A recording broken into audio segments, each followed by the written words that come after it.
Hey folks, Keith Glenn here. Just wanted to chime in and explain what's going on with us on our end. I was up in my room watching Jim and Mark do the match on YouTube, on the hotel TV. My phone connected to the internet. It froze up at once, and basically it's the entire hotel internet just blacks out for a half a second, and then it generally comes right back. Unfortunately, on our end, that means we have to restart the stream. So we did miss that last ball.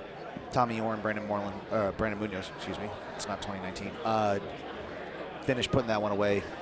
I believe they got it in 3 games, but yeah, that's what's going on. So unfortunately, the entire hotel just every once in a while glitches, and it's enough to force us to have to restart the stream. So hopefully it will continue to behave, but if not, that's what it is, and then we get it back up as soon as we can. So I'm keeping an eye on it. Mark and Jim have an eye on it, and they'll be back to call you some more matches as soon as we get one calling on table 1.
Chinesen waren. Chinesen. Und wir nehmen es weg.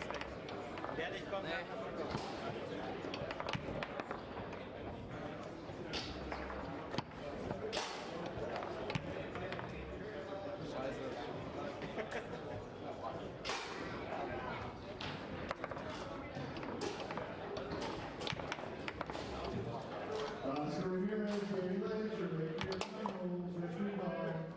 Mick, hast du Papier geholt oder soll ich noch? Nein, vergessen. Scheiße, sorry. Habt ihr schon Mittag gegessen? Was habt ihr da? Abliefern. Nur ein Red Bull drinnen. Ah. Benny will gelb, oder? Hat er gesagt. Hat gar nichts gesagt, glaube ich. Warten wir noch schnell. Jo. Ihr habt gefallen? Ja, ich habe einen reingemacht und einer war Lucky Draw. Ihr habt Auflage, oder? Achso, wir haben beide.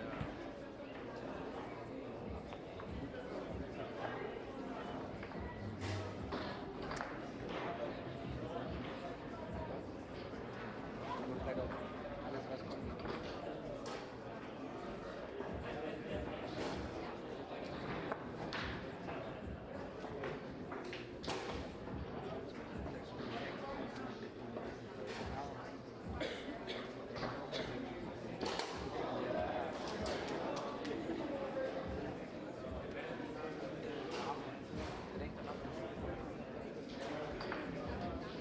Passt?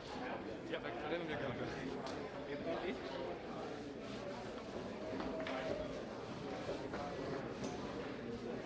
Wahnsinn, wie haben sich das hinbekommen? Was? Alles das ist voll viel Öl drin, oder? Die Stangen aber super geölt. Die Stangen sind super geölt, das muss man sagen. Aber das brauchen wir nicht voneinander. Einmal muss ich noch bei deiner Zweier rein, oder? Komm weiter.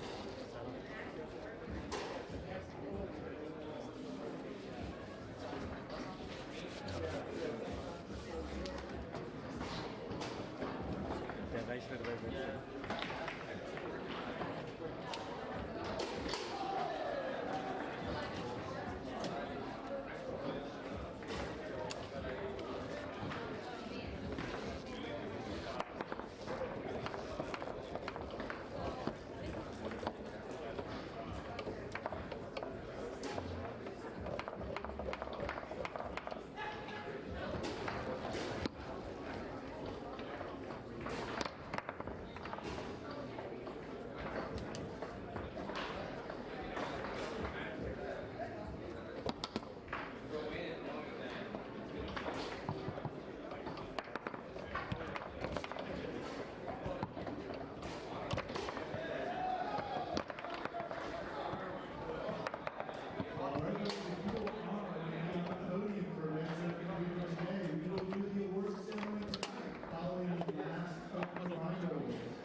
jemanden von denen geben.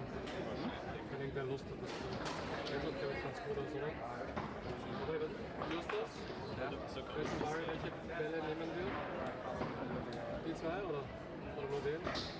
Lass schon zwei nehmen. Ja, dann nehmen wir die zwei, passt, oder? Die sind gerade die besten. Passt. Versuchen wir das irgendwie jemanden aufgehen. Will jemand einen Score machen von euch? Kannst du den Score machen? Ist ja gleich vorbei. Was machen wir? Maria, Würdest du machen, Elli? Danke. Ja, danke.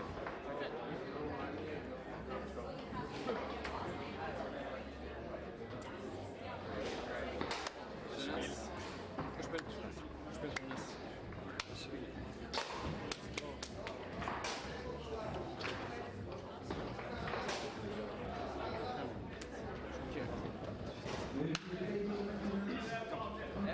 Ja.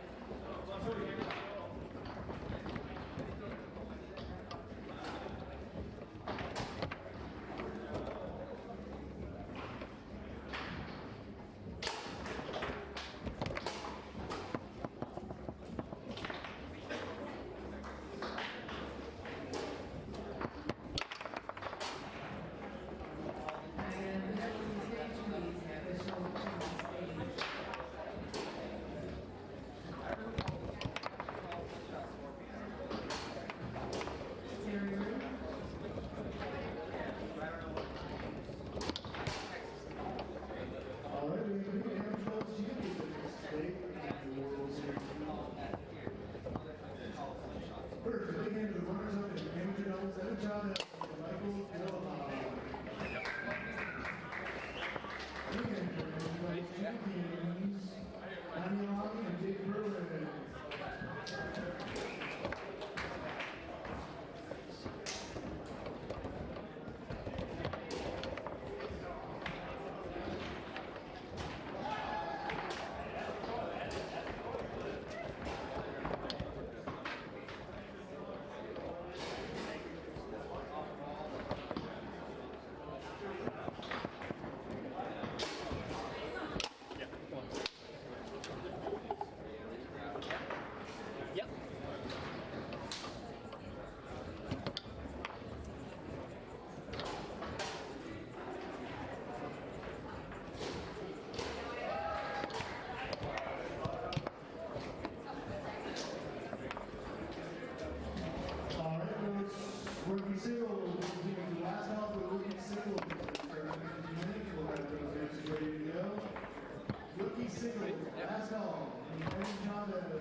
Are you ready?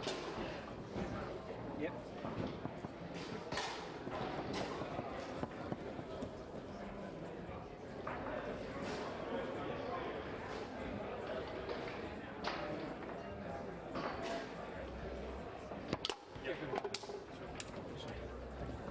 Yeah.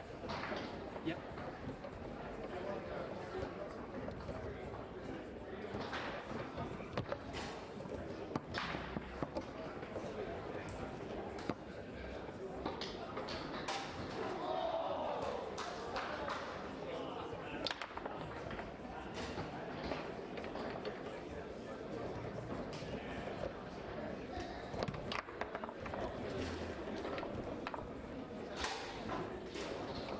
Got some more open doubles action for you down on table number 1 in a match that already has gotten underway. A battle between 2 European teams. It's Ben Belfort, Daniel Burmettler on the left side. There on the right, it is Justus Aust and Nick Kunat.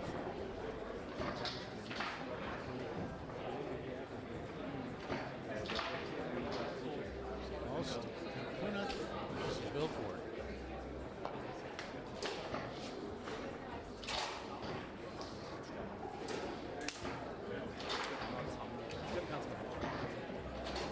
Austria versus Germany here in this one.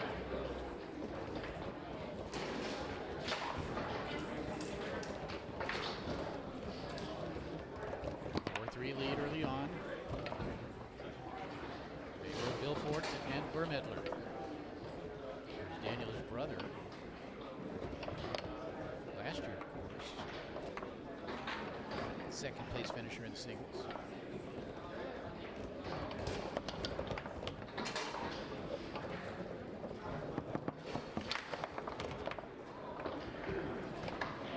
This is a quarterfinal. The winner of this one will advance to the semis. So we're going to have at least one European team in that semifinal round.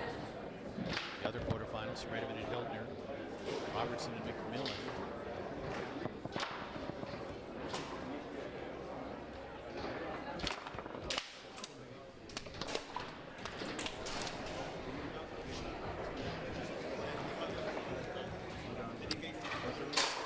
Brandon Munoz, Tommy Yore are into the semifinals. The match we saw a little while ago.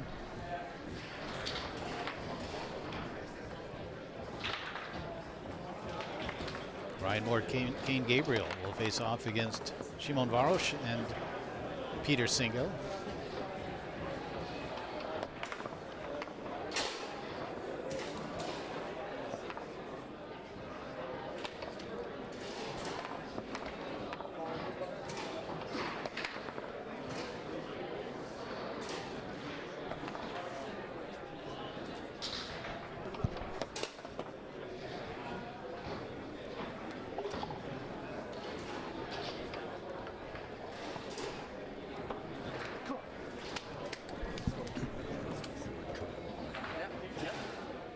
Game number 1 goes to Belfort and Burmettler as we open up game 2.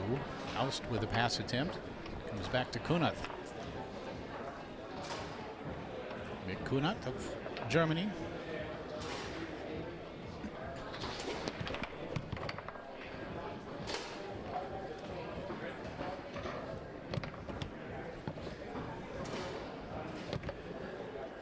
Aust able to get a good pass along that near wall. Will now set it up, looking to strike first here in game number 2. And shot attempt locked up into the air and off the table by Burmettler. Yep. Yep.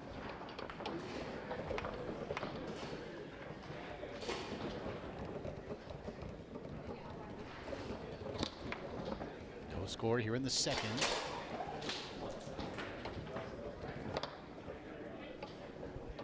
Boy, Brandon Munoz, Tommy Yore playing some sensational foosball. They are into the semis. The winner of this would also reach the semifinal round and I'd have to face either Tony Spredeman and Eric Hildner, Blake Robertson, Trace McMillan. Watch here as Justus Aust to find that hole to the far side.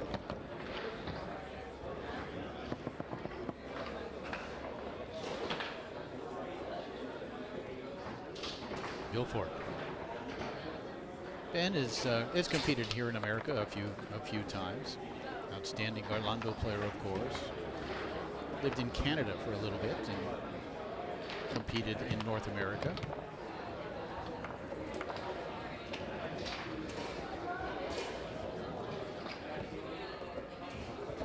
Vermetler up the table beautifully to Guilford.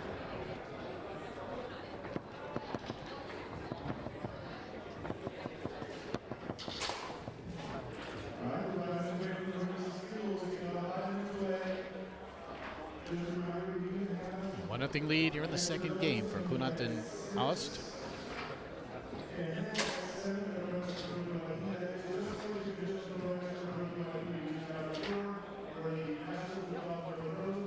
That was the game winner in game number 1. Aust going deep to the far corner to open up scoring here in game 2. And then the beautiful pass. Nice look at it there from that overhead view. A little thank you from Guilford. Ben will now set it up and look to tie it up, but block here by Kunat. Yeah.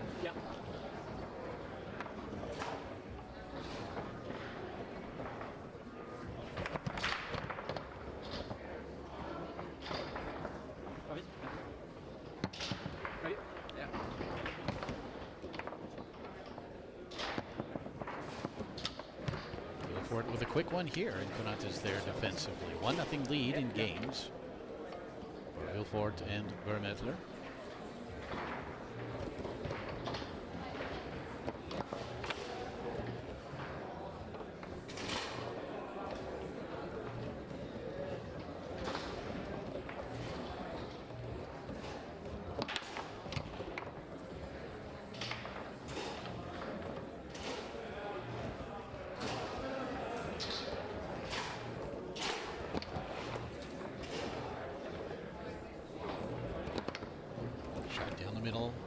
Vermetler picked up here by Kunat. Still 1-0 here in game number 2, on game to nothing lead for the Austrian team.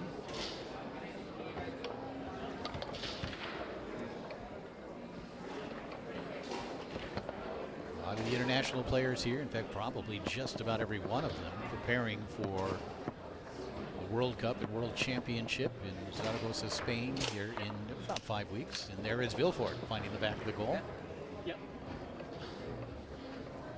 Tied up at 1. Aust nicely along that near wall.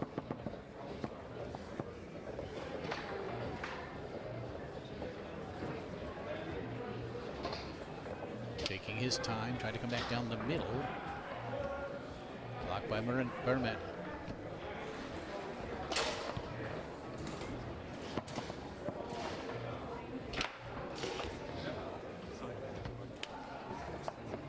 Guilford getting some opportunities, but you're not doing a good job defensively to keep him out of the goal.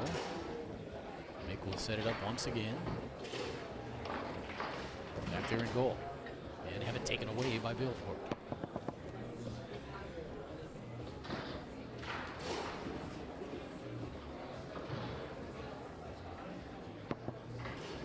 It's open doubles action here at the 2025 Tornado World Series, and we've got a timeout. Battle of Germany versus Austria here on table number 1 here in the United States. But that is one of the things that has made this such a special event this week, and of course last year as well, is the international presence, especially the very bright shirts worn by the Austrians. And Guilford will put the ball back into play to reset it and then find that hole to the far side. 1 lead now for the Austrian team.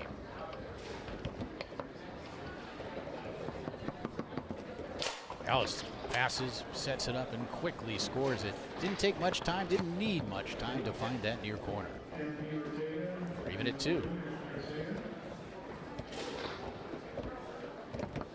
Guilford always has had the really nice vibro. Pretty good 3 as well. It's 3-2.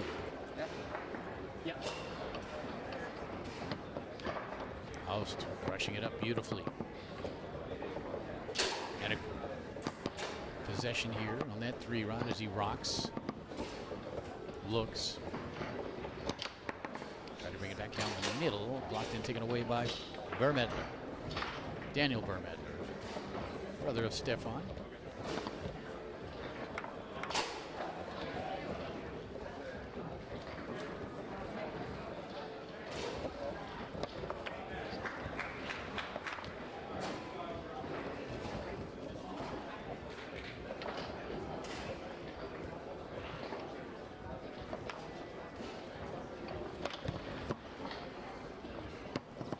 Lead for the Austrians. Belfort looking to increase the lead here, but Kunat there to make the block up into the air and off the table.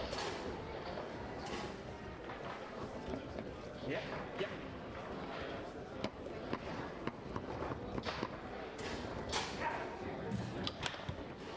Victoria, are you here, Victoria?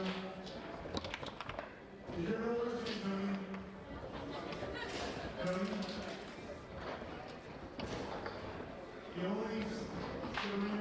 Kunat of Germany. Trying to come back down the middle, blocked back into the goal by Vilfort. Always dangerous to go down the middle. Kunat paid for that one. Taken away here by Vilfort.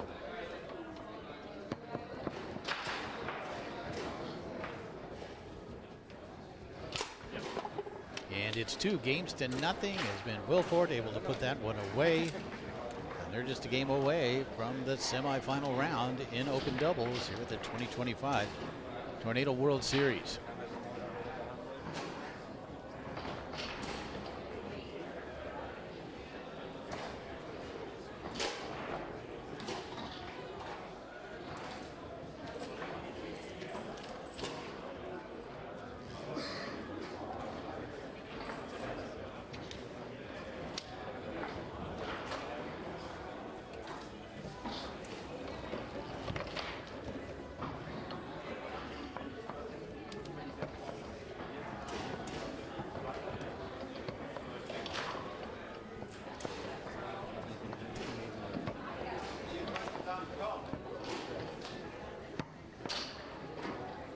Two 2-0 lead for the Austrians. Ben Vilfort and Daniel Vermedler. German team of Justus Aust and Mick Kunat trying to come back here in game number 3, and Aust with a possession. Blocked away.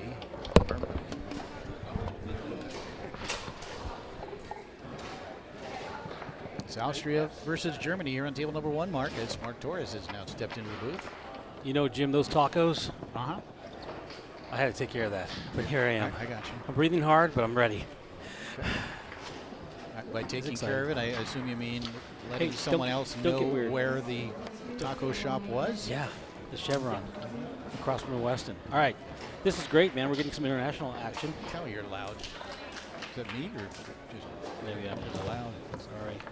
And the Austrian team of Ben Vilfort and Daniel Vermedler leading 2-0 over Justus Aust and Mick Kunat on the right side, and that one's going to be knocked back into the goal. So the Germans on the scoreboard with a second goal here in game number 3. They're up 2-0, and Vilfort will call timeout. So I got to tell you, Jim, the one thing of the multitude of things I appreciate about you, it's your commitment to the appropriate pronunciation of these names. And I mean that. I do my best. Not sure I'm always right. Meanwhile, I don't try hard enough. You don't try hard at all. No. I need to do a better job.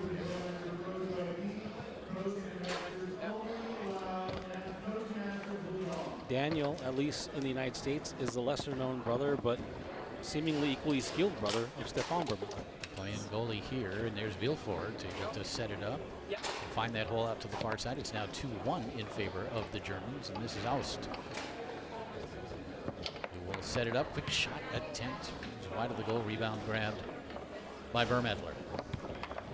Where I recognize Aust is there's a montage from the 2021 World Cup, and he seems to be repeating in that montage a little ad. Hey, I think he's winning the junior gold medal or something. Yeah, I think he and his mom are here this weekend. Actually came up yesterday and asked if they could take a photo with me. I said, heck no, unless you're paying. Barry Bonds? Did you Barry Bonds them? Not Barry Bonds them. No, of course not. And she was very nice, and he's a nice kid as well. And good player. With a chance to get into the semifinals here, and that one blocked back into the goal. As Vermittler's shot attempt was defended well by Justus Aust. And I assume I'm pronouncing his name correctly. And if I'm not, I apologize. I remember watching Wilford play at the World Cup, and man, he's just steady on that 5-bar. Yeah. Also had a couple nice runs at the Tornado Worlds when he was living in Canada. Came down and played on Tornado, very experienced Tornado player. Former Garlando World Series champion. Oh, really? Okay. In singles? Doubles.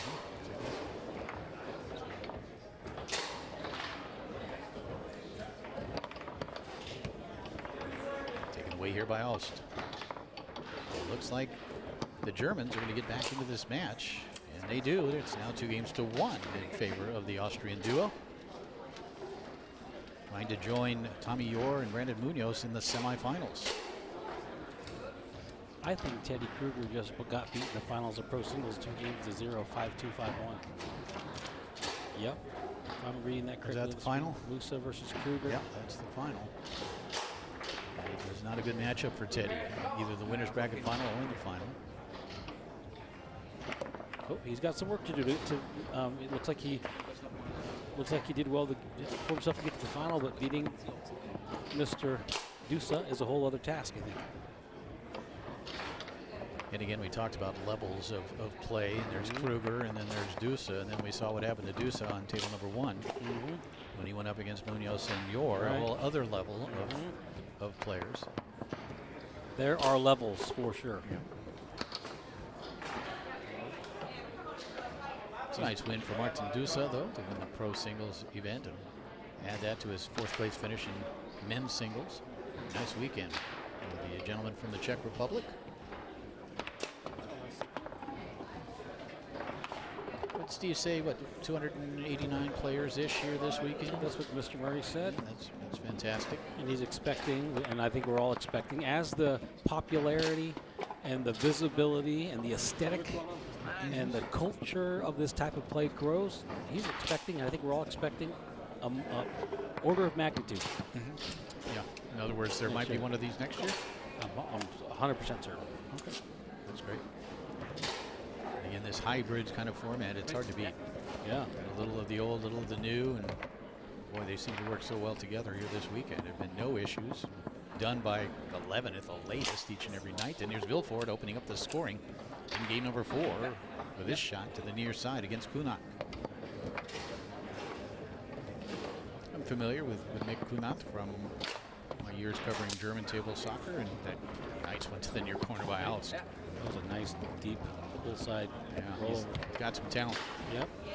He's from that new wave of German youth. Who plays a lot of Tornado among everything else. And there's Vilfort with an answer. Yep. And I think Kunat is the coach of the women's team, the German women's team. Doubt that.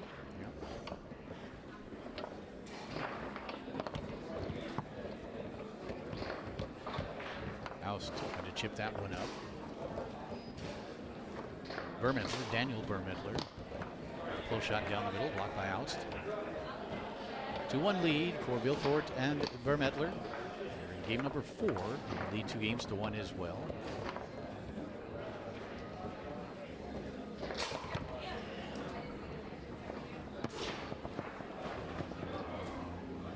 The winner of this one will face either Spreadman and Hiltner or Robertson and McMillan. Right now, Robertson and McMillan up 1-0. Down on table number 2 or 3 at the other end of the arena. There's a chance for Aust, who hammers it home to that far side. Nothing scarier than maybe a 17-year-old having fun. Is it the scariest thing on a football table? Yeah, you're right. Great point. I mean, think of all the terrifying 17-year-olds we've seen going back through the ages. It's having fun. Johnny Horton, Todd Lafredo, Thomas Haas, just good on Tommy Atkinson. Spreadman, yeah, for sure. Billy Pappas. Oh, Brian King had to correct me. I told a story that it was 3,500 the limited final, and Billy was 11. No, Billy was 9. It was 9. In the finals of 3,500 limited, playing against seasoned veterans, because 3,500 limited back in the day was usually a pro. I think I and remember that. You know, when I was 9, Jim, Yeah. I was trying to eat myself out of a cardboard box. I'm pretty sure. I was absolutely had hands. I'm eating glue off my hands for sure. And the quick answer here again from Aust. 3-3 here in game 4. Aust and Kunat trying to stay alive. Vilfort continuing to get possessions, and Ben has a really good 5-row, and it's a match point here after that one.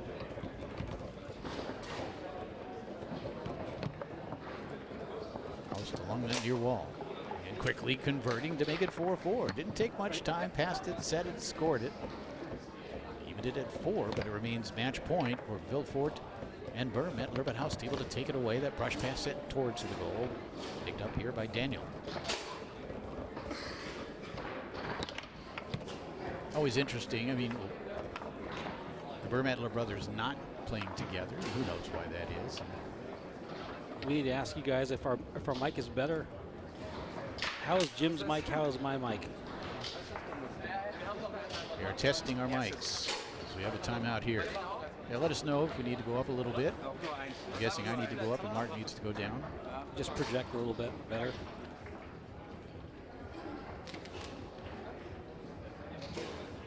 Looking at some of the highlights of this 4th game. Tied up at 4. It is match point for the Austrians. Keith, Glenn, if you're listening, let us know how our audio is, man. We're getting some comments on maybe Jim's mic being kind of low. I think that was earlier. He did ask me to turn it up about 20 minutes ago. Maybe you did. Here's Burmettler. Remains match point for the Austrian team. Trying to pass it, stolen away by Aust. Justus will set it up. Shot attempt. Blocked by Burmettler. Can't hold on to the rebound. Another attempt here. Blocked up into the air and off the table. You know, it's funny, the Monday morning quarterbacking on the quick shooting on a match ball for the other team. We love to see her talking.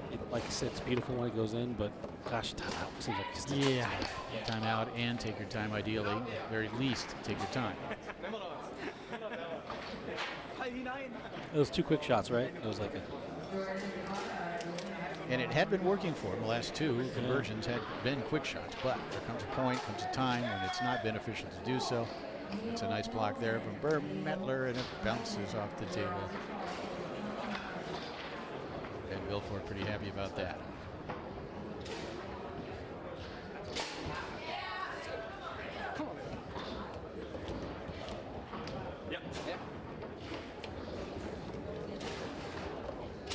Put back into play here by Burmettler. Up the table, off the man, and in, and there it is. Ben Vilfort, Daniel Burmettler of Austria defeat Justus Aust and Mick Kunat of Germany in 4 games to advance to the semifinals. And right now it's looking like Tony Sprademan and Eric Kiltner have surged ahead. They're up 2-1 in the 3rd game, even at 1 game apiece. Down at the other end of the arena, it's kind of nice with Coral. You literally can check the scores game by game. That's one of the nice things to have, as long as the players are inputting it or it's being inputted by someone. It seems like just yesterday where you could end your match and walk out of the room and not report your match because you wanted extra time and come back an hour later, Jim. Yeah. Remember those days? Yeah, you did not sign your match card?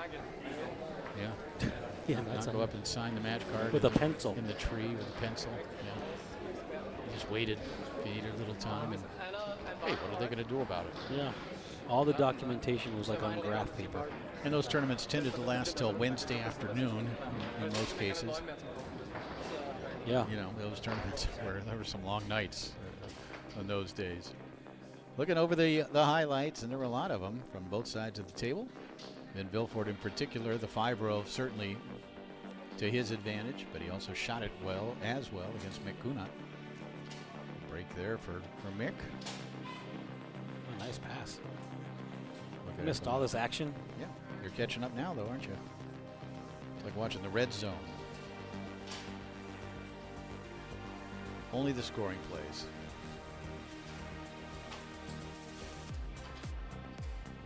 I think when you are watching this live, it has a music track on it. I would hope so. Yeah, it has a music I'm track. hoping it does. We don't see that. Maybe do you guys at home hear a music track? I think it's what was I gonna say? It's Enya. I think it's Who knows where the wind blows? that would be perfect. No, I think it's some that'd be licensed music, Yeah, of course. like Zamfir with the pan flute.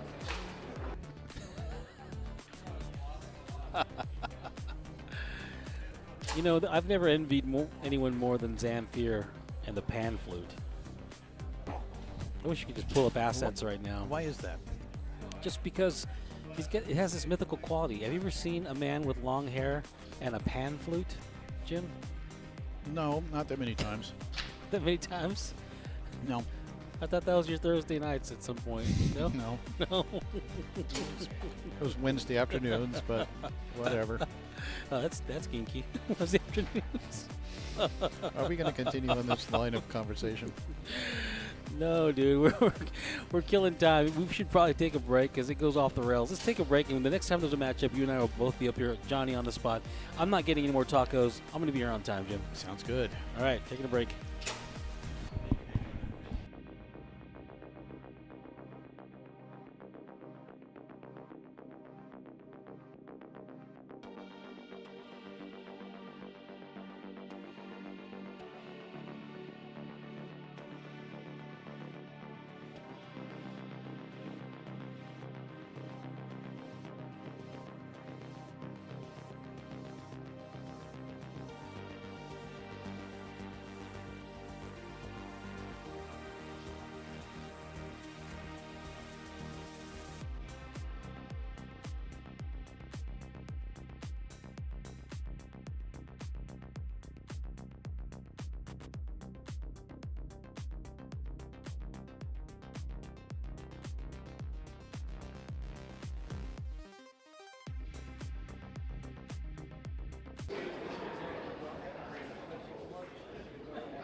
cheer for?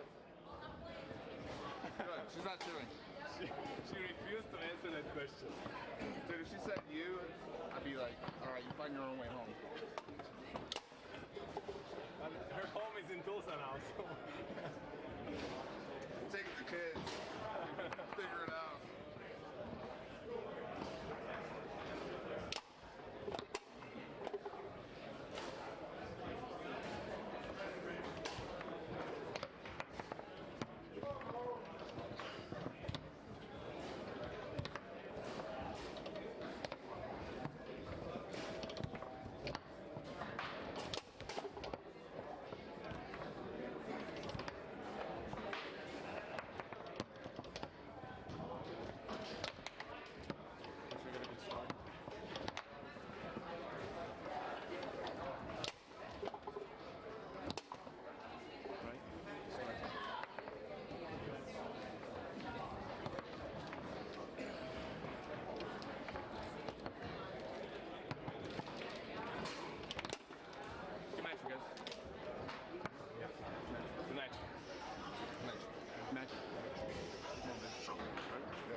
Does the arm feel good?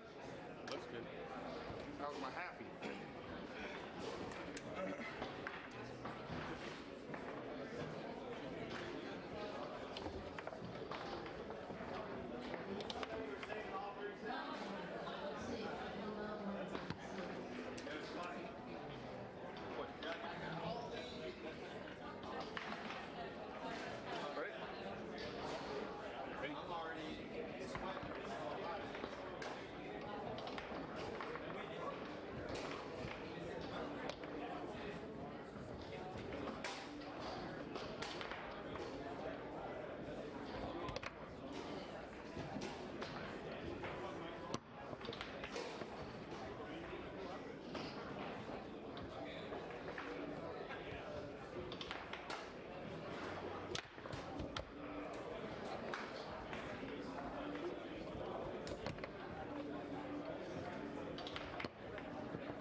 Yeah.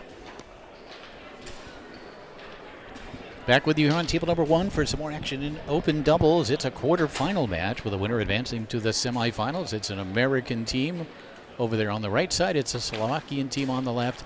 Ryan Moore, Kane Gabriel versus Szymon Varos and Peter Single.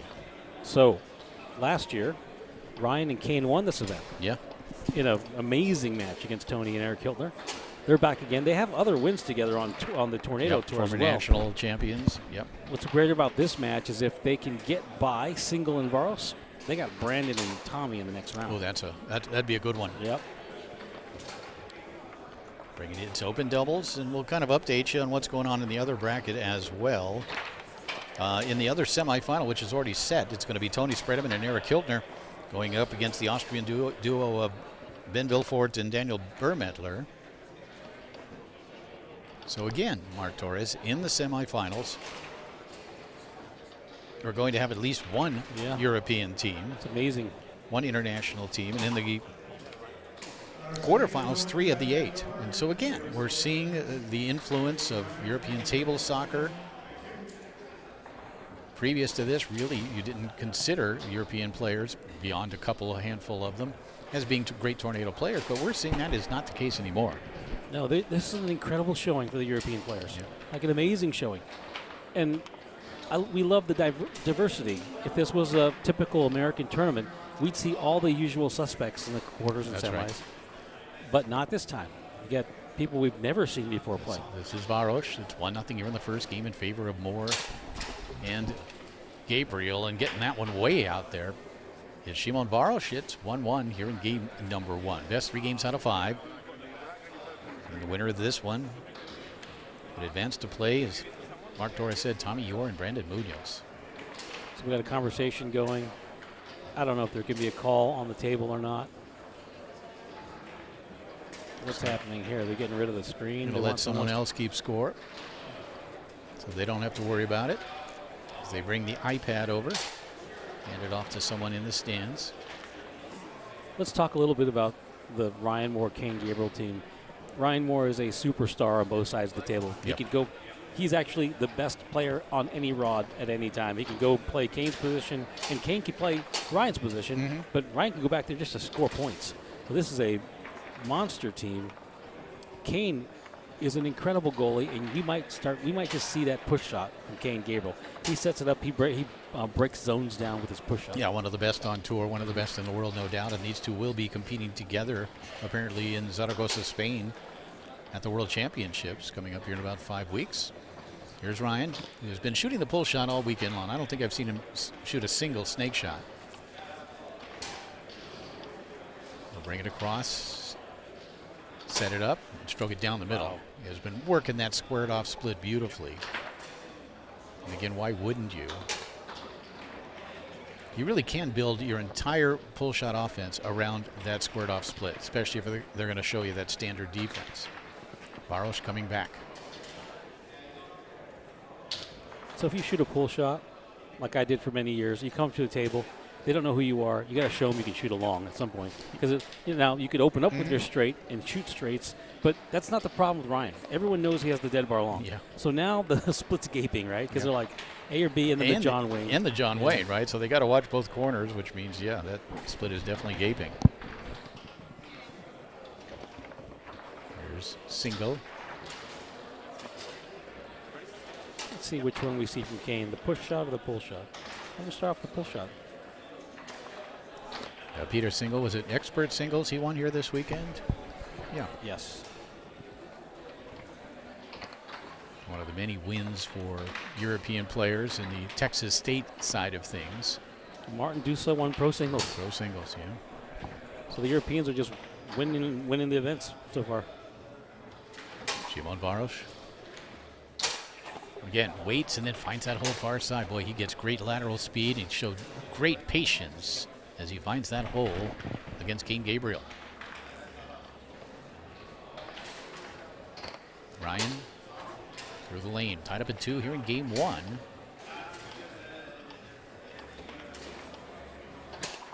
And then Ryan bringing it over unexpectedly, looking at the pull shot, and then why not? If it's there, take it. The man was on the post. It's a little dead bar first hole, the first man. 3-2 lead now for the Americans.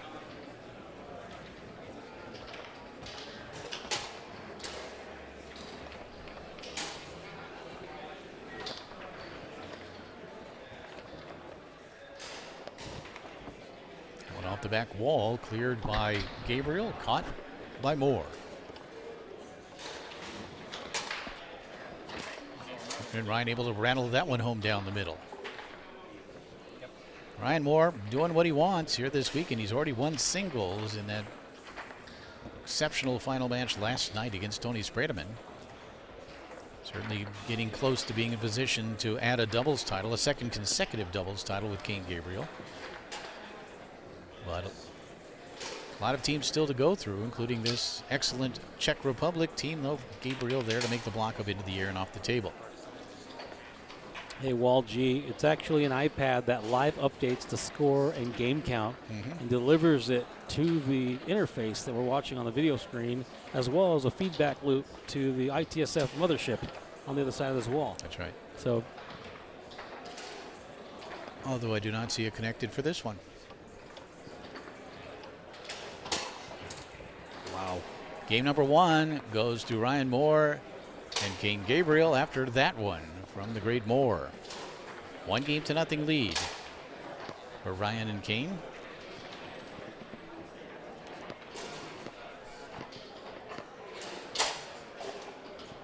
I do got to tell you, though, No. the best pull shot I've ever seen with lateral speed and power and then shooting, thinking analytics, understanding defense, and breaking it down is still Talafredo's pull shot. Yeah, I think you're probably right. I think that's accurate. I'm not sure it's what it was at this No juncture. way. But I'm he talking about the 1990, 91, 92, 93, the Talafredo. That pull shot, it was blinding. It is faster laterally and at least as hard as when he really stroked that. Remember how big a weapon that was? You could be, I mean, you had to be on the long. This is like, now we're 40 years later, man. I mean, Lafredo is a shell of what he was on his pull shot. It still looks damn good. But what do you think about that guy's pull shot when he's a young man? And it's a beast. No doubt about it as we get game number 2 underway. Varos pass blocked by Moore, and it comes back to single.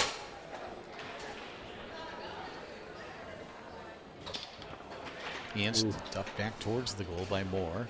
Peter again, and Ryan so quick defensively as well. And the pass, was that a pass to the 5? Maybe. It's going to roll to a stop, so Varos will put it back into play. And they'll advance it. And find that hole near side. Shimon Varos looking good when he's getting opportunities. Still quite amazing at how far European players have come on the Tornado table. And it was just a matter of getting Tornadoes over there, getting them to Europe for them to play on in training centers and in homes if they could afford the shipping to get it over there. But you go back 20 years, and even 10, 15 years ago, even 7 or 8 years ago, and the quality of play on Tornado with the European players was not near what it is now. We are seeing these experienced multi-table players really dive into one particular table in the Tornado, an unfamiliar table before that, and really have great success. Varos looks to extend his team's lead here in game number 2 against Gabriel, and he does, again, finding that near corner. So he goes deep to both corners. Gabriel's going to have to account for that, make him do something else. But Shimon Varos has looked really good so far. Here's Ryan, always looks good. And goes inside here with a pull shot to make it 2-1. 1-0 lead for Ryan Moore and Kane Gabriel. Quarterfinal match in open doubles. What you like about what you see is they look good. Varos and single look good. Passing, 5-bar, scoring. A chance here, and again near side. Oh, he's just hammering that corner, both corners. This time near side. You just have that 3-1 feeling, that Ryan Moore feeling, like no matter what, he's a point better than you. You know what I mean? You just got that feeling. We'll see if that plays out, but 3-1 right now. The Czech Republic team up 3-1 here in the second. Rather, Slovakian team. Used to be the same country. What did you say? Said Czech Republic first. Meant Slovakia, of course. Let us know if what Jim said is highly offensive. It might be. It might be. But only if you're Slovakian. I remember living in Asia for a couple Czech. of years, and going into Taiwan was different than going into China. Very much so. Yeah. Another chance here for Varos. But there's Gabriel to make the block up into the air and off the table. We have yet to see Shimon go down the middle, and that's something he's going to have to do at some point. Still 3-1. There's that push shot by Gabriel just wide of the goal. Single with a quick shot attempt.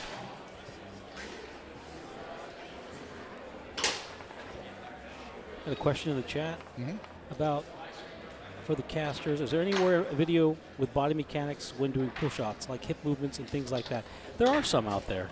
I think Chase Pennell has some stuff. I think there's some, Vincent Mock has some stuff on YouTube. I think the critical thing about pull shots, though, is body type, height.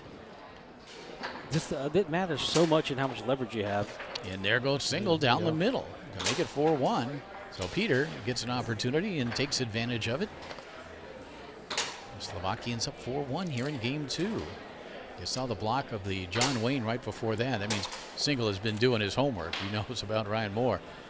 Ryan does find that split hole here and will move back to goal. Maybe as much for offensive purposes as for defensive.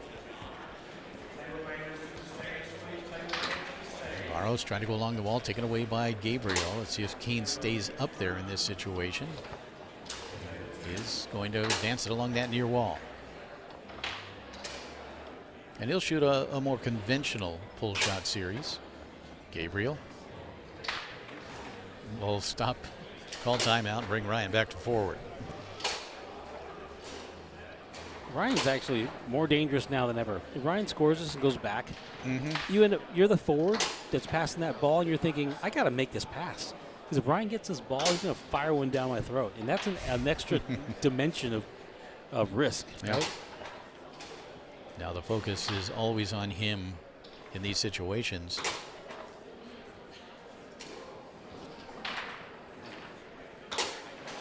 Back to forward comes Ryan, who will put it back into play. 4-2 lead now for Varos and Single.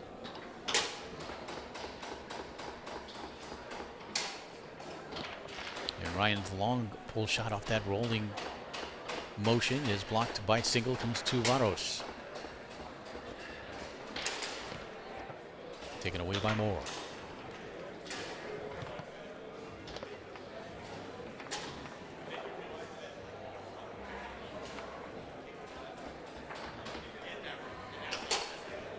Single, who scored the last time he had it on that pull shot down the middle, fires that one just wide of the goal. It bounces all the way back to him.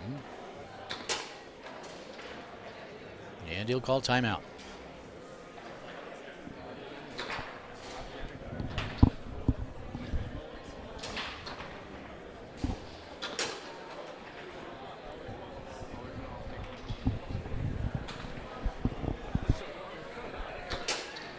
Quarterfinal action in open doubles here at the 2025 Tornado World Series. Saw the beautiful pass there early on from Gabriel to Moore. I like that there's a lot of fight in this team all the way from Slovakia. They haven't wilted under the pressure. They've come firing back. Peter Single will put the ball back into play. Sends that one up the table. This is Ryan back there at goal, looking to score. Bank. Oh, he shot Slides that one towards the goal on that short side. Locked and taken away by Single.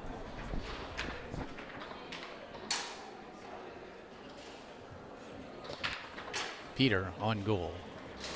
Ryan Moore again. You always get the sense he's going to score. You always feel like a goal is coming.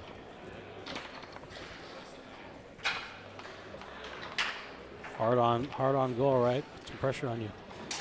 Rebound picked up off the back wall by Varos. Can't connect on the pass. Again, it's Moore.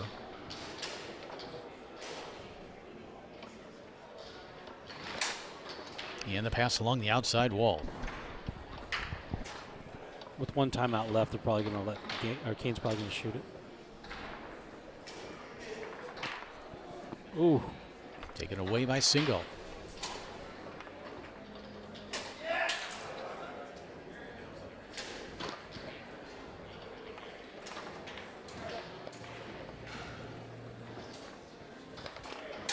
In the pass attempt here by Gabriel off the man, angling into the goal. A break for the Americans, and they're back within one. 2 goals in a row have made it 4-3 now in favor of the Slovakian duo. You second guess your pass a little bit? You better not. Rushed down here by Varos, who will shoot against Moore, looking to even this match up at 1 game apiece. He sets it up. Again, Ryan daring him to go near side. And he does. Does go near side. It's 1 game apiece.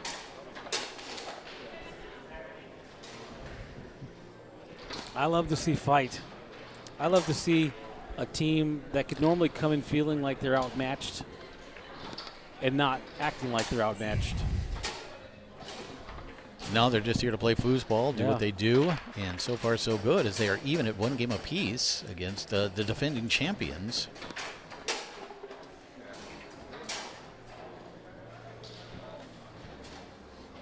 Let's see how Moore and Gabriel respond.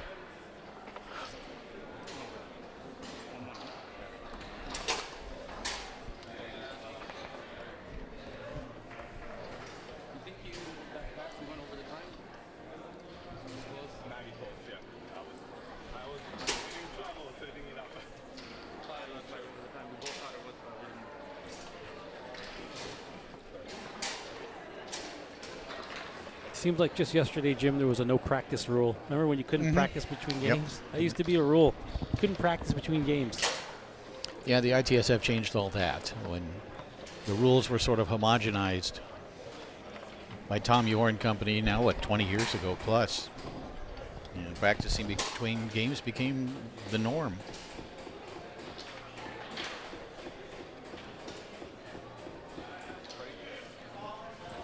One game apiece, Ryan Moore will put it into play.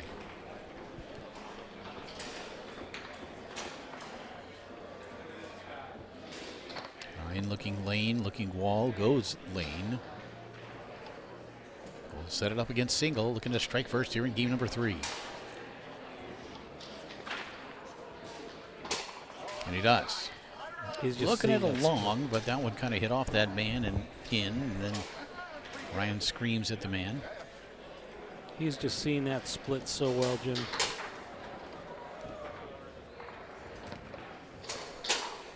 Barros comes back.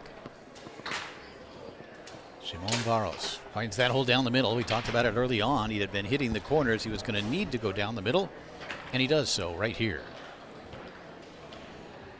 Limited one apiece in games and score here in the third.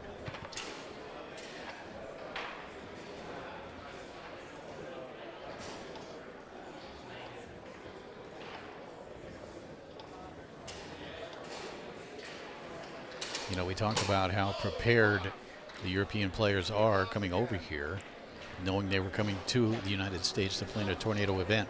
My guess is they also included video in that, to where they watched Ryan Moore, they watched perhaps Kane Gabriel, and of course Tony Sprademan and others, just to kind of scout them.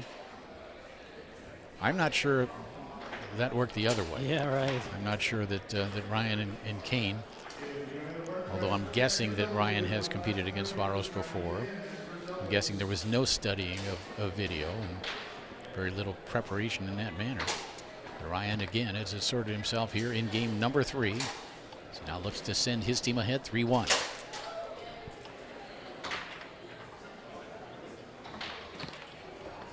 John Wayne, and it seems like every defender, because they know Ryan's game, is kind of overplaying that John Wayne, and that 5-row pass turns into a shot to make it 2-2. And if you watch someone play, on video or otherwise, it breeds some comfort because it's not a huge surprise. Yeah. You're anticipating certain things, or you're used to seeing certain things. It may happen a lot faster and a lot harder than it was on video, but at least it's not a complete surprise. No, exactly, and it's a tool that is so easy to use these days. Of course, baseball here in America, batters, if they don't know a pitcher, can grab the iPad, pull up video of this pitcher, and even from a hitter's eye view, and be able to kind of get a feel for what they need to look for from that pitcher. Same kind of thing here. Now Barros with a chance to give his team the lead. Shooting against Gabriel. Trying to take it out to that far side, blocked by Kane. Rebound back the other way. Scooped up by Moore. I haven't seen Ryan Moore make a John Wayne all weekend. Yeah, I think it's the second one. I think he had one earlier in the match. I think he actually had one earlier. Did he? Oh, right. Yeah. But look at that. Look at where it went. was there. Split. Yeah. It's split. But you gotta account for it. Always. And that's to Ryan's advantage. You hear Ryan. We could barely hear him, but the table mic's on. You can hear it better. He's getting loud. He's a little chirpy to try to get a little advantage. Fire himself up, but also kind of mess with the competitors when you get a little chirpy. The Bob Diaz effect. Yep. Any little advantage.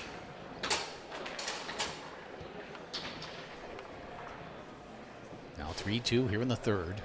Single.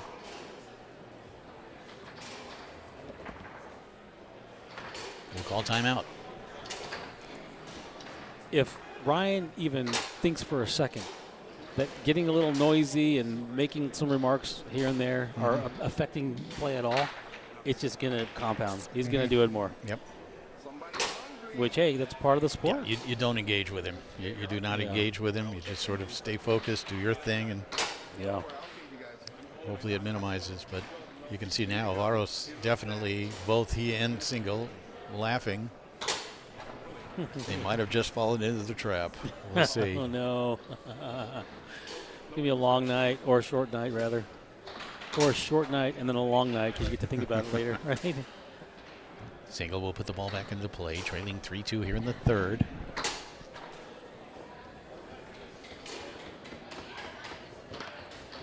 Full kick down the middle, blocked by Moore. Comes back to Peter.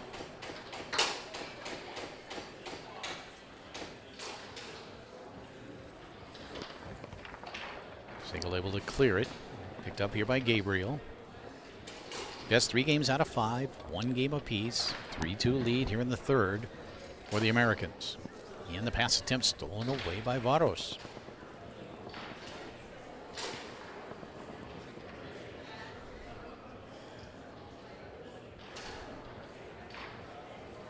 And he finds that hole to the far side, continuing to shoot it well. We're now even at 3 apiece. And the goalies, frankly, haven't been a huge factor in this match so far. Neither one, really. Maybe the forward plays overshadowed it, right? Yeah.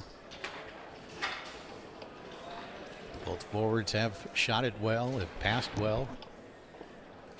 Here's Ryan. Sliding that one down the middle, expecting a reverse defense, perhaps. A quick shift into the standard by Single. He's still talking. You know, the extended version. Ooh, yeah, blah, blah, blah, blah, blah. We can't hear it. You guys can hear it better than we can, but it's part of the shtick, and it helps him, or it fires him up. Back comes Varos, brushing it down along that near wall.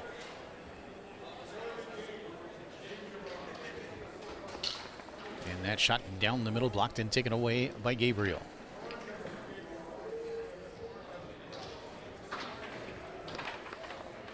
Ooh, one goal.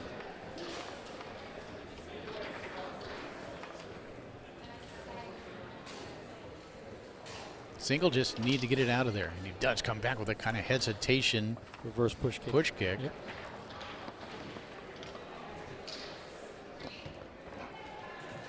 Just missed the pass. And then stuffed back into the goal on that rolling pull shot attempt by Single.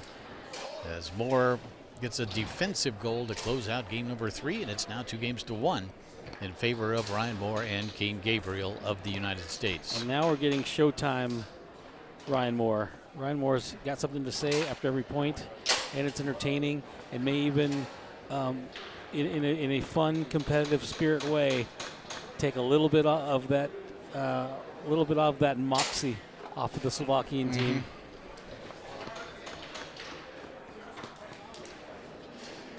And as long as it's not disrespectful, and it's part of the game, right? Part of the sport. Yeah, it can be, for sure. Yeah, well, gee, Kane plays the foil for Ryan. He doesn't say a word. 4th game underway.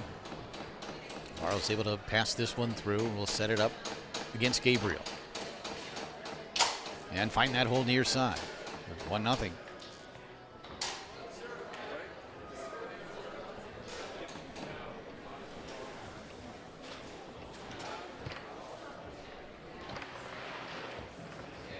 Nothing lead for the Slovakians here in game number 4.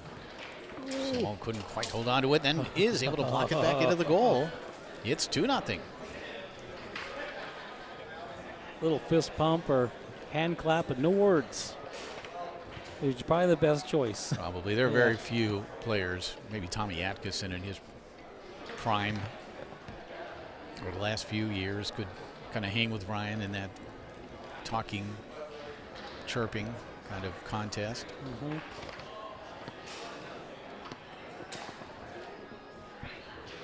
Varos now looking to extend his team's lead. There's Kane to make the block and able to get it forward up to Ryan.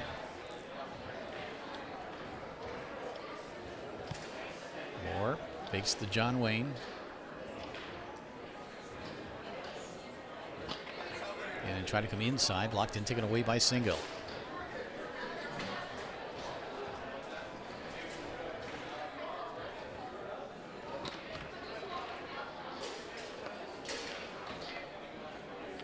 Two games to one lead for Moore and Gabriel of the United States.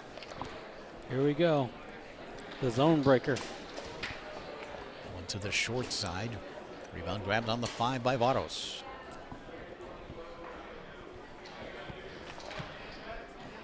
Grab. Goalie job. Don't let that thing leave your area. It can come in, but it can't go out.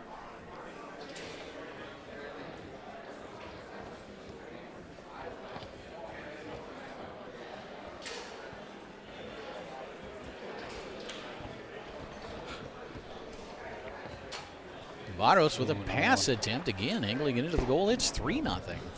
You know what player we don't see anymore, Jim? Oh, no, I do not.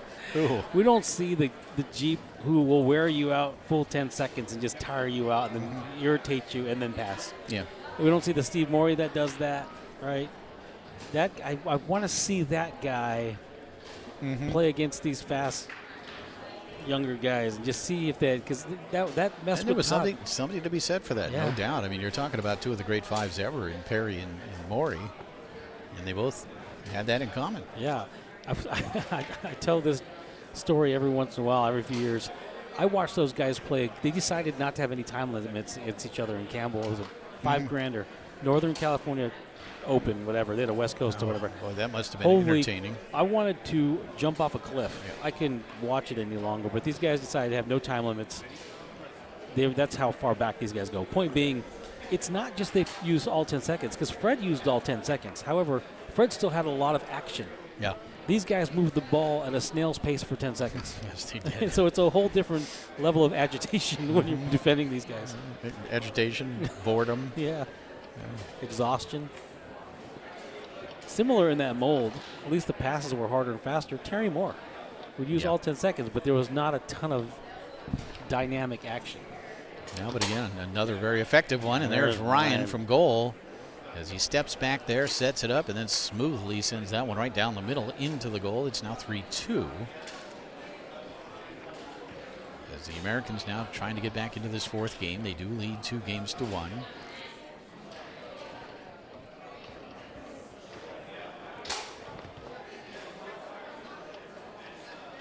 A chance now for Gabriel to tie it.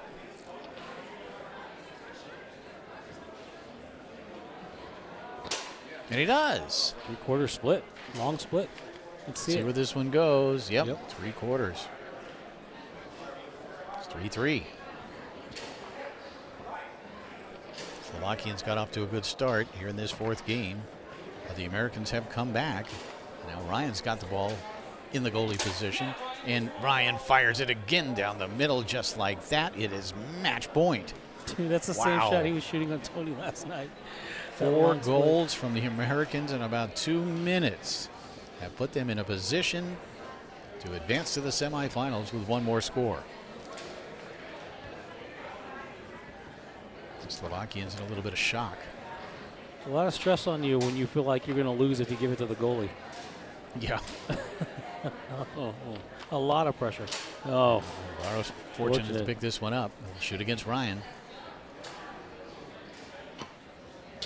Yanstro get home far side. It's 4-4. Big shot there from Shimon Varos. Kane going to pass it back to Ryan to shoot it for the 2-bar. Yeah, we'll see what the strategy is. It's either going to be that or Ryan will come back into that forward position. I think they're staying the way they are, and Kane's going to take the pass, which is very cool.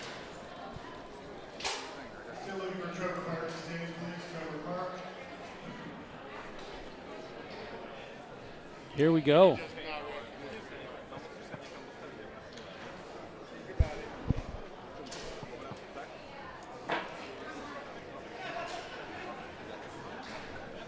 So we got a match ball here.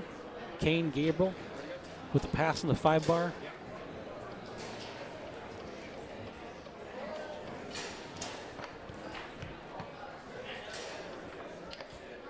Oh gosh, it looked like he was losing it, but it ended up being a quick lane pass. Kane and scores the ball, ends the match. There with it the is. split. Kane Gabriel up there in that forward position, and why not when you have a weapon like Ryan Moore available to you at goal, and Ryan did come through with 2 big ones in that fourth game to help complete that comeback and send them to the semifinals. 2 long split pull shots from goal from Ryan back to back, and just like that, just such a weapon from the 2-bar. So Ryan Moore, Kane Gabriel will advance to the semifinal round, and that's going to be a great matchup. I believe, is it already set that it will be those 2 gentlemen versus Munoz and Yor in that semifinal round as the 2025 ITSF Tornado World Series continues.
You're supposed to not put us on camera until we're actually on. You start off in look the at me, arena, dude. then Look you go at to me. us. If you look at me today, after those tacos, I don't even look the same, dude. Where'd you get those tacos? Chevron, No? and they were damn good. They But were good. I don't think I've recovered.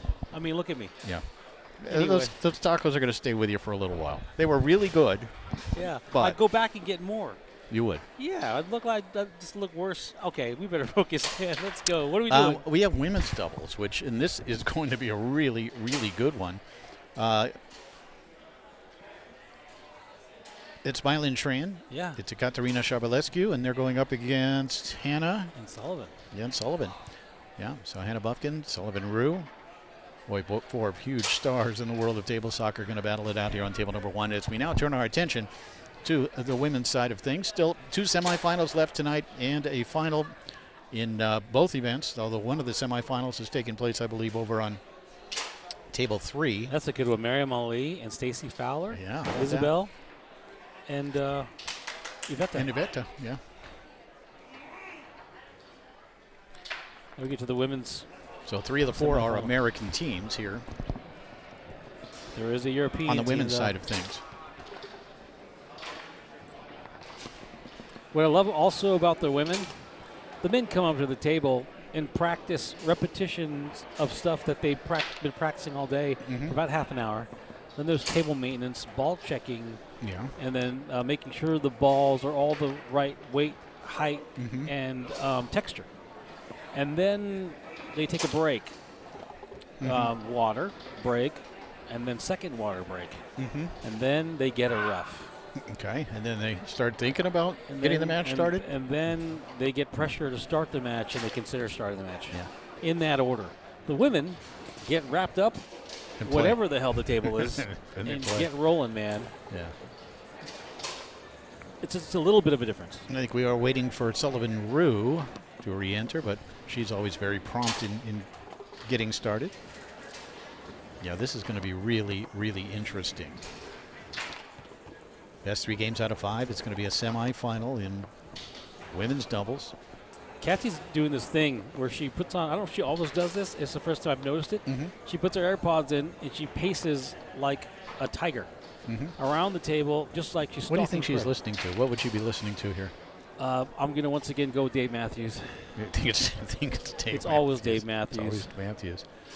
It's either that or it's Kenny Loggins. Could be Loggins. Loggins. Kenny Loggins. Yeah. This is it. Yeah. This is it. Perfect. Or is it great. Michael McDonald? Is it sailing? No, it was not. That was right. Christopher. That's right, Christopher Cross. Christopher Cross, yeah. Michael McDonald was He Billy did, Ocean. That's Billy Ocean. Michael McDonald, interesting guy, was with the Doobie Brothers forever, and then a solo artist. But before that, he sang background, like for Steely Dan. You hear him back there in the background. I saw that. On Peg. I saw that on like Netflix or something. Yeah, he did background for everybody. Well, Made everybody yes, else sound better, right? And he was like a billionaire because he was on everyone's background track. Yeah. Making sure I unmuted us. I did unmute us. Okay, as we're talking about Michael McDonald of all people. I'm still waiting for the ladies, but they will get started here, as Mark said, very quickly. Sullivan is in the arena. Hannah is there as well. Stop trying to be professional about it. We've been talking about Michael McDonald. Yeah. The concern is that we're not talking to the right age group, but you look at the names and you realize they know exactly what we're talking about. That's right. They're probably listening to it right now. It's probably their warm-up music. Meanwhile, the young lady out there has no idea who the Doobie Brothers are. No, not even the Doobie Brothers. Hall of Famers. Yeah. I'm pretty sure. One thing I've done, and folks, if you don't know, I have a 13-year-old daughter and a almost 11-year-old son who was born 11 years ago, basically when I was here at the Texas State Championships. Everybody's heard the story. If not, I don't feel like telling it again. But the one thing I've made sure I do with my kids, and I'm wondering if you do with yours, is I want them to hear the classics. I want them to know who the Beatles were and the Rolling Stones and Bob Dylan. My son loves Bob Dylan and Led Zeppelin and Pink Floyd. I want them to know all of that music and, of course, also appreciate what's going on today, and we do, and I've got to stay up with it 100%. As well. But let's give them the full, and even Tchaikovsky in the great Four Seasons. Yeah, by Vivaldi, and just give them all the great composers and all the great rock and roll artists, and give them that to kind of build. My kids rickroll me. Do they? Oh yeah. So if they don't know happens. who Rick Astley is, Yeah. is it Astley, by the way? Rick Astley, yeah. It's Well, Rick my kids Astley. totally both know. They put that on as well. I think it was voted the worst song of all time. I'm pretty sure it was right up there. Oh, man. Never Gonna Give It Up, I think is. Classic rap like Ice Ice Baby. Oh yeah. Yeah, Vanilla Ice and. No, it's Milli important to do Vanilli. that. Give them lots to work with. And neither Millie or Vanilli actually sang, you know. But Right. But you know what's funny? I don't know if you've seen this. Gosh, we're just old, dude. we are old. One of them, the one that didn't die, now sings that song perfect pitch. He does that song now, sings it He perfect always could have. They just didn't let him. pitch. Yeah. Man, it was frustrating for him. Was that I a don't know. heartbreaking moment for you? Did you have the poster and you had to did you debate whether you should take it down or not? No, did not. And if we're going to talk about decades of music and you want to go to the 80s, Was it like, so you are a generation up ahead of that era, really? That were you not a fan of the 80s? no, there were bands in the 80s that were good, but for the most part, popular music in the 80s was not great. You know, I was actually at that time much more alternative underground in Los Angeles. Okay. And I mentioned it the other night, but I did see the see. Red Hot Chili Peppers Ah. on an all-night, late night in East LA at the railroad tracks before they were anybody. And one of the great nights ever. Do you think they're still appreciated as like a unique band? Or do you think now they're posers in the modern era? Those are Red Hot. Yeah, a little of Yeah. both maybe, but but that was more where I was because the music wasn't great. I wasn't a hair band guy, but there were bands. I liked the Police in the early '80s. Oh, I liked yeah. Tears for Fears did some great stuff in the '80s, but Okay, that's a little androgynous for you. a little bit. I don't mind going there. I like David Bowie too, but All right. so good. Bowie was a genius.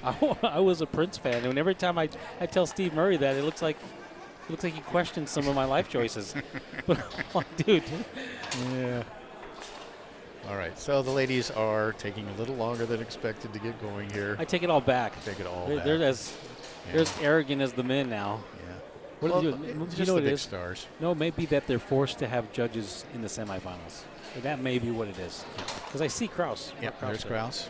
And they might need 2 judges. So it might not be their fault. It's funny, Brad Anderson, and not to diminish or put down anything here at all, but Brad Anderson came up to me a little while ago and he said, I was watching the women, it's kind of entertaining now, and Yeah, you're like, dude. And I told him, I said, no, this crop of ladies that we've had for the last 5 or 10 years are really good, and there's a lot of scoring. It's a great product now that. I heard him say that too, and I'm like, dude, that's how you get canceled, bro. Yeah, Guess totally what? get They can canceled. use credit cards now That's too. why I blamed it. And before you know it, they're going to be voting, What? Brad? I was watching the women, and they Brad's- seen they could hit the ball. Brad's probably going to do a couple matches with me tonight, folks, so we will ask him about that and let him expand on it himself. And we love Take his own Brad break. dearly, but he's deaf and partially blind. He doesn't. When he puts the headphones on up here, he hears Yeah. perfectly well. Why is he staring off into space sometimes? And when I'm talking to him, he's just doing that because he's selectively But listening to anyway, what I'm going to take out of all of that is just the quality of the women's game is maybe as good as it's ever been. When you factor in the international side of that, I don't think it's ever been better. I think it's a lot of fun to watch the ladies play foosball. A lot of fun to watch great foosball, which is what you get these days. No, right? 100 I mean, We're the getting women are fun complaints. to watch. Getting complaints from the No. the Yeah, Foosiverse? they're as beholden as we are to the action on the table, which is just them pacing around waiting for another judge. I think. Should we put it on the just the arena view? Yeah, let me do that for you. So I'm going to go to booth.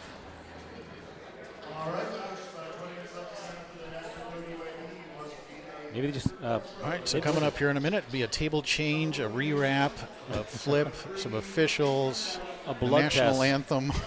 A blood test, 23andMe, genetic validation. With results, yes. Yeah. Passport verification. See that look on Lynn's face. I love that look on Oh, Lynn's yeah. face. If you smile at her, she's gonna smile back at you. Yeah, totally. But when she's competing, right now. Her face is competition face, Lynn. No, let's go ahead and show them the competition face, Lynn. But she's a warrior. She's an athlete, and even and caddy as well. It's Caddy's literally all pacing around, business. waiting to go. They are not messing around. Hyper focused. Sully's got her own version of that. And Hannah, no slouch. No, she gets This is going to be a battle. Yeah. I'm sure. Maybe I'm not sure, but you get the sense that these two powerhouse teams meeting in the semifinals, they might feel like whoever gets past this is absolutely the favorite to win the whole thing. Now, the other side of the bracket is actually last year's winner, Isabella and Iveta. Can we see the live score on what's going on between Iveta and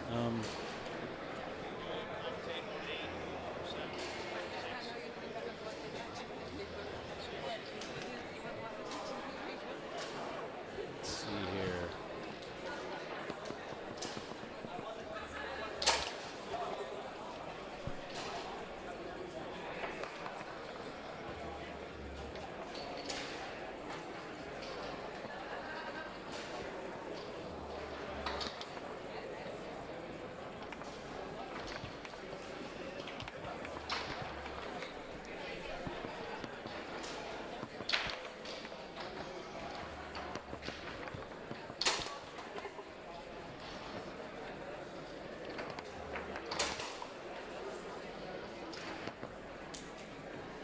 So Mylin Tran, Katerina Shabalescu defeated Brittany McDonald and Kathy Atkinson in 5 games, 5-1 in the 5th to get here. Whereas Hannah Buffkin, Sullivan Rue went 5-2, 5-4, 5-0 against the Austrians, Ellie McDonald and Sophie Obstmann. Sophie Gabriel for now.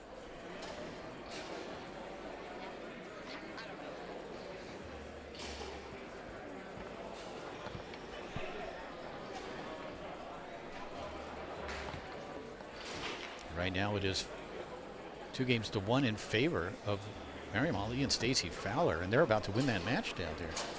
They're up 4-2 in the 3rd. Amazing run. Isabel Stelly is playing goalie now with Iveta playing forward, but it looks as though Stacey and Miriam are going to reach the finals with one more score. Got to feel good for Miriam Ali on that one. There's one thing Jim is capable of doing. That's me. It's getting ahead of himself. We got to see if they can close this one out, right? I said if they score one more. Oh, did you? I missed that. Yeah. Sorry. My bad. No, I didn't. And it's over. Look at that. They're handshaking. You're Look at right. that. Hey, look at you, Stacey man. Fowler, Miriam Ali advanced to the women's doubles final. As they defeat the defending champions. Again, the quality of play. And Stacey Fowler, again, I'm going to reiterate it. I vote for her every year. Deserves to be in the American Table Soccer Hall of Fame. Why isn't she at this point? Not sure. Well, I mean, this year there's only going to be those 2 guys who went in. It was Spredeman and Pappas, and you're of course going to vote for them. And it's only 2 players that can go in. And or last 2 year individuals. was Joy last year? Joy Stewart? Joy. Or Joy Yeah. Corporal? And the late great Brendan Flaherty. Yeah. It's kind of funny. Brendan Flaherty, longtime friend, knew him since the 70s. Just had someone come up here to the booth and have me sign their shirt. And he said, "Do you remember me? Do you remember me?" And it's a player from Southern California that I had not seen in 40 years, literally. Tom Smith. And it's always kind of interesting, and that's happened a lot over the last probably 10 years, where players come back out on tour after having kids or retiring or whatever. And it's you see people that you haven't seen in 3 decades or more, and I know that's happened to you as well. Yeah. Yeah. For sure. And I wave, and they say, "Hey, can you sign this, Trevor Park?" And I'm like, "No, Trevor is over there, dude." Yeah, I'll sign it, Trevor. That Park. happens to you. I've seen that happen. No, this is a true story. It was like '93, and Sam Harper followed me around for 3 days, and he wanted me to sign his calendar. And on the 3rd day, he has risen. No, on the 3rd day, he said, "Can you sign this, Trevor Park?" And so I signed it, Trevor Park. And he thought I was Trevor Park. And he still does, maybe to this day. I don't know. I think, no, at some point I shamed him online and said, "Dude, you remember that time you thought I was Trevor Park?" Yeah. My other favorite thing is we had a year, I might have been like 95, and we had a strong Indian contingency that came from India.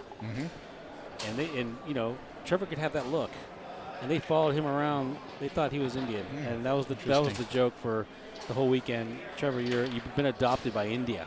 Okay. In the summer, Well, latitude-wise, India and the Philippines, where his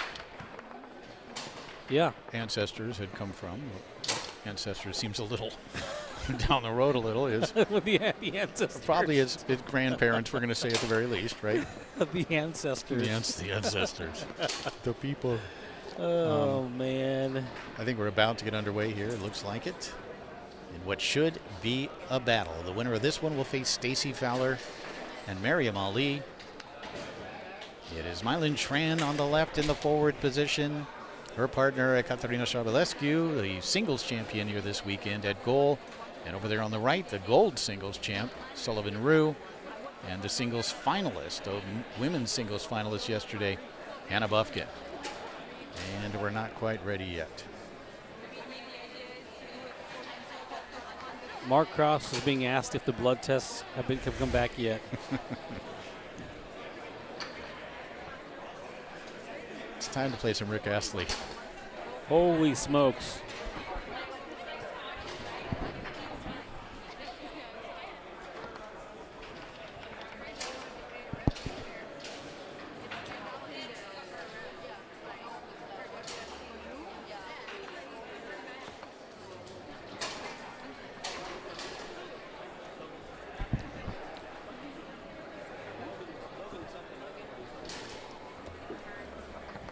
Oh, they did need the second judge. A second judge. So we've got Mark Krause and Logan Hearn. Logan Hearn. Look at all grown up.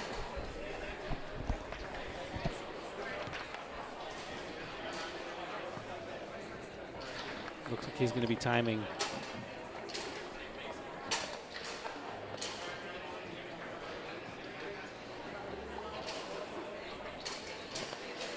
I take everything back.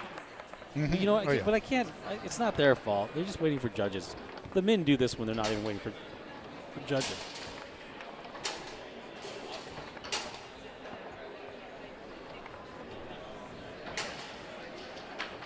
Yes, G-Funk. Sully won pro singles, and Lynn Tran has won pro singles on the U.S. Foosball Tornado events. Yeah, this is 4 champions here, 4 great players on display here on table number 1.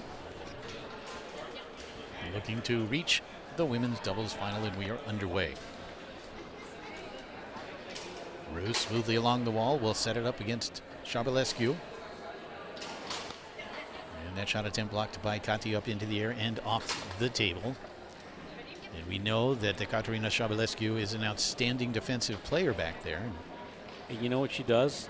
She blocks Sully really, really well. And I've asked Kathy before if she has a tell on Sully, and she wouldn't tell me if she has a tell on Sully.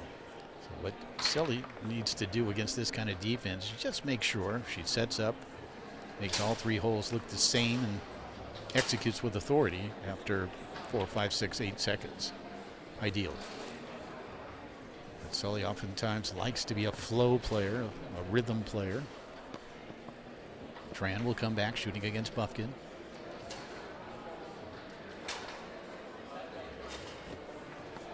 She second guessed. We'll call timeout. So let's watch this carefully. She might have a tell, but it also wouldn't surprise me if she just has the confidence to dead race her. It's hard to race Sully when she's super relaxed and in the flow, and maybe Sully needs to get there. But it did look mysteriously like she was out there on the long twice before Sully got there. Yeah. So we don't know, and rightfully so. Tactically, she won't describe if she has a tell, but she has a high level of confidence. Well, she knew if she told you, you were going to run straight to Sully and tell her. 100%. Yeah. It would have been on my Facebook. Finding the hole down the middle here is Lynn Tran to make it 1-0 here in game number 1. Again, along the wall, that's 3 wall passes successfully completed. Now, she's not showing the long, and then kind of catches her flat-footed with that one. It's 1-1. That was not on the set, which was maybe she needs to do a couple of those.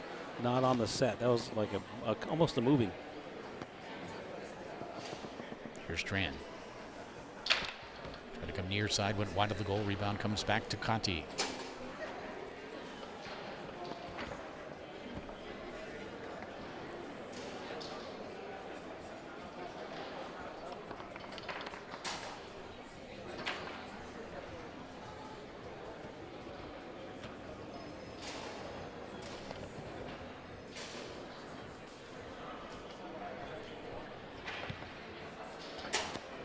1-1 here in game one. Settle in, folks. We could be here for a while, and it's 3 out of 5 format. Two very good defenders back there.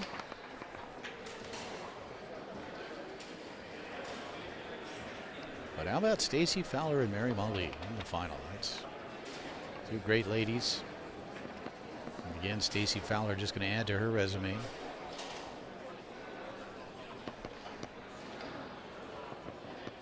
Mylin Tran finds that hole again down the middle. I had an opportunity to get some feedback from Stacy and Miriam. It was really from Miriam. They lost, I think, their first 2 qualifying matches, won their third, and then I think they won their fourth. Barely squeaked by Liz Hill overtime, but have slowly built up. I haven't talked to them since then, but slowly built up a momentum.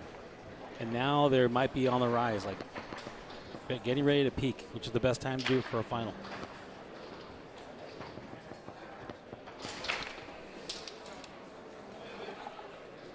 Lynn Tran, poolside. Yeah, they qualified 12th overall. So they're doing a little switch here. I don't know if it's a defensive switch or maybe both. 5-bar and 3-bar defensive switch. 3-2 lead early on here in this first game for Mylin Tran and Ekaterina Chabelescu. Shooting against Sullivan Rue. Tran strokes that one down the middle. She's really been working the inside.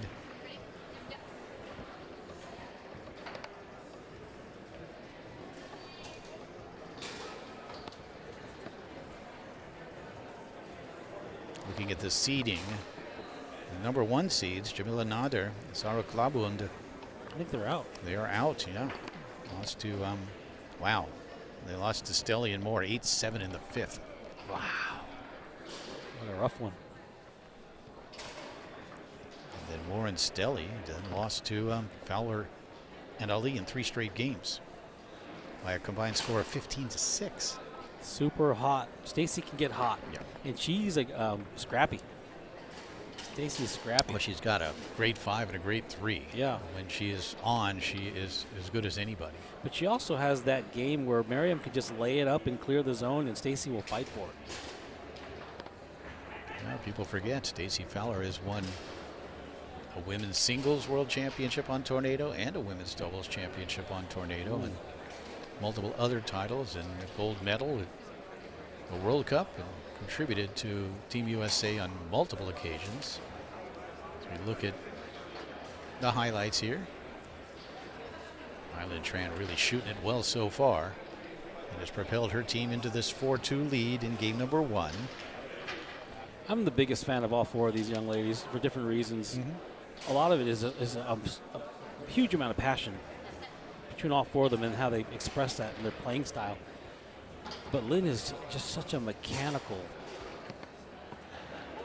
wizard. Yeah, she is all business and highly trained. Right. All 4 of these ladies do it the right way, totally. It is a sport to them, and it is now 1-0 in favor of Mylin Tran and Ekaterina Charbelescu. And again, getting through Kati, her defense just makes you uncomfortable. No one ever seems to drill her. She gets a piece of everyone, which then allows Mylin to confidently play that forward position, and she shot it extremely well in game number 1. It's 1-0 in favor of the European pair. And it is a committed goalie-forward relationship. Not that they can't switch clearly. We just saw Caddy win the gold final. No, we saw Caddy win the gold final. The women's singles final. Who won the women's gold final? Sullivan. That's right. Yeah, standing Jim, across the I've table. been here too long. Yeah. Anyway, we just saw Kathy win the women's singles final. She can play forward, but they don't. But she's not a forward. That's the thing. She's a singles player and a goalie. That's is right. what she is. And they don't think of the relationship that way either. Lynn is the forward and Kathy's the goalie. Yeah, you will rarely, if ever, see Katya up there. She is a goalie, and obviously a great singles player as well. And right. You know, you shake your head a little bit. She doesn't do it in the usual way, but boy, does she get results, and remarkably on every table. Right. I talked to her last night, and after she had won, and she was still sort of in shock, walking around with a look on her face of disbelief. You know, and we said to her, "Great job. Not sure how you do it." She said, "Me either." You know.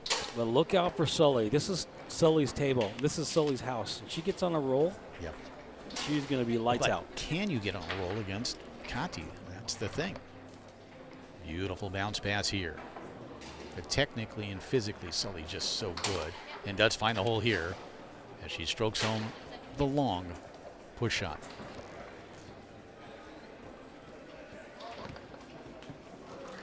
Yeah, if she's going to race you after that long hole, sit on it and make her race you. Make her block your best shot. And, of course, toss in a split, a squared split, the occasional high backswing straight. It was just a couple years ago when Lynn in Vegas won the pro singles division, and her 5-bar decimated the pro men. She just tore them to pieces. So technically strong. It's just she always gets a read. She is looking for something in particular. It's not just a guess ever.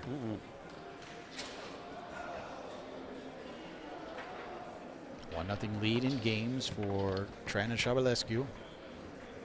Eileen from Germany. Katarina from Romania. Sweet pass. Shot attempt blocked by Shabalescu. Another possession for Tran. Shot near side blocked by Buffkin. I don't think I've called her Smith one time. Good job. Not good. And finding That's a nice the one. tight straight hole here is Rue. That is the one. That is the one. The hesitation, high lift, the man straight. Give her a chance to get off of it and then hit it tight to that corner.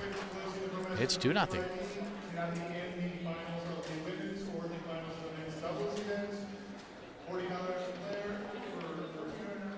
I have a story about that straight. Sully didn't have it a couple years back.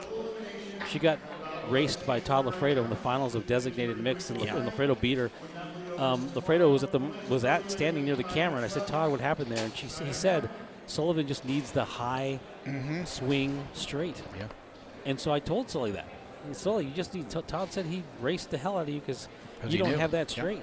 But that straight is the difference because you can't be on both. No, and at the very least, it makes you pause before racing out to that long hole. You've got to do it. He's passed there, couldn't hold on to it, and then knocked back into the goal. So a quick start here for the Americans. They're up 3-0 here in game 2. Back comes Lynn Tran.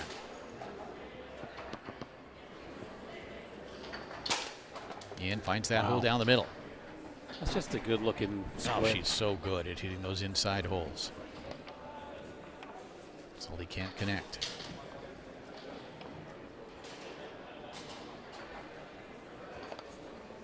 And the turnover here, the pass attempt stolen away by Rue, who will call time out.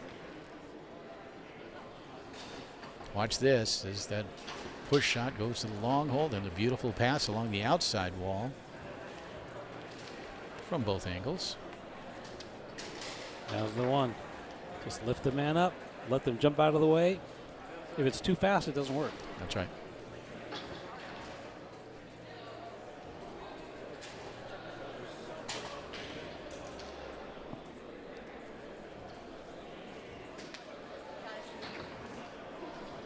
Couple of semifinals still to be played tonight in the men's side in doubles. Women's singles or women's doubles final as well, as Sullivan Rue puts it back into play. One just went wide. Rebound comes back to Sully. He sends it in with that left hand on the 5 to make it 4-1. Nice response here in game number 2 from Rue and Buffkin after losing that opening game.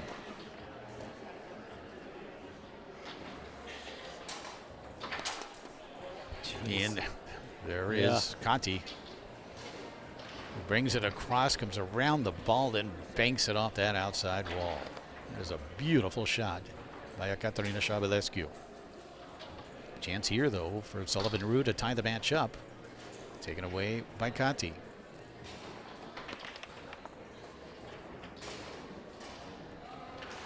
You're right, Jim. It's like Kathy's going to get hers. You're not going to drill her. You almost got to play her. I mean, she's like a master goalie that way, where you're not going to drill her. Going to get a piece of everybody. Goes for that bank again.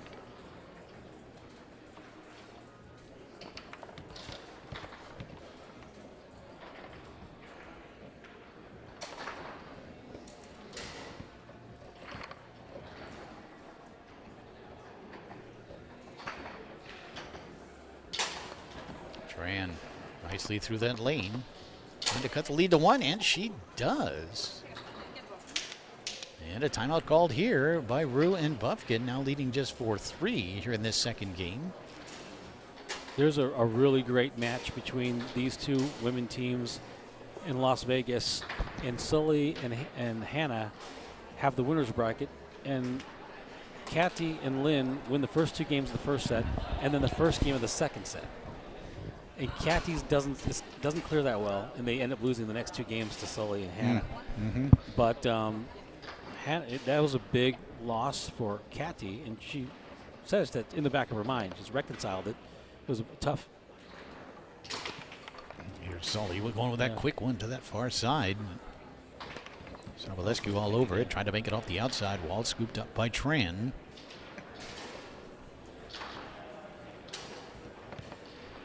Brushes it through with a chance to tie it up here in game 2. Lynn Tran. Trying to come near side, blocked by Bufkin. Hannah tried to pass along the outside wall, intercepted by Tran.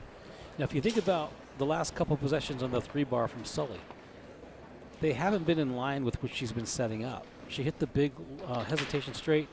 She hit a long she sat on, but the last couple have been quick shot longs. Mm-hmm. And that's not the timing she's not building off that momentum. No, it's kind of amazing to think of the success she's had already in her foosball career, and just the skill level is off the charts, just amazing. But there's still a lot of room for improvement in her game from a tactical point of view, from a mental point of view, from an organizational point of view. And you know it's going to come. But it's really remarkable that as great as she is, she could be even better. Yeah, oh yeah. We'll sit on this one and reset. I think it's a little rushed. Would you agree with that? That long's a little rushed? I'd like to see her sit on it, dead sit for 4 or 5 seconds, and then explode to a hole. And that high back straight, but... Let's see if she makes this one. I want to interject something. Tran, maybe looking to go inside here. Let's see.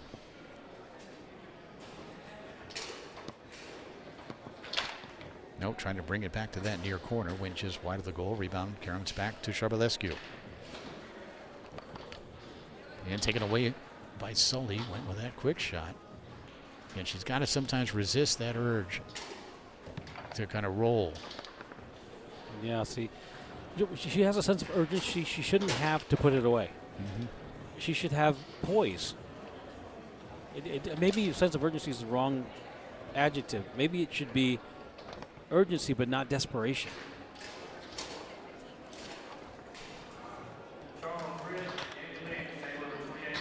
You know what I mean? Have a sense of urgency, but not a sense of desperation. And no, it makes perfect sense. Yeah. We talk about building a narrative. She has to think about what she's been doing, because Kathy is a cerebral player. How do you build off that hesitation straight? And how do you build off that long you sat on? Once you start quick shooting, you kind of lose the story you're telling to the goalie.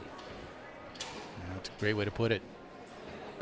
Yeah, you want to build a narrative of really being organized, of sitting on it, going ABC after 1, 2, 3, 4, 5, 6, 7, depending on using those 2 variables of where and when, and mixing them up to all the different variety of ways you can use them. And it's probably either one of the other. It's either another one of those long hesitation straights, getting her to jump, or sitting it to an off time she hasn't shot on, completely stoic and hammering that long. Yeah. And maybe even testing that squared off split as well, at least to let her know you're willing to try it. Right. But again, it's about building that narrative. This sets up that will set up this. And I'm holding this back to use later for that. And Tran again with an opportunity to tie this second game up, but can't convert to that near corner. She's had a lot of success so far going inside against the defensive Bufkin.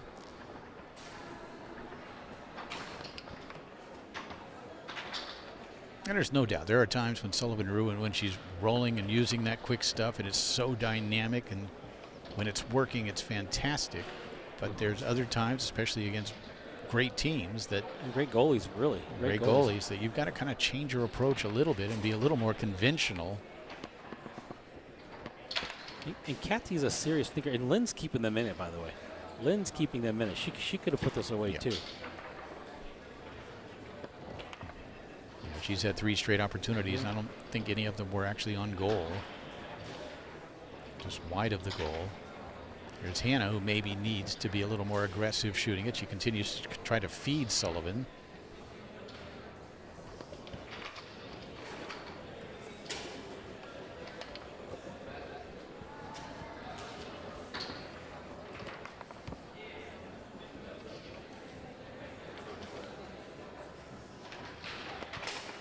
Banked off that inside wall by Hannah towards the goal. Caddy tried to bring it down the middle, sent back towards her by Rue on the 5. Remains 4-3 here in the second game. In favor of Sullivan, Rue, and Hannah Buffkin. Nice pass by Conti. It feels like this ball's been going on for half an hour, doesn't it? And maybe it has. And the timeout called. You know, this reminds me of the story we heard. We won't say the name. A great master came up to us last night and was talking about how in another match he had built up all this stuff that he was going to use in the last game, and then there was a big delay. And by then, it was almost a waste of time and energy. Had forgotten. Everybody had forgotten what they were doing. Yeah. It's almost like starting over. But that's what the masters do. They're every single ball, every possession leading up to the 5th game is a story they're telling on what they're going to do. And then the masterpiece of chess happens when you need to put it all together. Yeah. Right? That's right. Completely.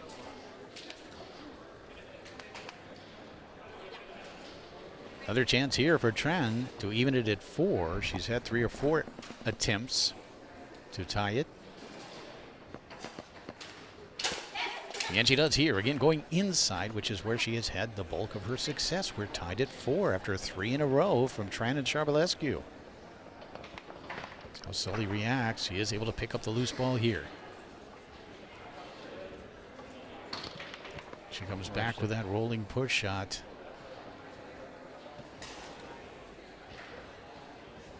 Grabbed by Tran, who advances along the wall and now can steal game number 2 for her team. Don't believe they have a timeout remaining. Mylin Tran. Tried to come inside, block sent towards the goal, then off the wall and slammed in with a 5 by Sully. It is 1 game apiece, and somehow Lynn is laughing. they survive. I'll tell you what. Celebrate that game, but just realize that's not going to get it done. Really what you need to do is take a deep breath. Understand what's happening. Stop rushing your 3-bar. You got a great hesitation straight that went down. How do you build off that? You waited for 7 seconds and hammered along.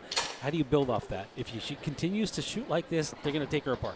That was a 4-1 comeback, and they were very, very lucky to get bailed out of that. Yes, they game. were.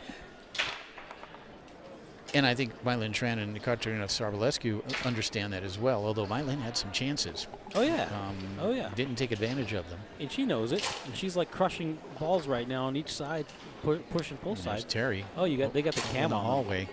Terry doesn't want to watch, so he's outside. And perhaps he's kind of sneaking views, and here they come back in, not knowing they were on camera the entire time. What was that camera? Where was that camera from? Oh, it wasn't even on our feed. Okay. Oh. Yeah, we were watching Terry and There was a spy cam. Terry was talking to Sullivan.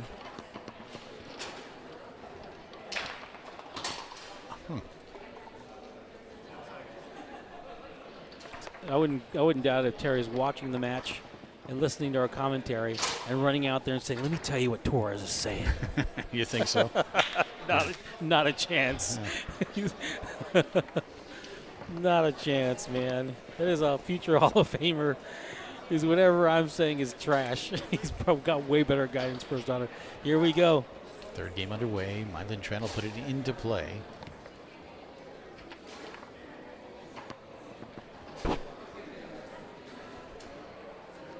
See if she goes to a corner here just to see if she can hit it on goal. Near corner, far corner.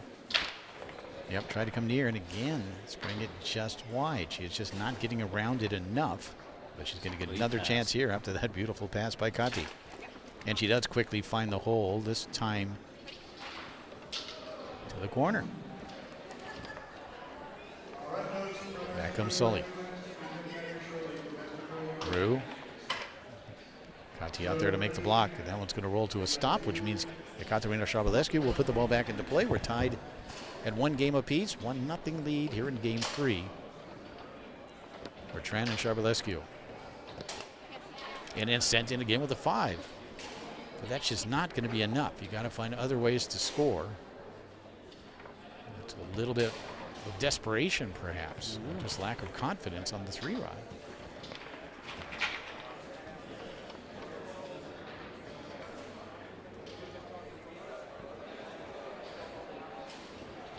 You got to wonder as well, just for Rue, I know her confidence was shaken big time yesterday in that loss in women's singles to Isabel Stelly, her great friend, when she was up 2-0 and up 4-1 in the third. Yeah.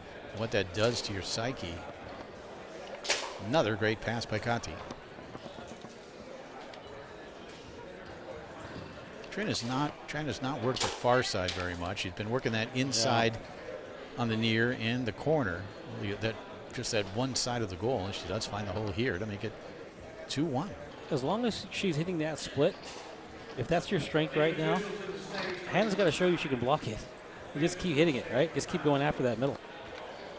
At this stage, I think Sullivan Rue needs to just simply not shoot any more long push shots until she establishes that she's willing to go inside, because right now Kati is just out there on everything. Not going to give her the long, period. Unless she sits on it and explodes to it like that. Yeah, and she did a little hezzy, little man. And who froze knows? her a little bit. Who knows if just the changeup is enough to freeze Kathy for a second. But Kathy clearly has a lot of comfort blocking Sullivan. 2-2 here in game 3. And the block here by Bufkin. 3-2.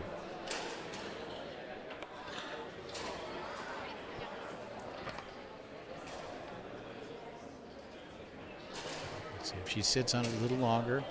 Vary your times too. That's not it. The split would have been. If she would have shot the split, that would have gone. And that, Another great pass from Conti. if they get on a roll like this, it's going to not be good. Yeah, I don't think Sullivan has shot a single split in the match. No, she hasn't. Tran will call a timeout, leading 3-2 here in game number 3. The women's doubles semifinal. And I think to the broader point, sometimes you shoot the split just to see if it's there. Sometimes you shoot the split because you need to know that they are paying attention to it, that they'll to show them that you're going to shoot it. There's a lot of reasons to shoot that shot, but that time it would have gone. If she would have shot that split, it would have gone. Yeah. And the way that Conti is really leading with that goalie man out there, that split is there quite often. She's not showing it, but she is giving it up. And not too worried about giving it up. Tran will put the ball back into play to increase their lead here in game 3. And she does, finally going out to that far side, and just the right time kind of saving it. It's now 4-2.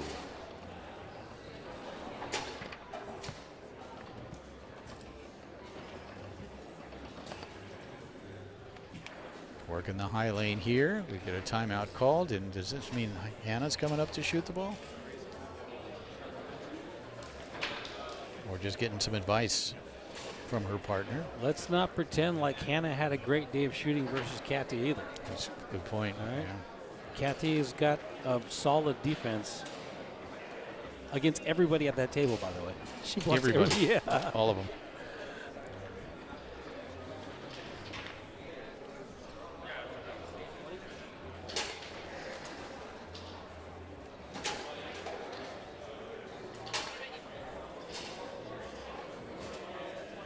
Put back into play by Rue.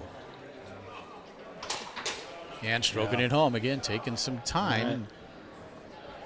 And then finding that far hole.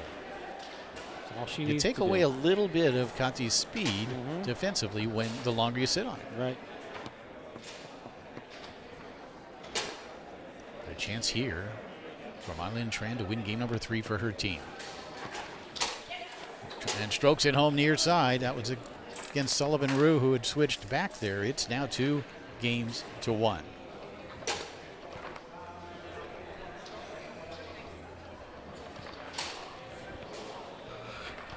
Well, we got some stuff for Sully to build off of. She sat on the ball. She scored 2 in a row. She was off time from her typical 3 seconds or 4 seconds or less quick longs, and she knows if she can hold on to that and build off of that, this should tighten up, I think. Yeah. All right. But that has to be her approach, and she has to resist the urge to go with those quick ones, even though they'll get her points here and there. That in the long term, in the big story that you're writing, those are not going to be as effective.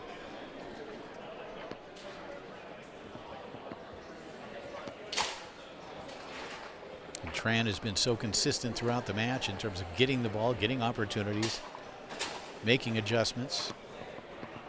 And a solid performance by the two ladies on the left. We're now up 2 games to 1.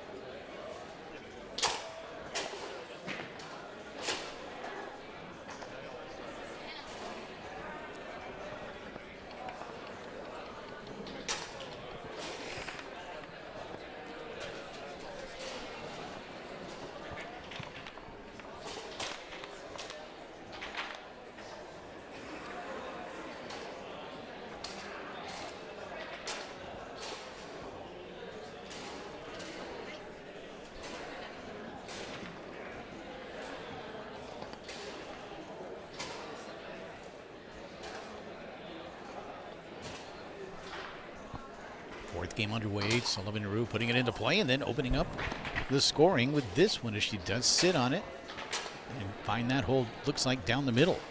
It's 1-0 in a game they have to have. Nice pick up here.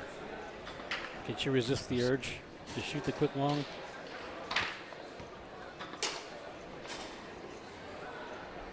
Just have to assume that Katya is going to be on that long every time. So what does that tell you? That split's going to be open, and it is open. She doesn't see it, but it does open up when she shoots that ball. You know, it also would be a good check. The inverted John Wayne. Just see what happens, man. See what I just throw her off a little bit.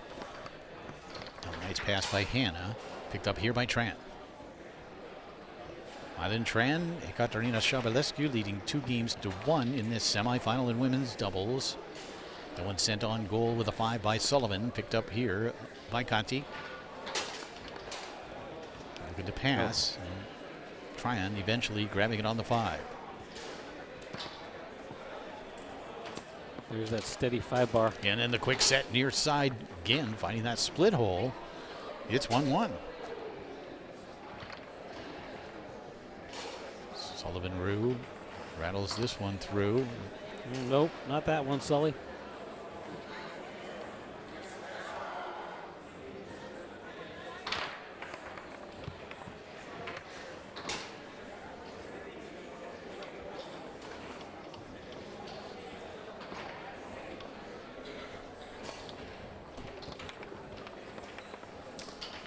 One here in the 4th.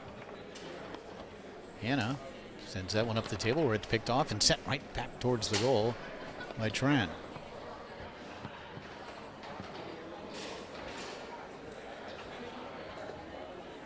Pretty simple on the 5 for Mylin. She'll bring it over. She'll hover over it, either brush down or brush up, depending on what she sees defensively. And to the far side here for Mylin Tran. It's 2-1.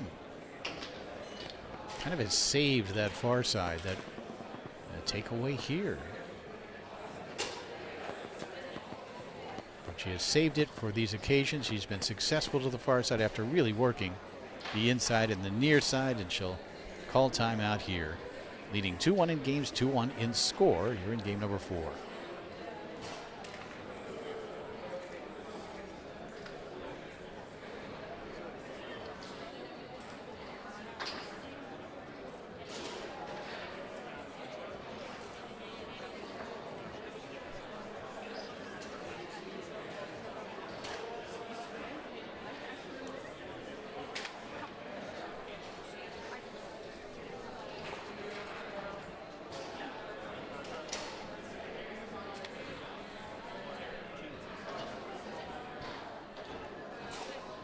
Mylin Tran will step back to the table and put the ball back into play. Shot attempt blocked away by Bufkin. Back the other way where it's picked up by Rue, who will call time out. She is going to bring Hannah up to shoot it, it appears. Let's see. Again, it's just about organizing your offensive game, and it's something she can go back home and practice. Sitting on that ball, 5, 6, 7, hit a straight, hit a split, hit a long.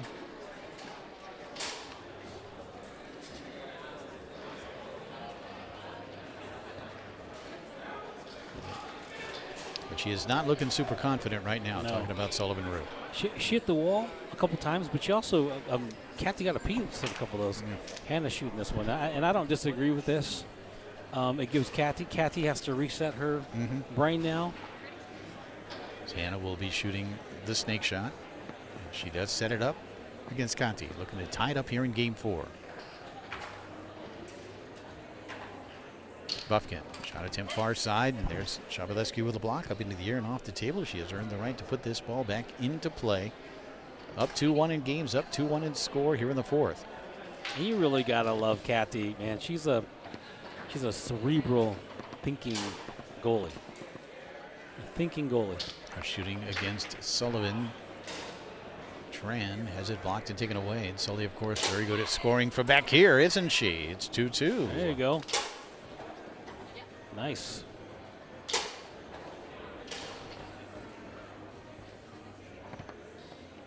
Again, that beautiful high brush pass here. Tran.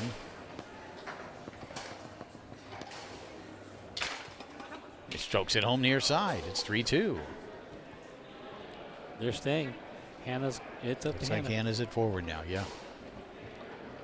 Right now it's just confidence, I think, with Sully as much as anything. Or lack of confidence. Hannah. Try to come near side, posting up and making the block. It's Sarbalescu. And she'll again put it into play, up 3-2 here in the 4th. And another beautiful pass by Gatti. It's at least 5 or 6, maybe more in this match that they have completed.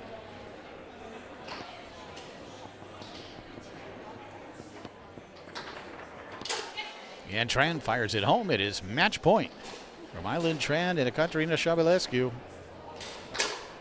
I tell you what, if they win this match, Sully's got to watch some tape and figure out how she's going to solve the riddle. Now it's not over yet.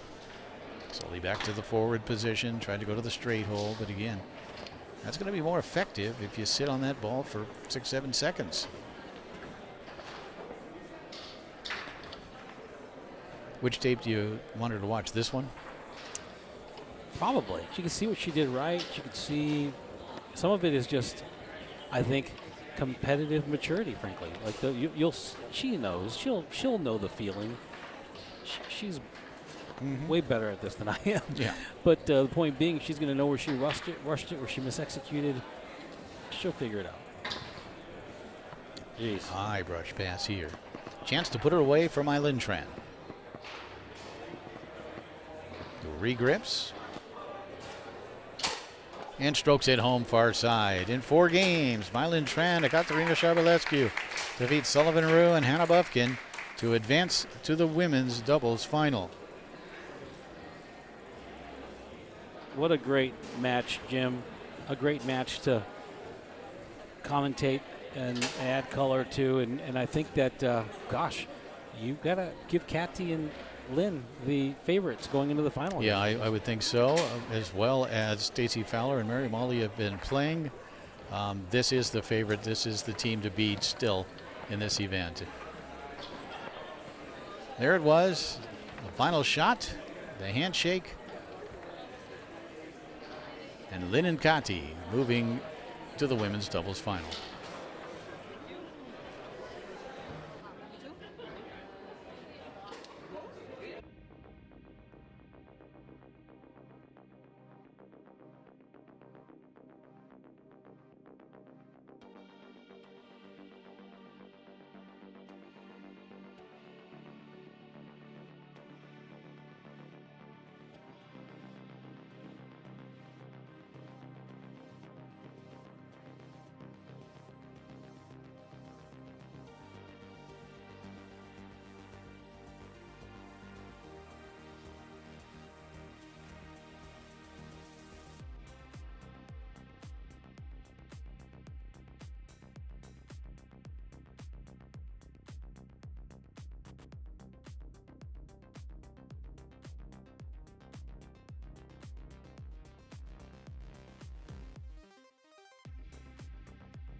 remember what happens on earth stays on. Rental whip, floor look like Tropicana. Dirty getting poured, sipping on the Yana. Shorty wearing ghost, pussy going phantom. Color Indiana, raising out a banner. Back in '08, bumping Santana. Bumping Dipset like it's mob ties. Back in 2010, rocking bandanas. I'ma crush it like it's on me payment like the first of the month. Don't repeat it, huh? I'm telling you once. Hit the bartender, swap out the ones. I'm good whatever, dog. I got the funds. $500,000 for the walk-in. Chipped in, I got 30 for the toast. 30 minutes of my time with it coast. Hey, you know I get it running like a brand new forces on Colgate Crest. Yelling Kobe, I aim for the chest. Running checkers, I've been running. Too predictable, I had to switch the flow. Jerry West, I'm talking my 44. I'm a dog, they found me at Petco. She got Doc in the cup, ain't no Pepsi Coat. I've been calling the shots since the Motorola. Y'all my bands, I'm broke.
Aftermarket.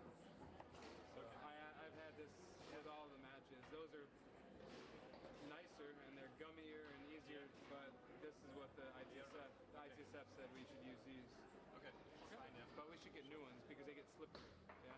You know, I tried to buy new ones and they said they didn't have any anymore. Okay. But maybe they lied to me. Maybe you can try like 2 hours ago I wanted to buy and they said no, we don't have any balls anymore. Well, these are one match roll. They're pretty good. I mean, that's good. They have some grip to them. Okay.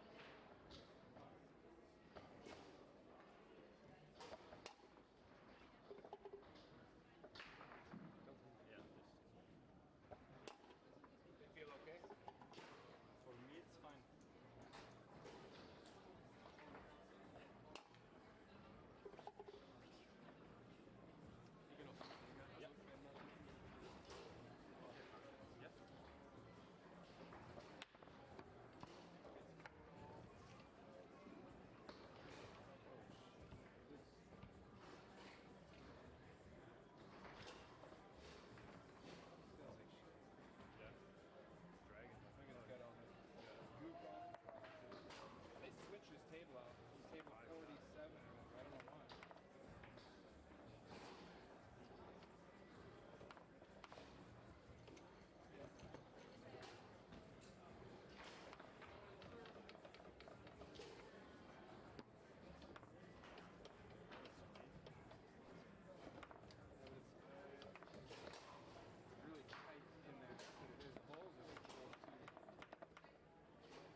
Jim Stevens and my good friend Brad Anderson back with you here on table number 1 as we bring you one of the semifinals in open doubles. Over there on the left side, it's a team from Austria. In the forward position, that's Ben Vilfort, his partner Daniel Burmettler. And over on the right, the familiar face of Tony Spredeman and his partner Eric Hiltner. Best 3 games out of 5. The winner will advance to the open doubles final. And again, Brad Anderson, I'm sure you've been here all weekend. You've seen what's been going on with these European teams and European players, how well they have been doing on the tornado table. Something we really haven't seen a lot of in the past. But certainly, things have changed. The world has changed in foosball. Excuse me. The European players have come so far on the tornado. I mean, again, I've been away for a little while from it, but boy, I am absolutely impressed. Not only with the men, the women are great. Yeah. I mean, just overall, they've come so far on the tornado. And you and I, of course, covered that 2006 World Cup in Hamburg. Now, what is that, 19 years ago?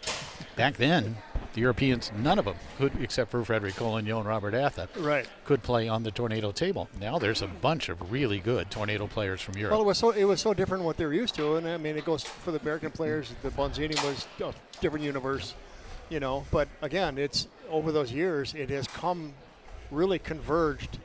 So all these good players are going to be a good player on whatever table they're playing on.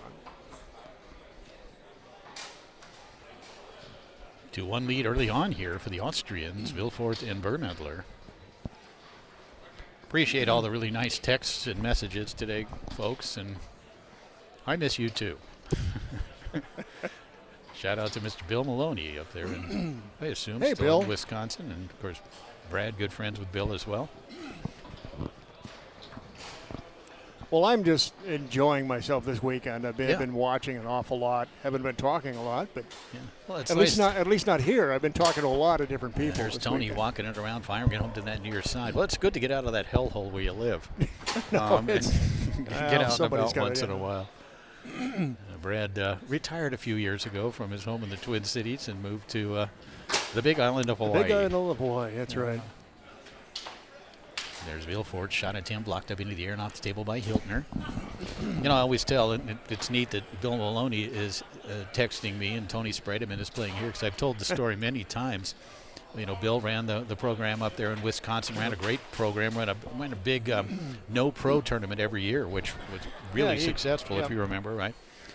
In one year, and Bill and I, of course, had been friends for a while, and he told me, Jim, you know, in that Wisconsin accent of Maloney's, he said, I got this kid up here. You know, I got this kid up here. He's this young kid, and man, he's going to be a great player. And, you know, he's doing things I've never seen before. And, you know, I'm like, I've heard this before from a lot of promoters. And I'm like, oh, that's really cool, Bill. Good to see you. Take care, you know. Well, I remember Tony. And that kid was Tony Spredeman. Yeah. First time I saw Tony play, I think it was 12. Yeah. And he was already, like, beating people up. Yeah. Yeah, so Bill was right. Bill called it, and the rest one of the is few history. things Bill has been right about it. We kid. Bill is a friend. But boy, did he call this one. And Tony Spredeman has gone on to have just an extraordinary career, of course. And right now, he and his partner, Eric Hiltner, leading rather tied at 2-2 here in Game 1.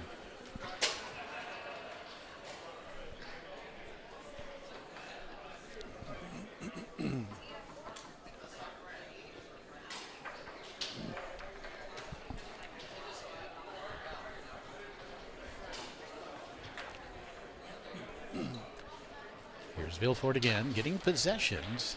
But Eric Hiltner, good defensively back there, makes the stop. And, of course, Eric Hiltner came up through the Wisconsin system as well. Yep. And it was Tony who said, you know, I've got this kid. There's this kid coming up. And it was Hiltner.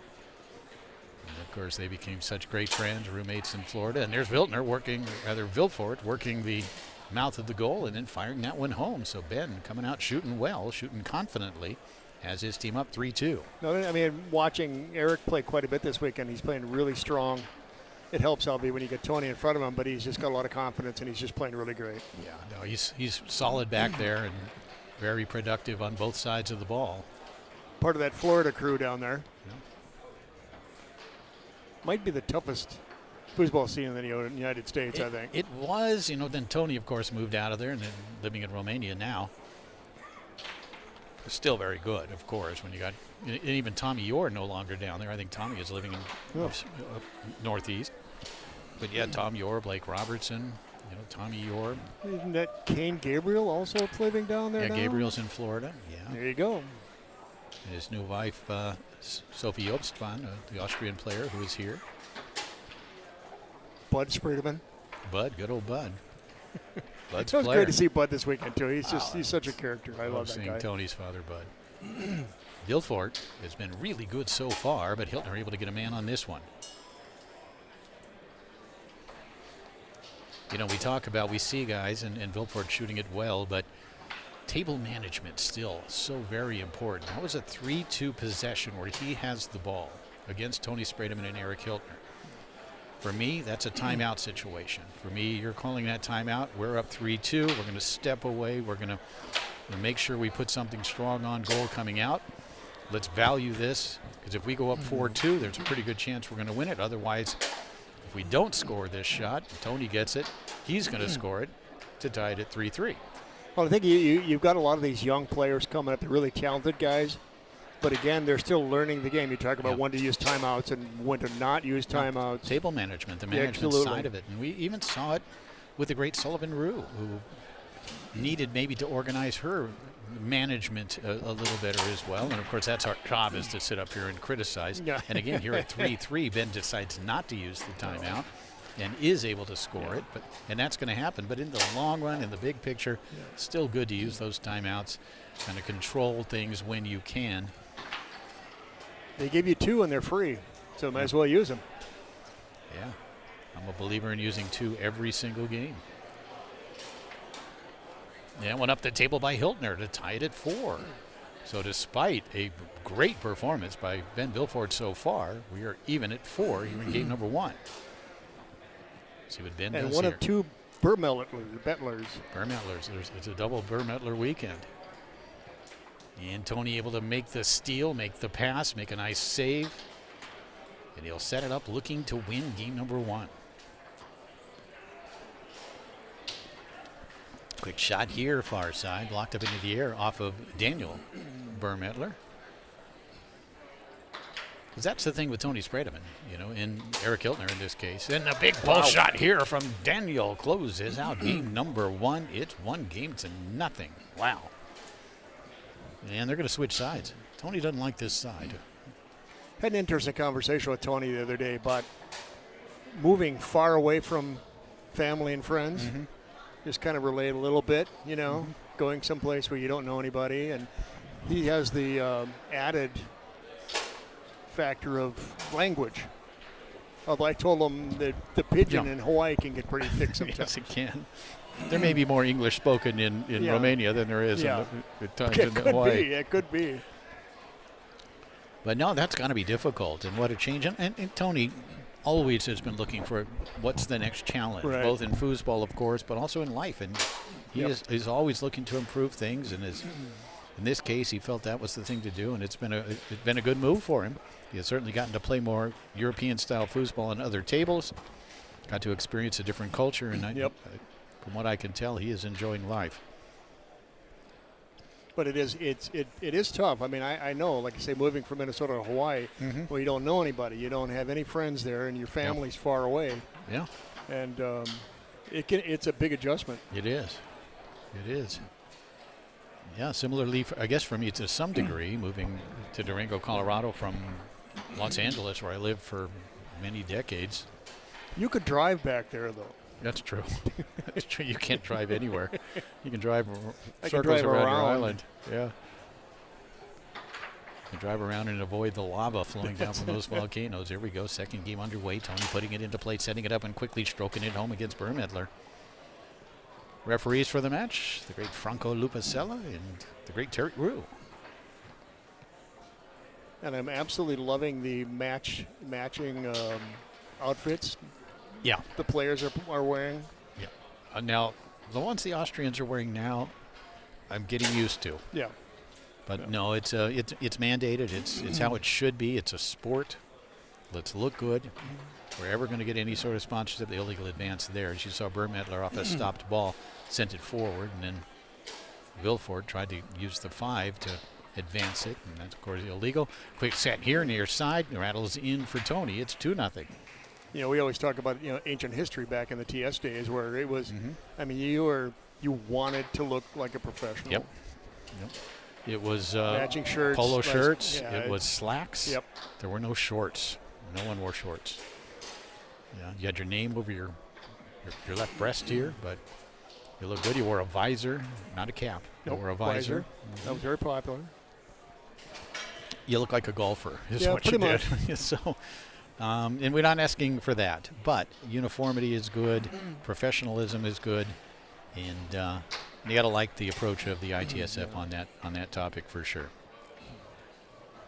It's been a great weekend here of table soccer. One more day tomorrow, of course, and not a lot going on tomorrow.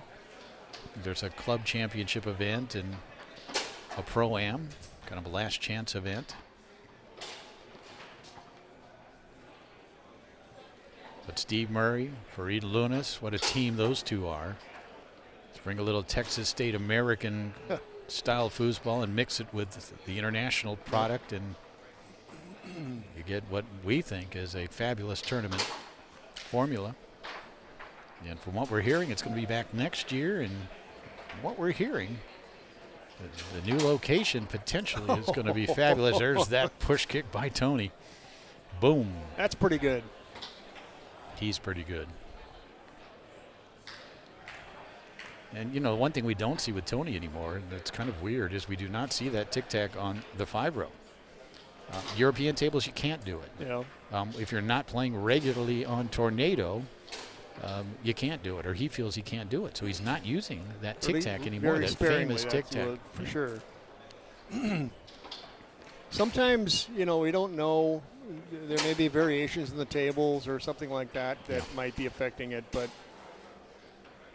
it's probably not necessarily the case here. He's just using that particular strategy this weekend. It seems to be working. Personally, I don't think it's quite as good. His 5 is not quite as good as it was. It's still great. It's still as good as anybody's, right?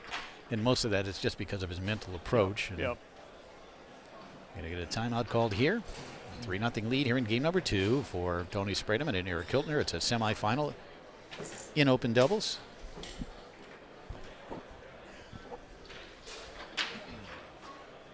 Shout out to Mr. Noah Rosenstein out in California.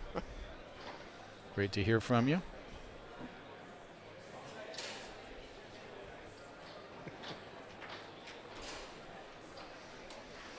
You know, you go away for a year and people forget about you in many cases, but some don't. And I don't know if these people know it. I think I've done more matches with you than anybody else. You have done more matches with you than anybody else, no doubt about it. And I'm going to have that put on a T-shirt. Yeah. And now you're adding, and the only reason you're working with me in this match is because you want to make sure that no one Mark Torres doesn't catch up. And I got to pad my stats. Yeah. I was thinking probably Tom Yours probably second, and that was going to rattle in off that outside wall. So it's 4-0 here in game number 2. Not a huge surprise that Sprademan and Hilter would come back after that first game loss.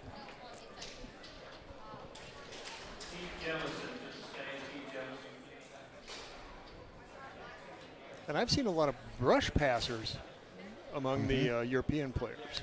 Yep. That's almost a gone, series in the U.S. Yeah, you know, one thing, if you can go back to the early 2000s into the mid 2000s with the ITSF, and when they began to use different tables and multi-table type foosball, you can look at the European game and how much the American game has influenced it with the snake shot and with the brush pass and a few other things.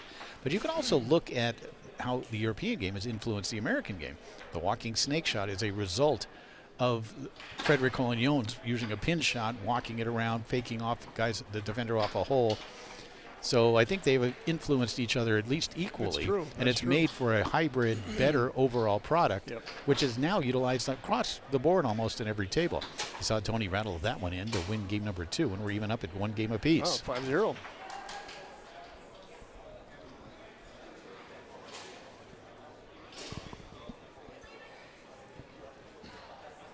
The winner of this one will face the winner of the other semifinal match, which has not started yet, which does suggest that potentially we'll have that on table number 1, and that's going to be a good one. That's Tommy Yor, Brandon Munoz versus Ryan Moore and Kane Gabriel. But you and I mean, 2006, we're in Hamburg, really the first time we ever went to Europe, and we saw that multi-table format, and it was chaos, but it was awesome, right? And then since then, now almost 20 years of how the sport has evolved, both internationally and here in America. It's really been fascinating to watch that and kind of see how things affected each other and how the game has changed because of that. And I think at least some of the European, especially the Bonzini, where they kind of switched to new ball, has kind of helped it a little bit because, again, that table traditionally was really, really sticky, and it made it really difficult to shoot pull shots or any, just stubbing all the time. Everything up front pin for the most part. Yeah, and that's changed. You can shoot a snake shot now on a Bonzini on every other table as well. I remember that players' party on the Saturday night there, where you had everybody just playing pickup games and everybody playing everybody else on all the different tables. It was so much fun. Yeah, that was quite a week, and that, to me, still remains the most important tournament in the history of foosball, and certainly culminated with that match on a Saturday night, USA versus France, which to me is still foosball's greatest moment. It was kind of anticlimactic after that, really. Yeah. I mean, it. Yeah, the next day, the final was not as exciting as that night was. Because describing the Fish Auctions Hall, it was basically 3 levels. You had all the on the floor, the base floor, the tables, and everybody's playing down there. And you had 2 more levels above. And all along the railing, as far as you could see, there were people watching. Yep, above and a huge bleachers. All the way down, they had a big screen that you could watch. And just people lining the railings, the noise in that place, and just the energy was amazing. It was incredible. Anyone who was there, and I've talked to several people who were there, will tell you it was just an incredible night they'll never forget. And I think I mentioned the other night, I don't know if anybody heard me, but again, some of the best moments I've ever had were with you and Iceman and Chris, just that I will never forget. And you guys have been part of that. So well, that's nice of you to say so. And it's I mean, we had just incredible adventures, and especially early on when we had never really done something like that. Hamburg was the first time I had ever been overseas, and you That's too. the first time I'd ever been out of the country. Yeah. And I live I like a few hours away from Canada. So you just refused to go to Canada, apparently. But kind of the opposite these days. Yeah. But that whole trip was such an adventure.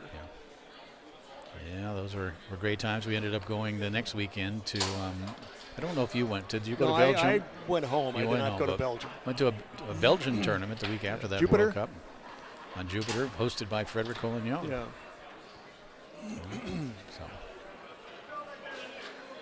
Well, when we went to Italy in 2006, that was another completely new place to go. Yeah, the World Championships were held in the mountains of Italy in 2006 and 2007, and that was a lot of fun. Again, continuing the whole multi-table sort of approach to it, and something we had never seen before. But I love multi-table foosball still to this day. It is the best format.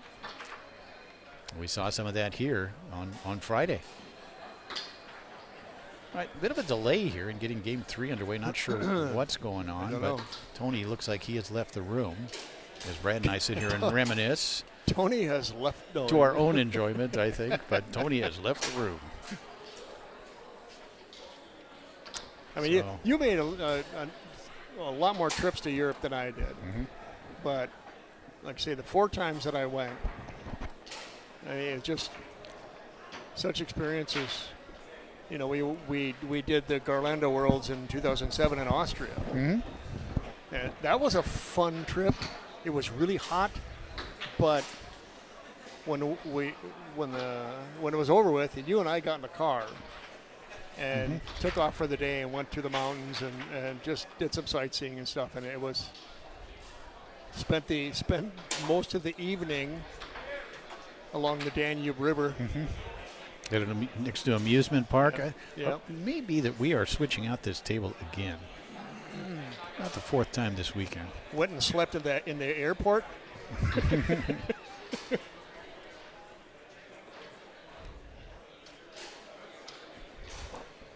Officials?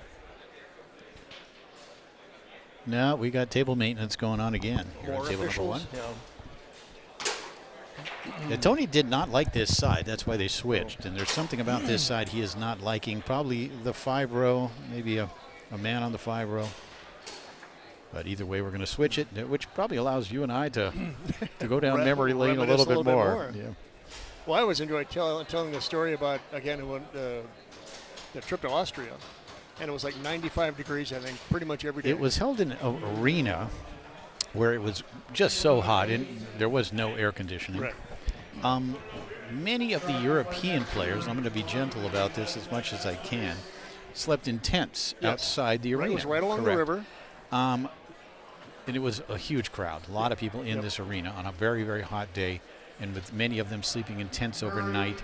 And one thing that tents do not have is showers. Okay? Yeah. You and I were in a comfortable Airbnb somewhere, I think, right? But and again, it was right on the shores of the Danube River, but I don't know if you really want to go bathing in there. No, you're not going to go diving in the Danube, which may be a song. But so it was a little.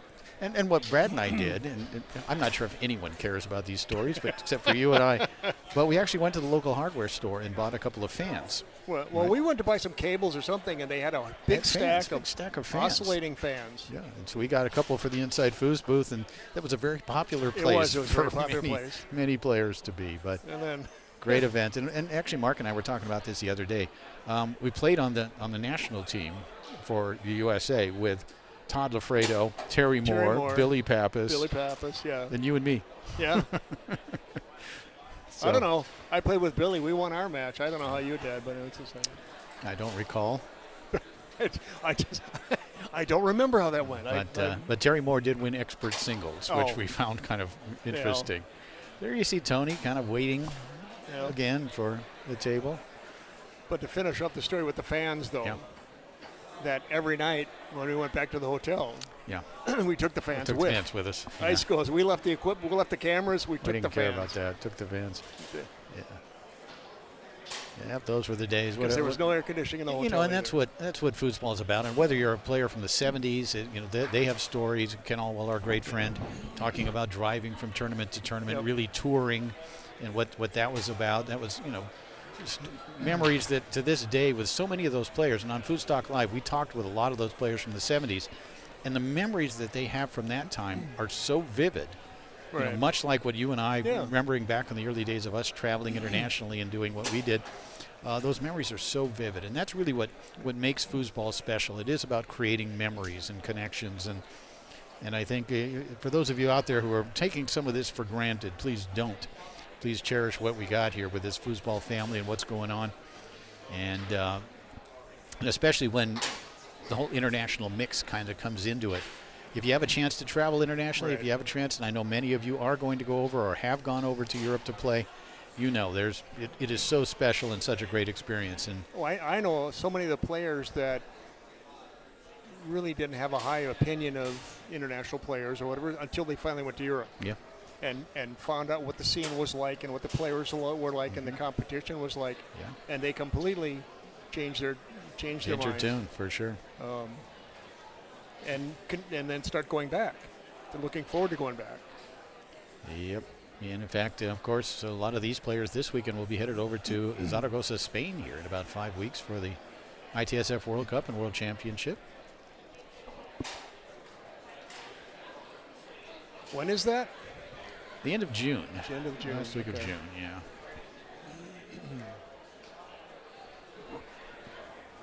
Well, I'm going to go to Kauai in August, so. There you go. I'd call you a name, but we're on that. I went to Kauai for 3 days many years ago, and it rained for 2 of them. That's what so it does. It was not an ideal trip. It's like the wettest place in the world, isn't it? One of them, yeah. Yeah. Well, I live near Hilo, and they get more rainfall annually than any city in the United States. Okay, yeah. So So what you're saying is Hawaii is overrated. That's what yeah, you're it's saying. terrible. Yeah. I hate. Yeah. Don't come.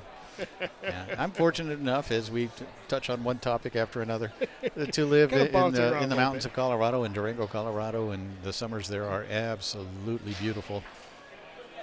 Yeah, you're up at 6,700 feet, where in the days you're going to get 85, 88, 90 degrees, but at night cools down nicely into the 50s. I mean, a couple of times I've been to Durango, it looks like a really very nice little town. It's, Yeah. I was there for your wedding. Yeah, that's right. And I stopped there when your way to my Hawaii. wife and I were heading west to after we left Minnesota. Yep. Well, I think Amy was about to make pumpkin seeds. I think she was there's some pumpkin carving going on. It was right before Halloween. Interesting. Boy. Like roasting pumpkin seeds. Looking at Paul BK changing the 5-rod. So not only we're not changing tables here, it looks like we are simply changing the rod. And for Tony, that's always that rod. Of course, someone who has such a great 5-rod and for years used that Tic Tac series. He was fully aware of every little idiosyncrasy on that. Well, like I said, there may have been a little variation. Yeah. You know, sometimes they had a problem with the side of the foot of the man had a little bit of a seam on it would disrupt certainly a Tic Tac. And I remember seeing Tony with like some sandpaper or something, you know, trying to sand that down. But yeah.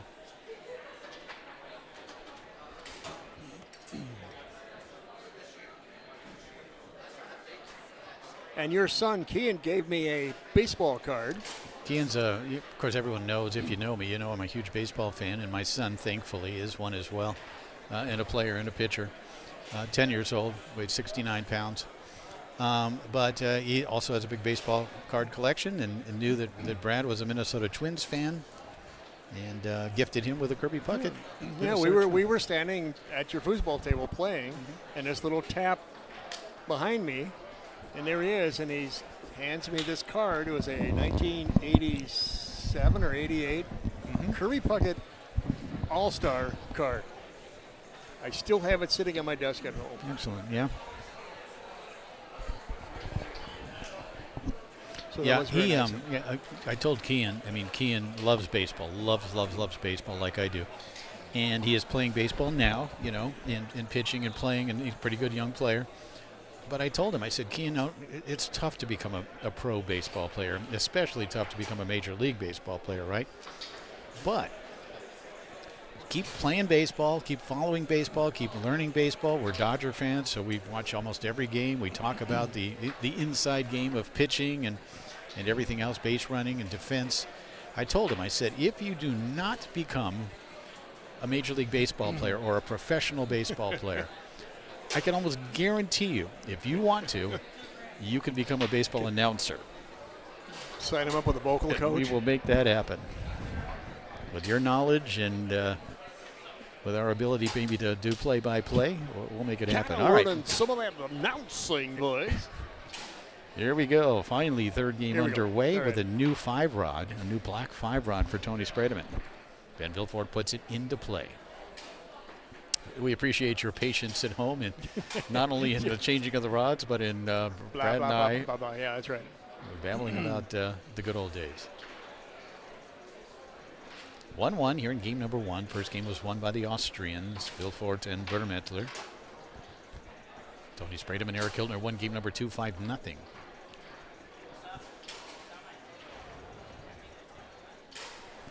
That slow brush series I've seen that a lot from the European players, especially the Germans, Austrians as well.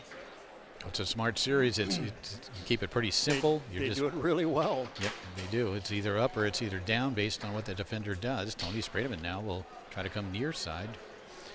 You know, Ben Vilfort played a great first game. Really good on the 5, really good on the 3. And yet it took a score from goal from his partner to put away that first game. He has got to play at that level or above, in my opinion, in order to win this match, in order to counter the great Spredeman and his partner Eric Hiltner. And Hiltner up the table, rattling it in. It's 1-0 in favor of Spredeman and Hiltner.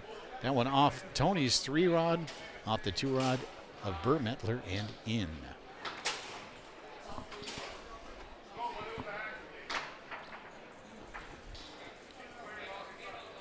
Vilford, every possession vital for Ben, although this one blocked away. Keep him warmed up, man. Mr. Murray. Jim's being molested by Steve Murray. And now he's moved over to me. Oh, hey.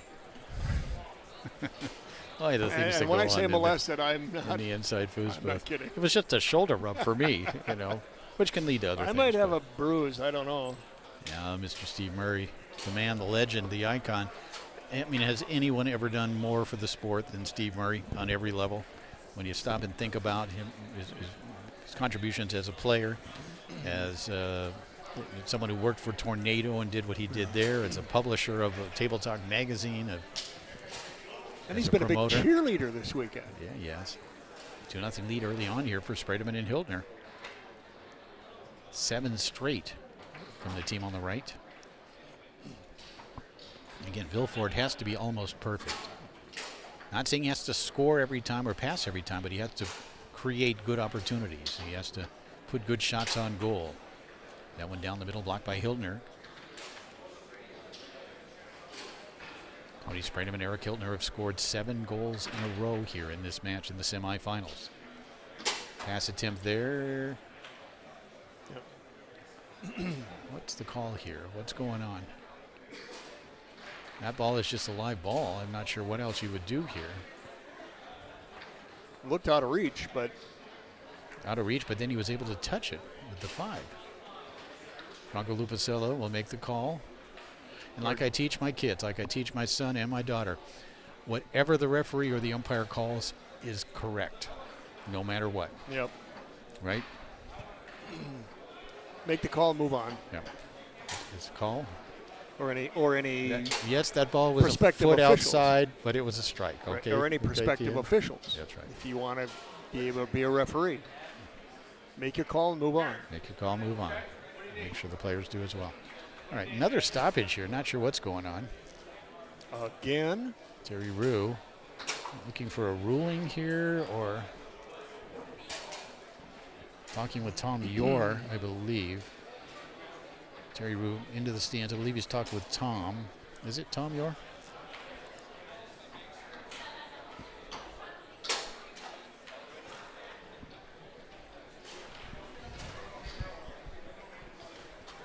Yes, he's talking with Tom Yor about a ruling, about the situation that happened.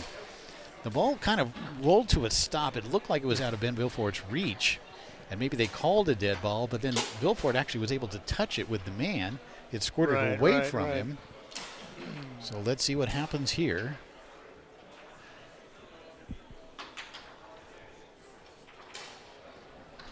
What would that...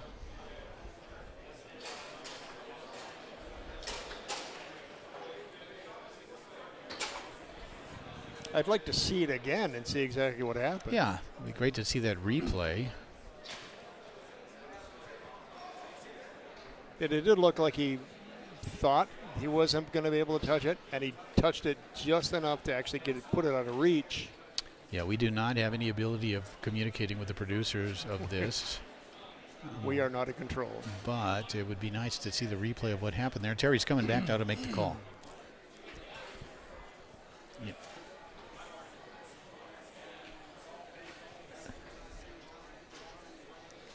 We cannot hear what he's saying either. I know you guys at home can, so maybe you can let us know what he's saying.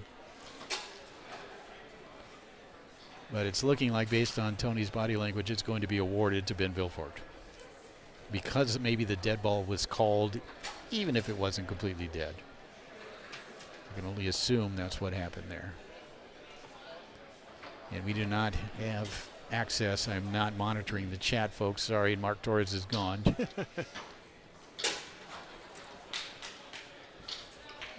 And he's not here anymore. Sorry.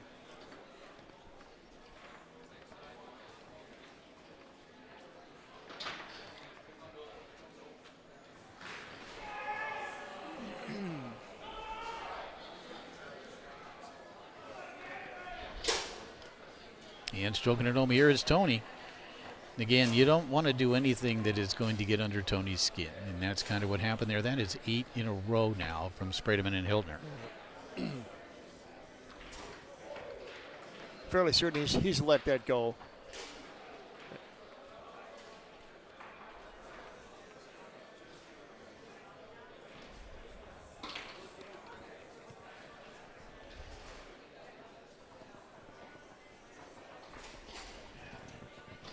Vilfort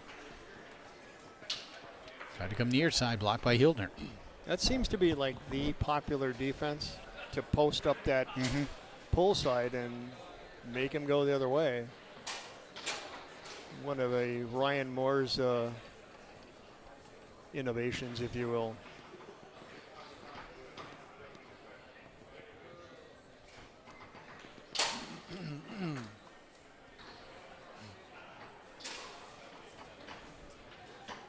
Because I watched that singles final between Tony and Ryan Moore, and Ryan was still using that same defense. Yeah, well, it's very effective. And Tony still has trouble figuring it out.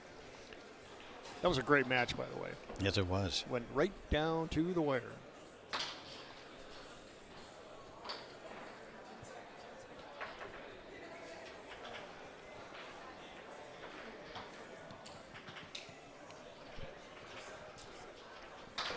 Four nothing here in this third game in favor of Spredeman and Hilder, who have scored the last 9 goals in a row after losing that opening game. After Daniel Burmittler hit that big pull shot and a chance now to win game number 3. And he does.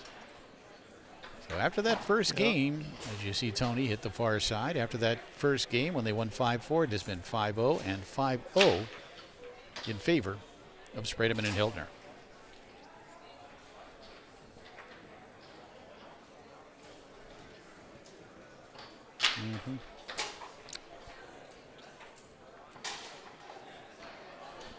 All right, folks, I am trying to monitor the YouTube. Is somebody chat wondering now. who Kirby Puckett was? Who was the Kirby Puckett of Kirby Puckett of foosball? foosball. Wow. That's a good one. As he was such a good guy in the community, although later some things came out. Well, yeah, but I mean, in the clubhouse, he was. I mean, Great he was clubhouse a guy. leader on that team, and he set the tone for a lot of their success.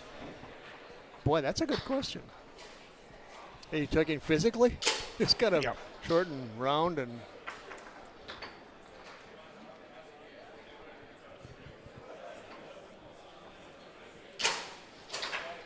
Yeah, I think Buffalo Foosball makes a good point in the chat about these stoppages should not be so common. You're right. You warm on that table, you make the decision then, because it has happened several times now, hasn't it? A couple of matches left tonight. Looks like we might get the other semifinal. Then, of course, women's singles or women's doubles final, men's doubles final. But if you have any questions, comments, anything else for us, let us know.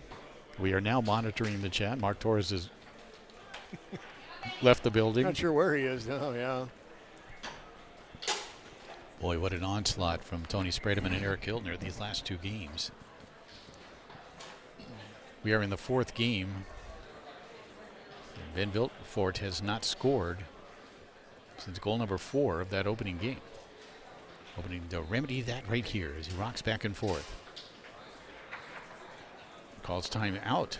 On 0-0. It was nice to see Mark. It was fun to hang out this weekend. Had not seen him in a long time. We did not get all 3 of us up here at one point. We were trying to do that, but they were short of microphone. Logistically, it just wasn't going to work.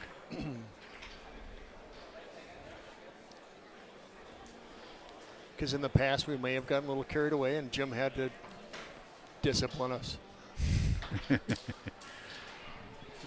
We've got Burmittler now switching into the forward position to shoot the ball, and that is Tony moving back there to defend. That's interesting. This is Vilfort at goal. And stuffed back into the goal by Hildner. It's 1-0. Vilfort will return to forward. Spredeman will return to forward. That is 11 in a row. Like I say, that's a bonus right there, because you know if Eric would have gotten the ball on the 5, that's an immediate timeout. Put Tony up there. Probably, unless Tony says go ahead and shoot it. Well, okay, but the odds of that happening.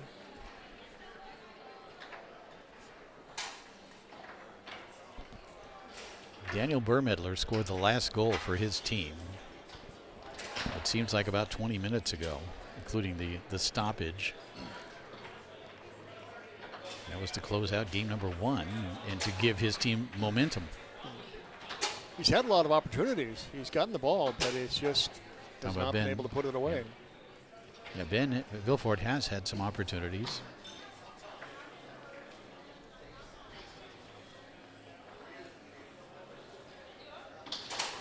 That shot down the middle, stuffed back into the goal by Tony. It's the most dangerous play in foosball. I've said it before. Going down the middle when Tony Sprademan's on the other side of the table. Yeah, it's something you just simply don't do. No. I mean, Ryan Moore can get away with it, maybe, but that's about it.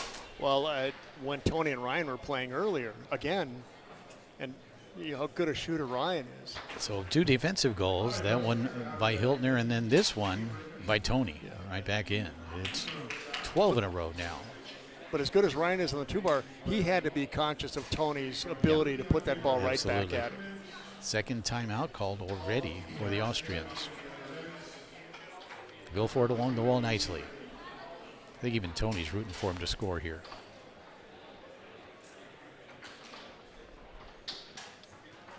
Again, Hiltner there to make the block.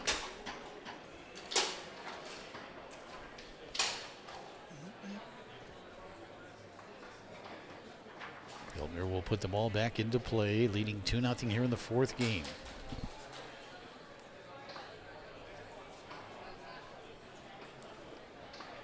Another beautiful pass here from Hiltner to Sprademan.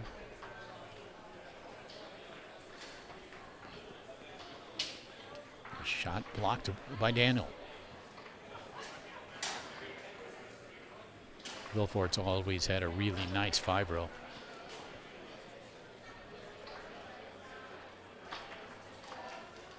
Ben strokes it home near side to break the string, and he celebrates it. Comes to the near side after 12 in a row from Tony and Eric. So we don't have to worry about that anymore. Sprademan. Shot at him blocked, and then bounces in the air and lands on the 5 of Vilfort. I really like the 5-bar, some of these guys. It's just so patient. And they're really watching the defense to see where the opening is. Then it's A or B. Yep. A nice pass by Hiltner to Sprademan. Such familiarity between these 2 players. Tony able to convert to make it 3-1. Just a matter of time, I think, before we will see Tony Sprademan and Eric Hiltner as the first entrance into that open doubles final. Unless we see a miraculous comeback from the Austrians. But they've been outscored 13-1 since that first game victory. Make it 13-2 as Vilfort finds that hole down the middle. It's 3-2. Got to keep playing. Taken away here by Ben. Vilfort tried to chip that one up, couldn't hold on to it. It comes back to Hilton.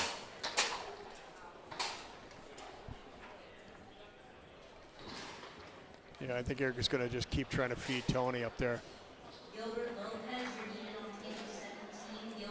Vermettler. So stolen away by Sprademan. And Tony quickly to that near side. It's match point.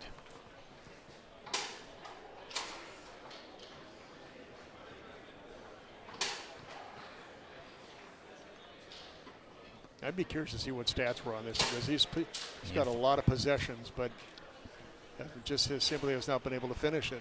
He is able to find the hole down the middle here, but it's angled into the goal off the 5 by Tony, and there it is. Tony Sprademan, Eric Hiltner in 4 games defeat Ben Vilfort and Daniel Vermettler. The first game went to Vilfort and Vermettler 5-4, but after that it was 15-3. Ouch. As Tony and Eric advance to that open doubles final.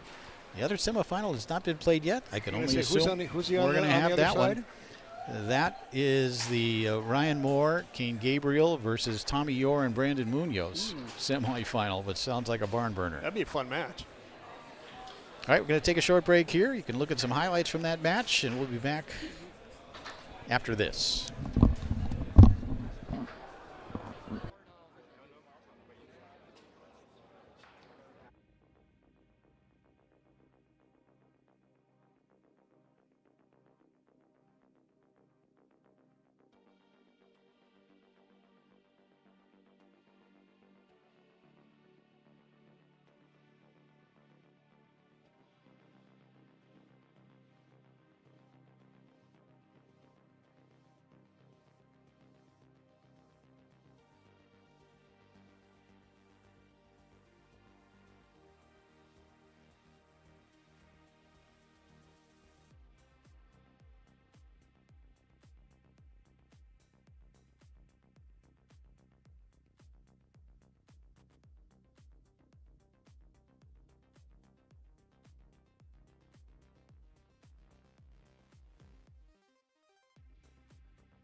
balls are in there.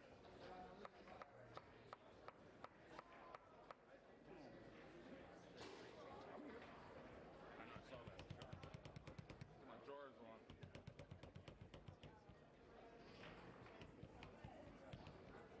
What's wrong with his slide bar?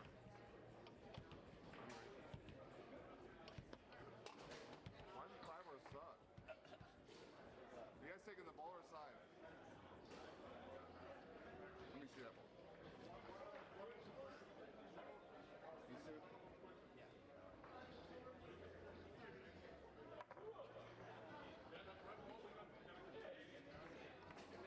Let's take it.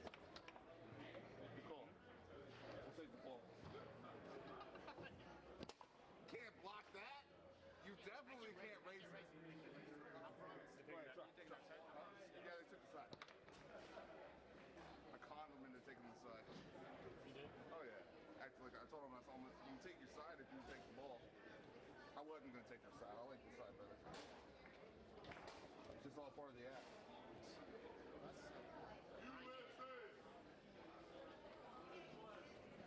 There's three of us. No, he's here. He's a citizen. Yeah. Don't you get a passport? He's got a fucking USA passport.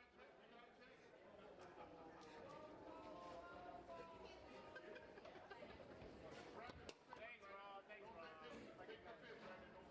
I got both. I got a Canadian and a Really?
He missed 2 out of 3 calls. Yeah.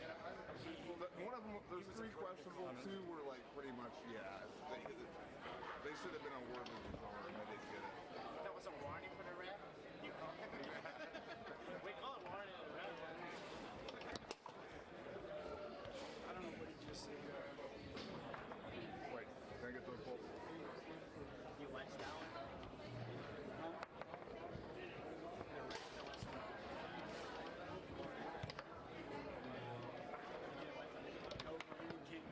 He said, Brandon was so frustrated. He said he was resetting you on the 5 on purpose, and just to see if he would call it, and he wouldn't. Me and Ryan played together against Railroad. Huh? We got for Moneyball. I switched that rod, so hopefully it's good. Sorry. And yeah, they're fun.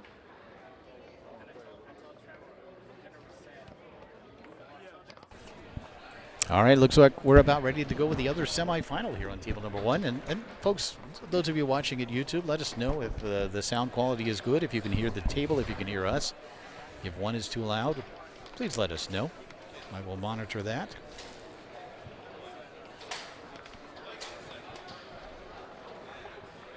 And the chat, if I can, there it is, dig it up. Oh, thank you, Johnny.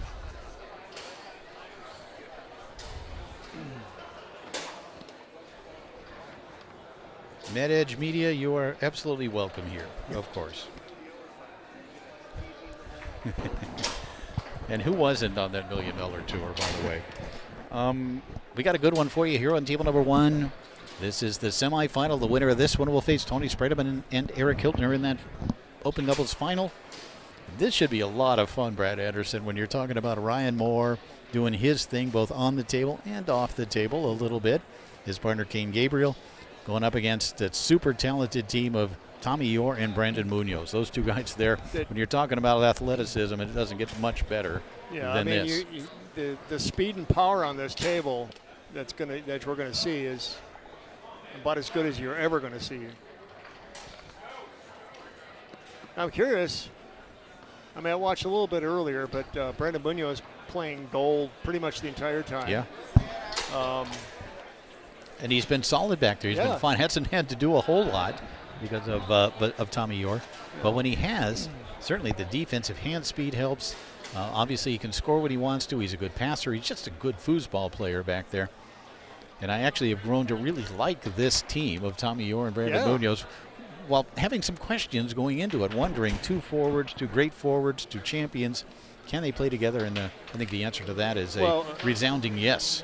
We know that Brandon Munoz has to be a good defensive player when he's got his singles victories. Yep. You can't win open singles without being a good defensive player. How to You're play right. defense. Yep, that is so true. And he's just a foosball player, and we've seen him evolve, from that when he first burst on the scene. He was just this fast guy that was incredible, but was not technically 100% in every area. But we've seen him evolve into now a very good all-around foosball player. What I'm curious to see, though, because playing goalie in these matches, I mean, you're still kind of more than anybody, you're able to control the pace of a game and a match from the goal. And from what I've seen from Brandon Munoz, patience isn't a big factor in his game. So we'll see what happens here. It'll be interesting to see. It's funny, MedEdge Media saying that about Ken Alwell, because both Brandon Anderson and I are great friends with Kenny. And yes, he was a forward. Never had a great deal of success in singles, because MedEdge here says he won some singles and wouldn't even touch the goalie rods. He did. In fact, I couldn't tell you exactly the tournament. Well, he does. He loves to. Well, I shouldn't say he loves it, but he has told me that he did have, in fact, a open singles victory. It wasn't one of the smaller regional tournaments. Yep. I mean, he's still. Yeah, but he was unstoppable. I've played with Kenny enough times to know that he's still he knows what he's doing back there. Yeah, he played goalie for me in a couple of tournaments on Warrior. I had to kick him in the back one time because he was just like, "Come on, Kenny, you need to score," and I finally just kicked him on and put him in goal. And All right, we're about to get this one underway here. King Gabriel ready to fist bump already. But certainly this could turn out to be one of the best matches of the weekend in terms of the matchup. You got the great Ryan Moore, but across the table from him, you've got the great Tommy Yore. And Ryan's been going exclusively with a pull shot this weekend. Yes, he has. Not a single snake shot to be seen. And he has come to play here this weekend. He has been very good, obviously winning open singles, men's singles. And here he is looking to get to the finals of open doubles. Speaking of 1970s stars, I'm sitting here looking straight ahead at Mr. Mark Crowell. Mark Crowell. Playing over on table number 5. Hall of Famer, one of the great players of the 70s. Still playing. There's Mark. Mark always comes up to me and has a question about birds, believe it or not. Because I'm a birder. He knows I'm a birder. He knows I know my birds. And he comes up and he asks me questions. Always really interested in knowing the answer to it. And I'm usually able to provide it. But what a great player he was, and still out there playing. And a lot of fun to watch Mark Crowell play. Terry Rue will be one of the officials for this match. What is it? You can hear the buzz. Oh, let's see it. Well, it's not an American bird. It's not a Western tanager, so.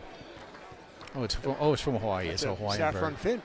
Saffron finch, which is So not indigenous. It's an Asian species. Quizzing you on birds of Hawaii. That's a tough one. there's only a couple of indigenous species in Hawaii. Right. And That they have really cool Hawaiian names, like the iiwi.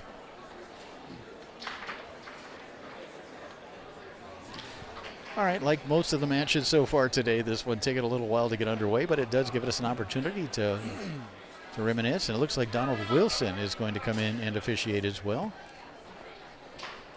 along with Terry Rue. Donald doesn't look real happy about it. Hopefully we won't have to change any rods or... Yeah, a great point made in the chat. Determine all that before the match gets started. Test everything, find out, and we've changed this table, I think, 3 times, and the rods a couple of times, and I think we are about ready to go. It's going to be Tommy Yore, Brandon Munoz on the left side of your screen, Ryan Moore, King Gabriel on the right.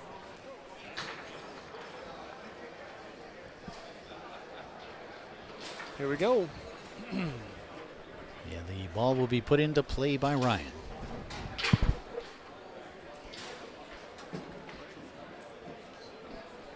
And here we go. Ryan predominantly using that lane wall series, which he is so good at, that quick lane, which he tries here. Tommy looking for it. Trying to go through the lane, is able to pick it up off that back wall. Will set up the pull shot against Brandon Munoz. We saw Brandon earlier against a snake shot put up a tremendous defense. We'll see what he can do against a pull. He is able to take it away here. Sends that one up the table off the back wall, and eventually it is picked up on the 3-rod by Yore. Tommy will set it up against Gabriel. Try to bring it back out to that far side. Gabriel looking for it, makes the block and takes it away. So often, Brad Anderson, these first games, the two teams come out with energy, kind of feeling each other out, kind of setting things up for later in the match. So you almost can throw the first game result right out the window. Right. It almost doesn't matter in most cases with teams of this magnitude. Well, you always have a game plan going in. Yes, you do. First game is going to give you an indication how well that game plan is working. And then you make adjustments from there. But because a game plan is really just a starting point, isn't it? Exactly. Yeah. It's like the old 49ers where they'd plan out the first however many plays. Yeah. You know, that's a lot of times like, okay, I'm going to start out shooting a middle, or I'm going to, Yeah. Use this to set up this later. Go inside to set up the outside. Pass attempt here. Kind of a loose possession there from Gabriel. Does get it through. Quick pull kick by Munoz, who does everything quick. And we see Kane is primarily push shooter from the back. What is it? The old baseball announcer said that a certain player, and Brandon Munoz in particular, makes a cup of coffee nervous. That one set up the table. And Brandon, though, to his credit, can be an incredible up-tempo player, no doubt about it. Nice pickup here by Yor. But he has also learned to really control that, and that is what made him, I think, a much better all-around player. I think he's gotten better at that. Again, my first impressions of Brandon Munoz were just undisciplined was the term that I would use, and he's gotten much better. Yeah, he has, and Yor able to get his team on the scoreboard first here in game number 1 to that far side. Still high energy, but harnessed. Yeah. Better job harnessing that. And these guys will out-hustle you, so. Yeah, you think these 4 players would be a pretty good 2-ball rollerball game? Oh, man. There's Yor again to that far side. Watch this. Again, he's so good at this. A little hitch to get you off the hole, and then executing to that far corner. It's 2-0. Bouncing it through the lane. Here is Yor. Tommy. Working that far side. Regrips. And then rips it home to the near. It's 3-0. And he's been so good at those subtle moves like that, actually working the inside, not necessarily straight, but off that center dot just enough. It's stolen away here by Yor. Another guy that maybe has the quickest hands anywhere, but is so disciplined, and it's 4-0 just like that. Knocked down by Yor, but it is Moore getting a possession off that back wall. What a start from Yor and Munoz. Ryan trying to bring it down the middle and does so successfully. This has been his bread and butter all weekend, is that squared off split against the standard.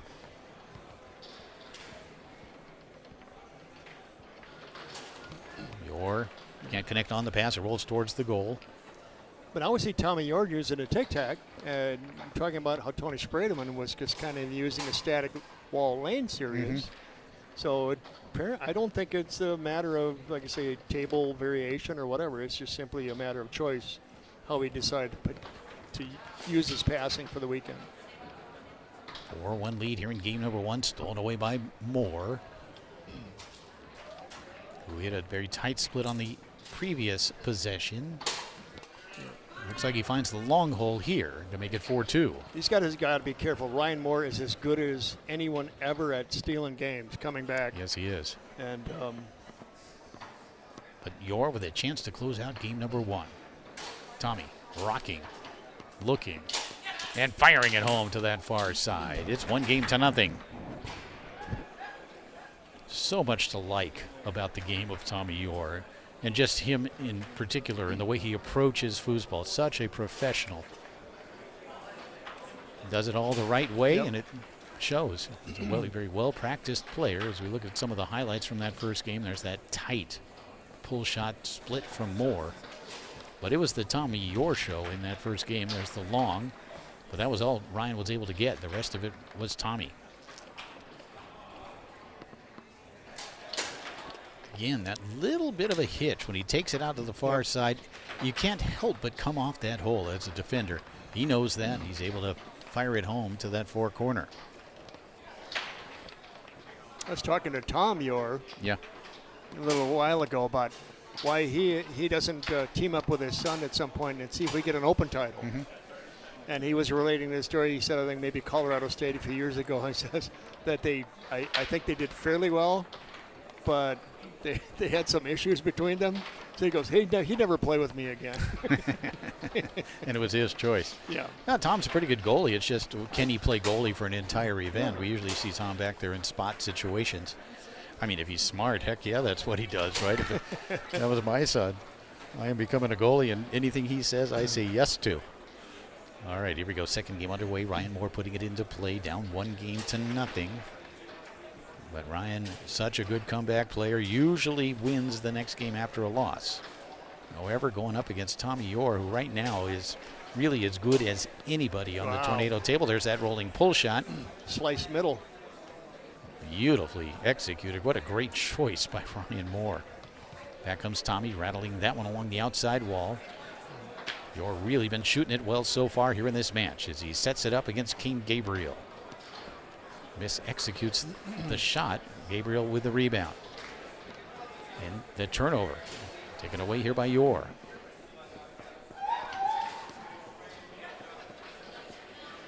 Tommy back to that near side again.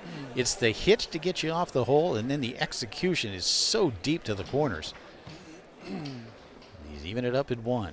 I'm kind of waiting for Kane to make his presence known here. So far, he's really has not been a factor in this match at this early stage. Yeah, Tommy has scored well on him.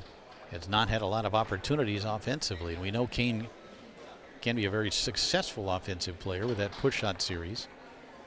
Munoz brings that one across, sends it up the table towards the goal. And here's where I'd like to see Kane take a little time before setting up the push shot, sit on it for 3, 4, 5 seconds, and then execute something. But again, tempo, pacing is such an important part of the game, and it's a goalie's job to really help control that. So I would like to see Kane take a little bit more time before executing that outstanding push shot. But he's on the table. He's a far better player than I ever was. We're going to get a call here, a jar called by referee Terry Brew. No argument. No argument at all. And it's going to be awarded to Moore, who puts it into play and tried to go with a quick one. Didn't execute it. Grabbed by Munoz. Tied up at 1 here in game 2. This one taken away by Moore. So it looks like taken right back by Munoz. Brandon Munoz right now is just trying to feed his forward. And he does so beautifully here along that near wall. Boy, the quickness of Munoz. And you're able to find that near corner. You know, there are things that Munoz does back there because of his hand speed and his foosball acumen that are really, really good. Yet you still get the sense he is sort of feeling out the goalie position. Yeah. But with some time spent back there, you're looking at a guy, I think, at Brandon Munoz, who could become an outstanding goalkeeper. 2-2 here in game number 2. Another possession here for Yor. That's Ryan Moore back there defending.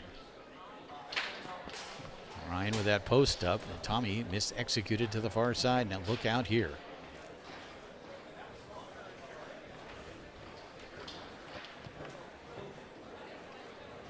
Ryan, as good of an offensive goalie as the sport has ever seen, sends that one up the middle, picked up again by Yor.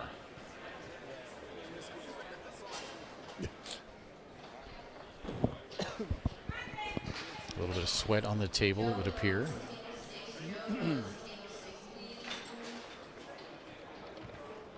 Tommy, this execution here as well. Trying to advance it along the outside wall was Moore. Stolen away by Yor. All right, he's going to show him that post-up defense that he uses so well against Sprademan. But first, Tommy wants to step away, call timeout, and give it a little thought. With Brandon Munoz's evolution as a goalie, Trevor Park is a great example, who was well known as a really good forward, but he started playing goal for various, like Billy Pappas. I think he played quite a bit, and he really turned into a really good goalie. Which I think showed up at Worlds last year, if I'm not mistaken. That's right. Yes, it did. Tommy will put the ball back into play, shooting against Moore, and he is using that post up, but Tommy quickly to that far side. It's 3-2. Kane's going to, or somebody's going to have to find some defense here pretty soon. They're leaving Kane up there in an offensive situation. Interesting. It's trust or not sure what. Not sure why you wouldn't bring Ryan back up there. I don't think we're to the point in this match where you need to make a full-fledged switch. And he's still trying to feed his partner here. And why wouldn't you? And he does along the outside wall. Pass along the wall, picked up, stroked home. Beautiful foosball on display from that team on the left side of the table. They're up 4-2. Already up 1-0. What a performance so far from Yor and Munoz. Tony Sprademan and Eric Hiltner await the winners. Well, they've just done a really good job of minimizing three-rod possessions for Ryan Moore and Kane Gabriel. Yes, they have. If you're not getting the ball, it's awfully tough to score. Kane does get a possession here, and he's able to rip that one home, I think, down the middle. Let's have a look. Squaring it off. Maybe to the long hole there. It's 3-3. Or rather, 4-3. Tommy doesn't execute the pass. Picked up here by Ryan, who can be explosive on every possession. Like that. There is never a time when Ryan Moore switches to goal where he doesn't score. Yeah. It's remarkable. Tied up at 4 here in the second game. Yeah, a 2-0 lead in games is not insurmountable, certainly for Moore and Gabriel, but it certainly makes their task more difficult. So this ball is pretty big. Watch this. Where's this ball go? Yep. Just behind or down the middle.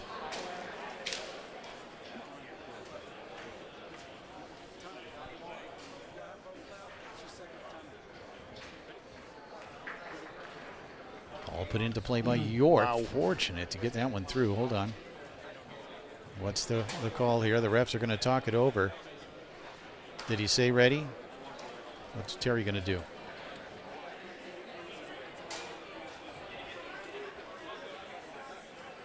Well, they're calling an illegal advance. It came across. He hit the ball once and then twice. I mean, they might be calling an adjustment here on him. That's a tough one. Let's see. Terry's leaving the room. Going to go take a look at it. Oh, they're going to replay it. Yep. All right. Going to have a look at the replay. Let's look at it. He brings it across. He does touch it with the face or the side. Let's see. It's kind of the side. I don't think that would be an adjustment. It looked like it kind of came off the edge of the foot. Yeah, came off the corner of the foot as opposed to the full-on face of the foot. Well, let's see. That's the corner, I think. Let's see what the call is going to be. It looked to me like it came right off the edge. Yeah. So I think normally an adjustment is off the face of the foot. Face of the foot? Is that so? And I think let's see. I think they're going to keep it on the 3-rod. Yes, they are. Yep. Yeah, it was not an adjustment. So off the face of the foot. That was quick too. That was quicker than any baseball game replay, wasn't it? So the ball put back into play by Yor. Looking to win game number 2, shooting against Ryan Moore. Big shot right here. Tommy. Showing him a huge middle. Yor stokes it home to the far side. It's 2-0. Again, he's so good at getting you off the hole. And then being able to execute deep and with authority. Watch this.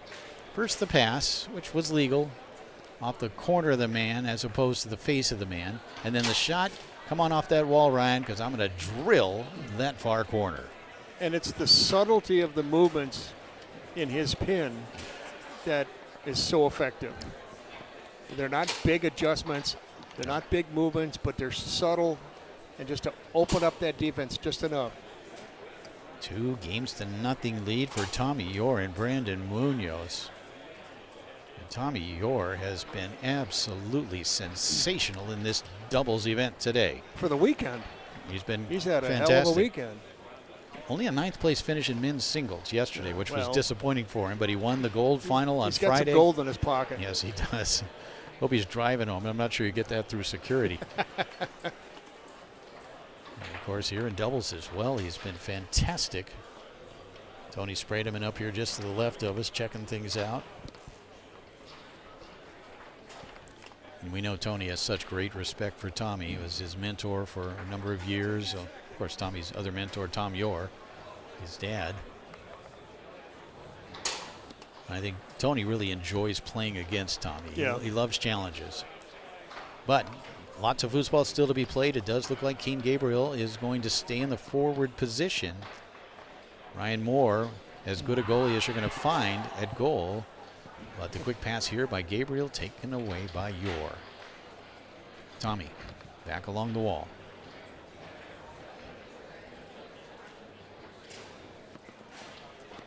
Yor shooting against Moore and comes back down the middle. Man, he's so accurate. There wasn't much of a hole there, but it was just Ryan off it just enough. And he knew it was going in. I mean, he was reaching for the next ball. He knew exactly what he was doing. He knew how precise he could be, and he eventually was. And it's 1-0. Right now, everything going right for Tommy Yor. and Brandon Munoz, so Yor can't hold on to that one. Gabriel will look to advance it. Try to go through the high lane, knocked down, comes back to Moore. Not a bad position for this ball to be if you're Gabriel and Moore. Have Kane just kick it backwards. Something to be said for that, I gotta tell you.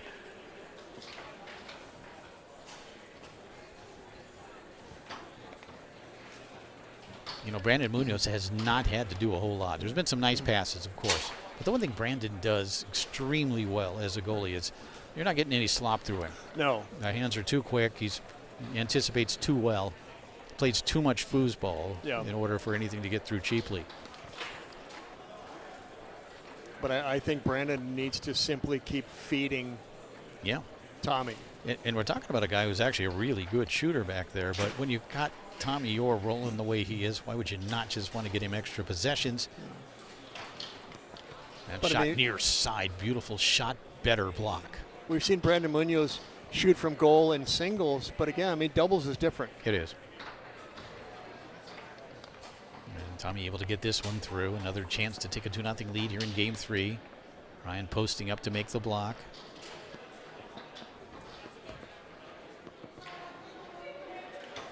Yor setting it up off center, then tried to bring it all the way to that near side, hit it off the post. Rebound comes to the 5 of Gabriel, who advances it along the wall. Still 1-0 here in the third. 2-0 lead for Yor and Munoz. Gabriel strokes home that long pull shot. It's 1-1.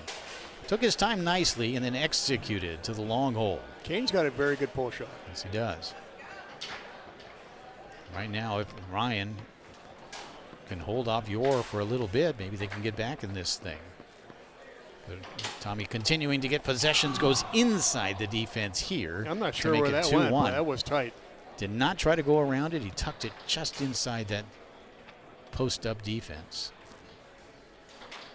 Gabriel picks up the loose ball and sets it up.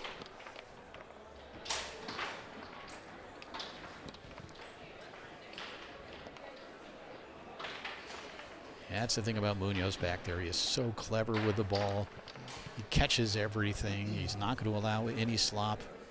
Going to defend pretty well. You're not going to drill Munoz back there. And he has been clearing it well.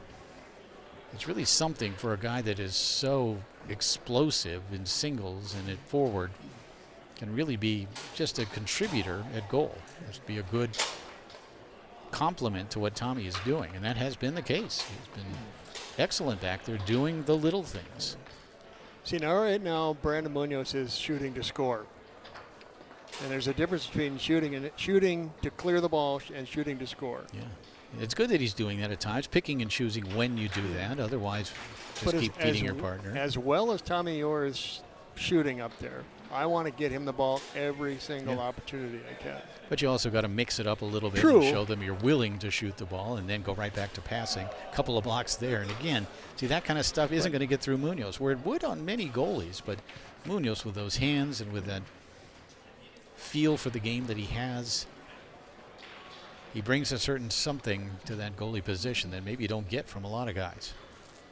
Even if he is a forward/singles player for the most part. Here's Gabriel circling the ball and then stroking that one home. They're going to need more of that from Kane. It's now 2-2. But shooting the ball is simply even just trying to get it on goal. Yeah. There's an awful lot of times your forward's going to get a rebound. And sometimes you just simply get a fortunate bounce, but... Another possession here for Tommy. Try to take it to the far side. Blocked by Moore. And the pass along that outside wall, off the wall again. That is a play designed to get Tommy the ball. Tommy working it across incrementally. And try to come back down the middle. That's a nice block by Ryan Moore, who did not react, which is what he needed not to do in that situation. Because, I mean, he's fully aware how Tommy Yor's been hitting those holes. And Ryan is just such a great goalie. And with that defense, he's basically daring you to go to the push side. That one on goal from Munoz. Picked up by Moore.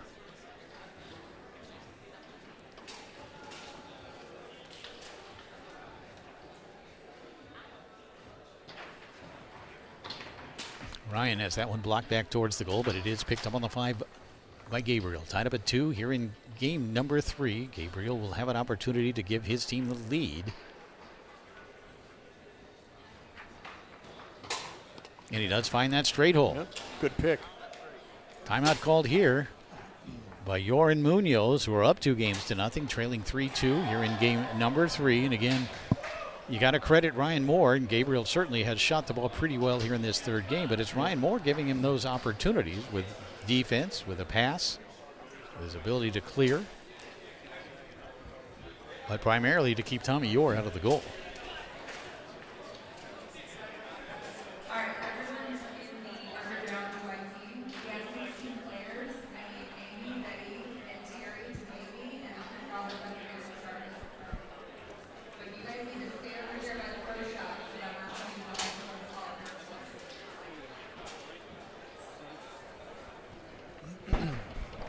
Put back into play by Yor. And Gabriel takes it away. So a little bit of a shift in momentum here. All of a sudden, Kane Gabriel and Ryan Moore have found some defense. Yep. 5-bar and in goal. Yor able to advance it along that far wall. And then stroke it home to that near side. It's 3-3. Again, Tommy patiently waiting and then executing deep to that near corner. We're really, even at 3 here in game 3. Really good read. Yeah, Tommy doesn't waste shots. Everything is with purpose with him. The bounce pass.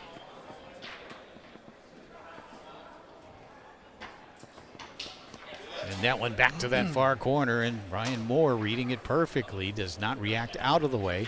Is able to stay home, make the block a bit of the air and off the table. And earning the right to put the ball back into play, sends that one down the middle, but Yor there again to pick up the loose ball. Something he does as well as anybody. I think if Tommy Yor scores this, it's the match. Yor trying to come near side, Ryan out there, raced him to that near corner and was able to get in the way. And stolen away here by Gabriel. Keane through the lane.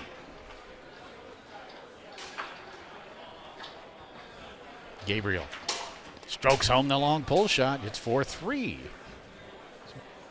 Good job defensively by Gabriel to get a possession. He advances it, sets it up, and drills that long hole. It's now 4-3 in favor of Gabriel and Moore.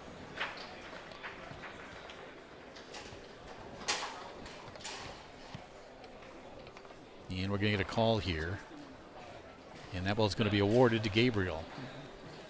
And Tommy chased that a little bit.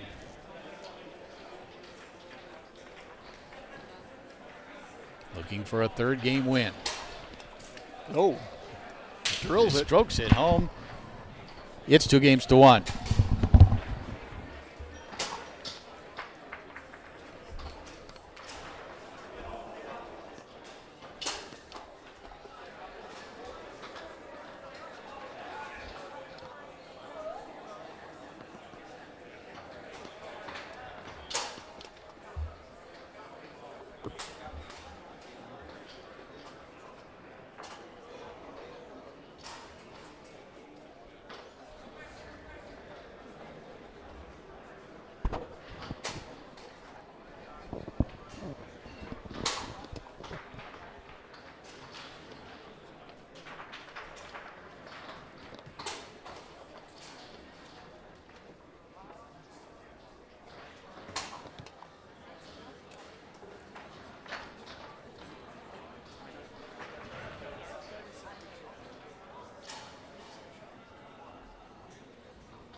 Just to let you guys know, the audio is still there. Jim has stepped out for a moment. He will be right back.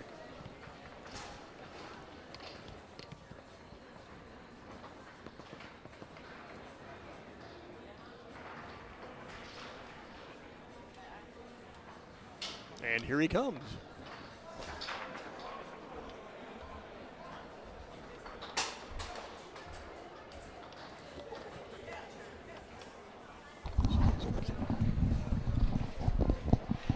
Brandon Munoz up there at forward, 1-0, but back comes Moore. We're even at 1, and now Munoz back to gold. Tommy Yore to forward. First time we've seen that switch in the match.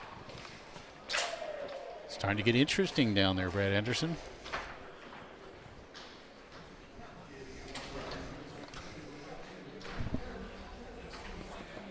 Yep. Here's Tommy. Firing that one home. Where'd that go? They cut that back, or... Again, we're going to get Tommy back there defensively. Munoz back to forward. Gabriel has it taken away by Munoz. And Brandon will call timeout. Scared his partner there for a minute. Although I don't think Tommy Yore would have minded if Brandon Munoz stayed up there. We're talking about a world champion forward on the tornado table. Now, if he would have pulled it over to the near side, I think maybe he would have... Want to worry it a little bit? Yeah.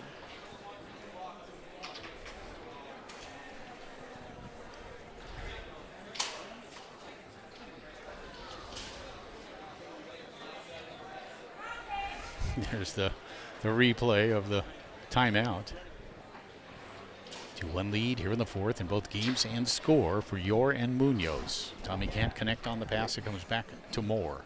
Yore hasn't been quite as efficient on the 5-bar the last game plus here. Tommy able to make that block of that shot down the middle. Ryan's in firing mood here. Go with the slingshot, stolen away by Yore.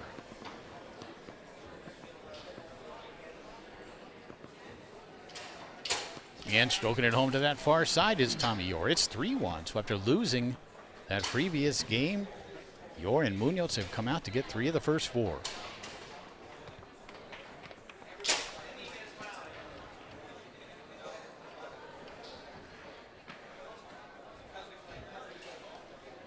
Gabriel needs this one. But the rebound comes back to Munoz on the 3-rod. Brandon will set it up.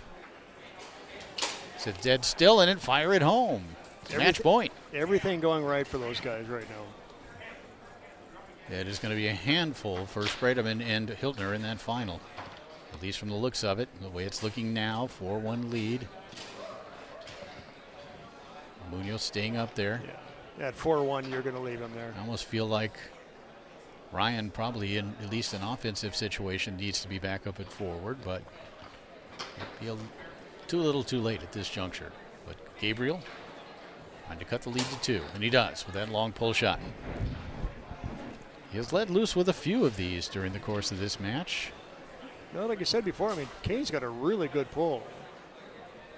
He just need more opportunities. Simple as that.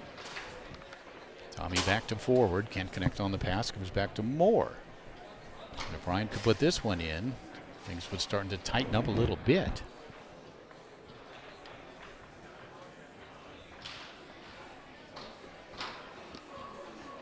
But they've done a pretty good job of containing him. One step back towards the goal. But I'm not sure you're going to find 4 quicker hands on any team than you have on that left side over there. There it is again. There's Tommy. Tried to sneak it along the outside wall. Not sure he needed to do that, and it's taken away by Gabriel. Gabriel's been basically straight or long. And he goes long again here. I mean, at 4-2, you had a little bit of cushion, but you don't want to. It's now 4-3. You want to finish this thing. Tommy back to forward. We'll call timeout.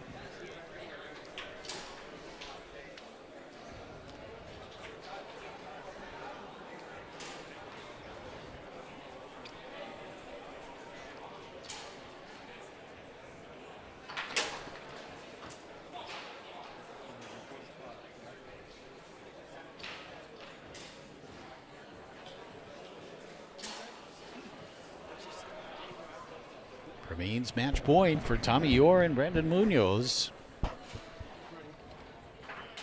As Tommy puts the ball back into play, trying to go along the outside wall. Gabriel with the block. And the bounce pass by Orr. Chance to win it right here and advance to the finals. Tommy Orr shooting against Ryan Moore. That one off the man and kept out by Moore. Sent up the table along the far side, picked up by Munoz. Yeah, good job by Brandon back there to keep that in his end. Munoz trying to pass along the outside wall, intercepted and taken away by Gabriel, who quickly advances it, bouncing it through the lane. Now a chance to tie it at 4. Gabriel, is he going long? Yes, he is. It's 4-4. So the thing about that Gabriel pull shot, he gets it all the way out there to that post. You have to be on it. Even if you're looking for it, you got to make sure you are all the way on it. 3 in a row from Gabriel and Moore. But you're with another chance here. 3 match points so far here. York. Tried to come near side Moore with a block.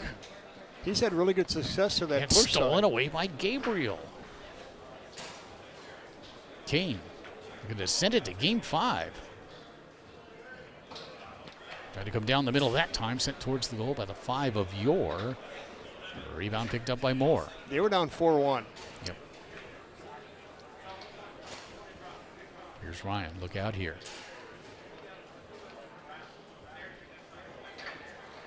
Watch out.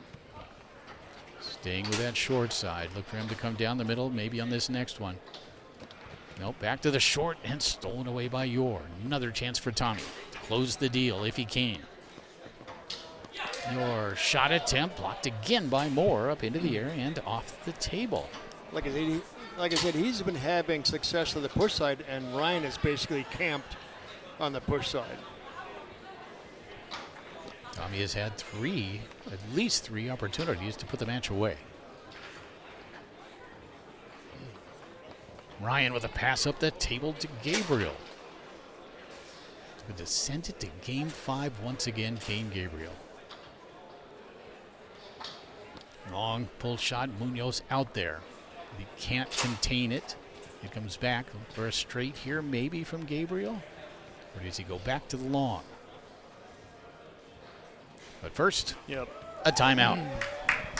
And you got to leave Gabriel up there to shoot it, I think. So it's just a matter of, is it going to be A or is it going to be B? I don't see a split coming here from Gabriel. So Munoz has got to figure out whether he blocks one, the other, or both. But Ryan Moore, again, showing you why he is as good a goalie as you're going to find anywhere. And in these situations, he always seems to come through. Will it be enough? I don't know. But he has blocked at least 4 potential match-winning shots from Tommy Yor on the 3. Gabriel puts the ball back into play. Sets it up. And finds the straight hole. Wow.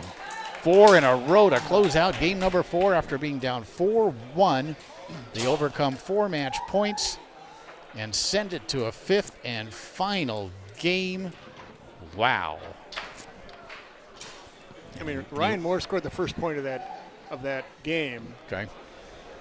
Get down 4-1 and come back. Isn't that something? That's amazing. And we knew at that point the straight was the right call for Gabriel. You have to block the long. If you look at the defense, Brendan's all over the long. Just a matter of switching, but that went inside on him. That straight. In game 5 now, and this is oftentimes tough to overcome. You're up 4-1. You think you've got it won, and it's not that they took their foot off the accelerator. No. Yor put 3 or 4 or 5 good shots on goal. Ryan Moore was just Ryan Moore. No, like I said earlier, I mean, there's nobody better at coming back in a game than Ryan Moore. And a lot of that due to the defense. Finds a way somehow. And usually that comeback comes from his 2-rod. Yeah. And there was one goal in that game from the 2-rod. But there were a couple of passes, a couple of clears, and a lot of blocks along the way. All right, folks, here we go. 5th game. The winner of this game advances to the open doubles final. Let's see if Yor and Munoz can overcome the disappointment of that 4th game loss. Tommy working it through the high lane. Setting it up against Moore.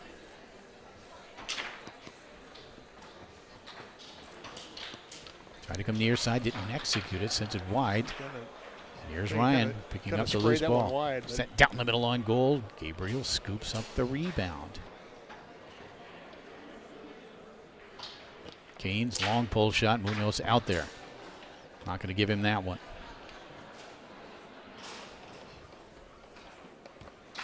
Pass it in near side.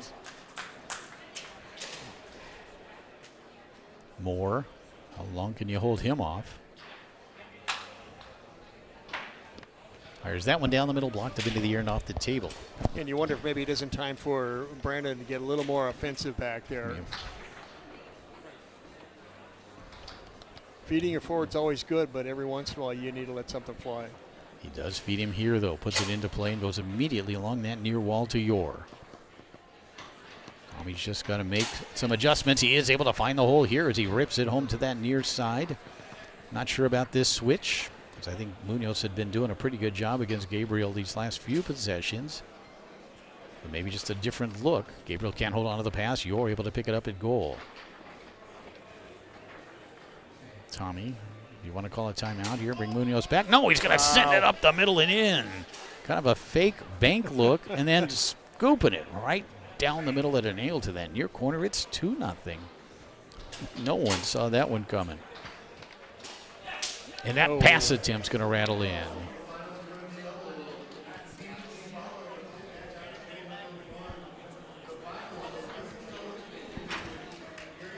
Taken away here by Gabriel.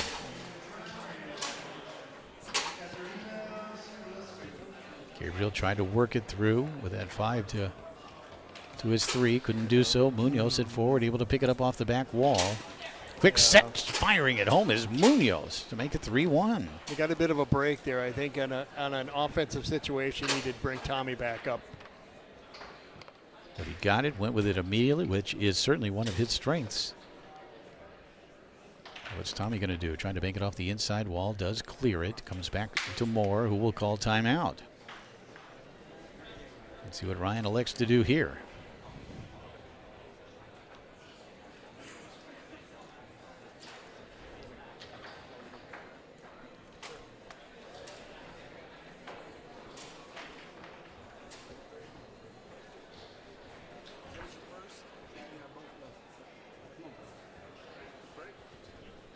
Ryan Moore will put the ball back into play, trailing 3-1 here in the 5th. Remember, they were down 4-1 in game number 4 before coming back with 4 in a row. Munoz still at forward on the left side. And sliced into the goal here by Moore again, showing that 2-row proficiency. He's cut the lead to 1 at 3-2. Such an offensive and defensive weapon back there. Munoz staying in the forward position in an offensive situation. Passes it through and then drills it home. And almost rips the rod Sort of out a of the table. pseudo recoil. It's match point. What a nice weapon to be able to bring out of the bullpen, huh? And a steal here by Munoz, who can put it away. Brandon sets it up, tried to come down the middle, blocked by Moore. Comes back to Brandon, who sets, fires, and gets. It's over. So Brandon Munoz, Tommy Yor respond after that 4th game comeback by Gabriel and Moore as they win 5-2 in game number 5 and advance to the open doubles final. What a performance down the stretch. And again, it's the ability to respond. But I think the switch, bringing new energy to the forward position, certainly paid dividends for them as Munoz closed the deal. Yeah, just giving a different look. Something that Ryan had, something else that Ryan had to look for in playing defense. And there goes that one is just simply because these guys are so high energy, and Brandon likes to go, get the ball and go, and just hammer it right down the middle. Sometimes a completely that's the best different play. look. Yep. Aim for a guy and hit it as hard as you can. So we've got 2 matches remaining tonight. We've got the women's doubles final. We've got the men's or the open doubles final, as well as we bring you continuing coverage from the 2025 ITSF World Series.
Two finals remaining this night, on this Saturday night. We've got two of them coming up here. It's going to be the women's doubles final first, and then the open doubles final after that.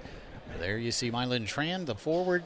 Ekaterina Sharbalescu at goal. Stacy Fowler, the longtime American veteran, on the right side in the forward position. Her partner, Maryam Ali. Best 3 out of 5 for the championship. But still to come, of course, the open doubles final after this. We just saw Tommy Yore and Brandon Munoz defeat Ryan Moore and Kane Gabriel.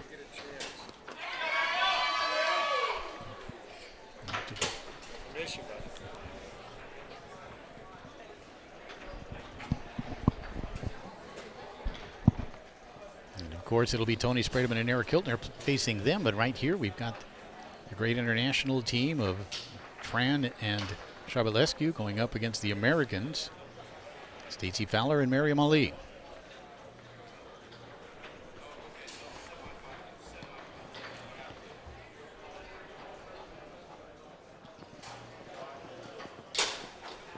Stacey, snake shooter and a very good one. Good 5, always very organized with her game.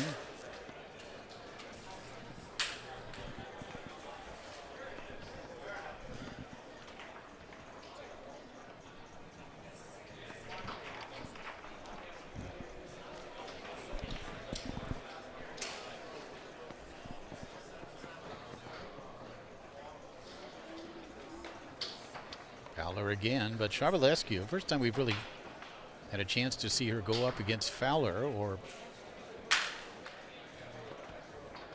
the snake shot of Stacey Fowler. But she has proven so far to be an outstanding defender against whatever shot she faces. 1-1 here in game 1.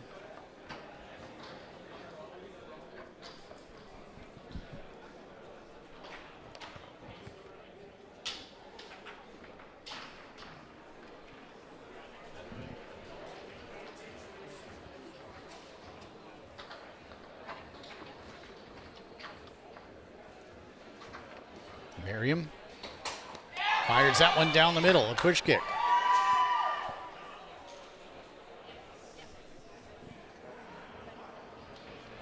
Two 2-1 lead for the Americans here in this opening game.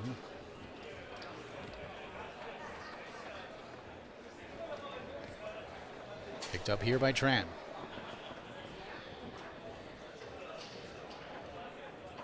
Shooting the snake shot against Maryam, who gets a man on it, makes the block, eventually grabs the rebound, sends that one up the table and in. It's 3-1. Maryam being aggressive back there, and good things are happening. She hit the push kick, and then now this pull kick. I think it caught a man along the way, but staying aggressive.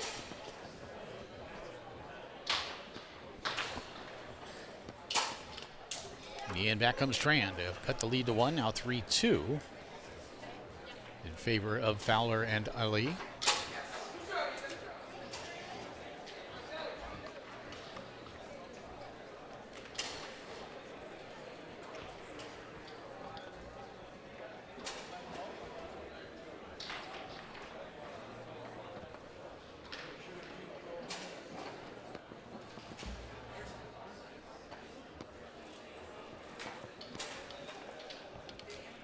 Tran can't convert here.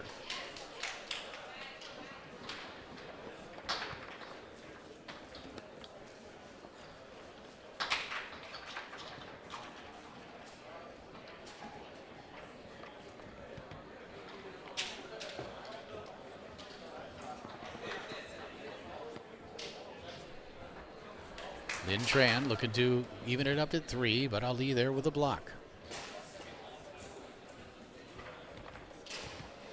Maryam, who has scored 2 here in this opening game, with possession again, and the pass was on Fowler's man, but she couldn't hold on to it.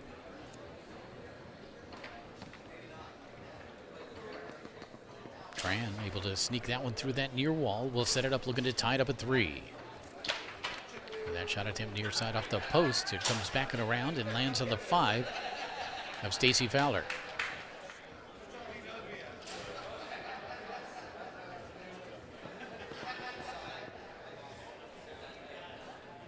Stacy, a former women's singles world champion on Tornado and women's doubles with Shelley Langley on the Tornado table. Many-time member of Team USA. All of these players, of course, with international experience. And it's now 4-2. And a timeout called by Fowler and Ali.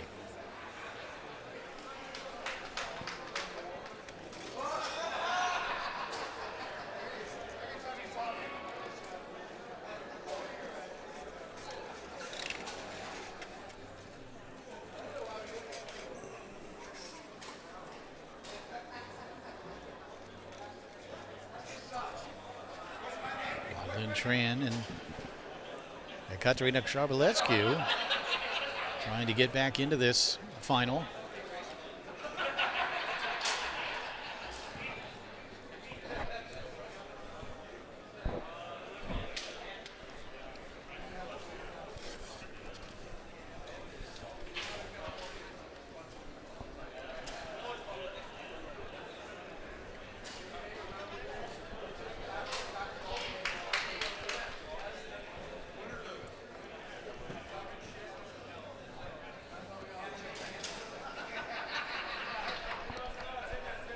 Picked up here by Fowler.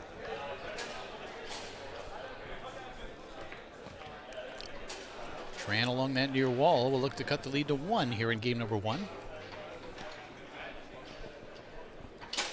And she does.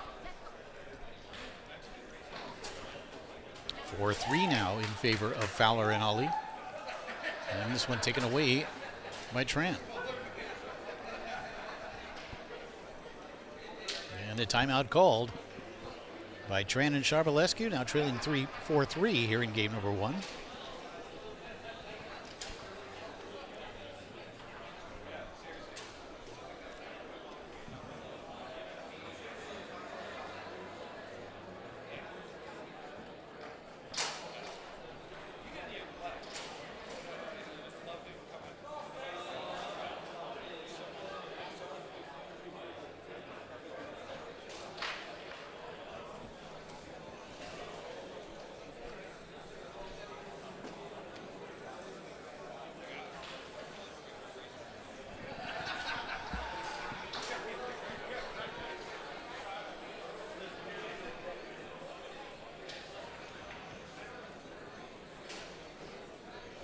Tran puts the ball back into play. Chance here to even it at 4 here in game number 1.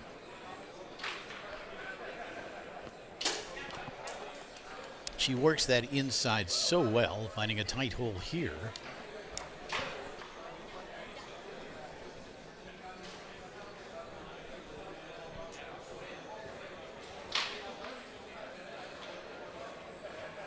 It's 4-4 and steal here by Tran.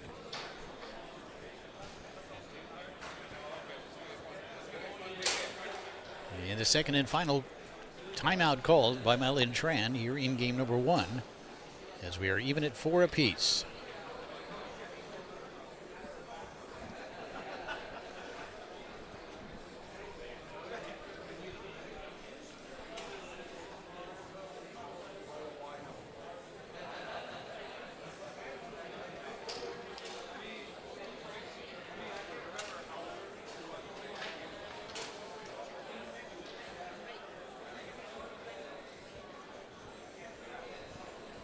Lynn puts the ball back into play. Can't hold on to that rush down pass along that near wall, picked up here by Fowler, even at 4 here in game 1, women's doubles final. Stacy can't connect. That one towards the goal and in. So a break here for Stacy Fowler and Miriam Ali, and they come out on top 5-4 in the opening game, and it looks like the players are going to switch sides.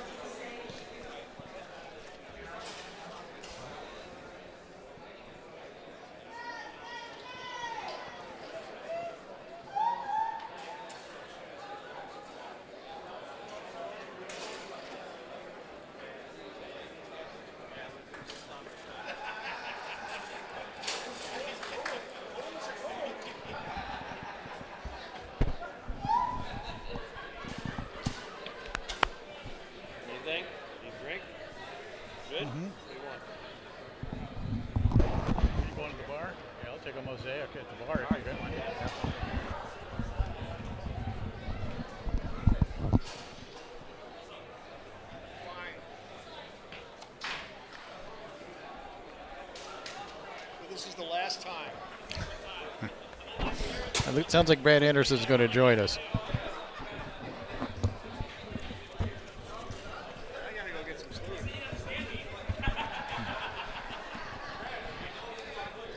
That's right. I'm interested in this.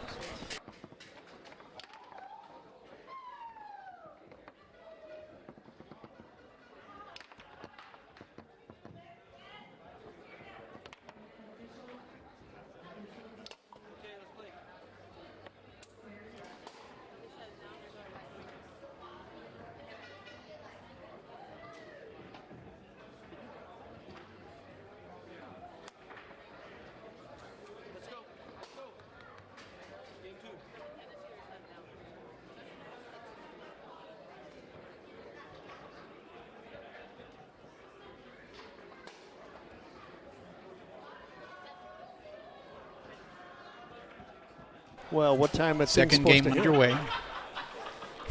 Yes, Lynn Tran and Katerina Sharvalescu now on the right side of your screen. Lynn will set it up, try to come near side, blocked by Ali.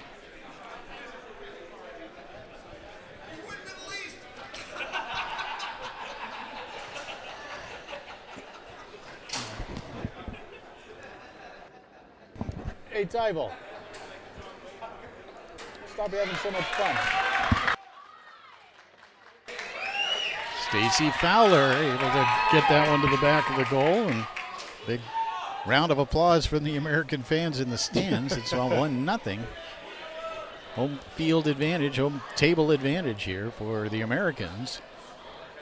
Again, Ali up the table with a beauty. That's 3 for Merriam.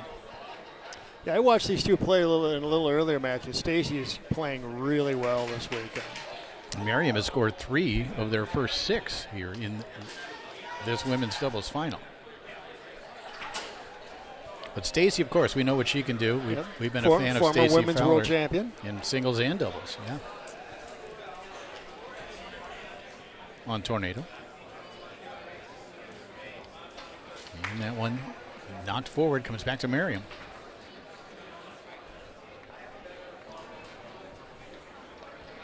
Merriam just clearing it along that near wall.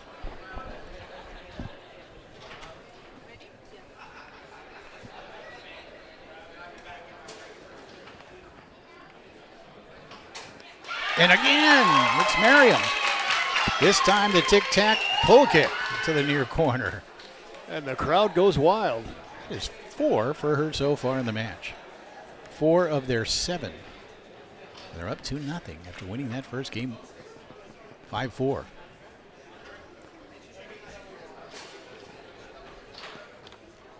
She's able to take it away here from Tran, and look out.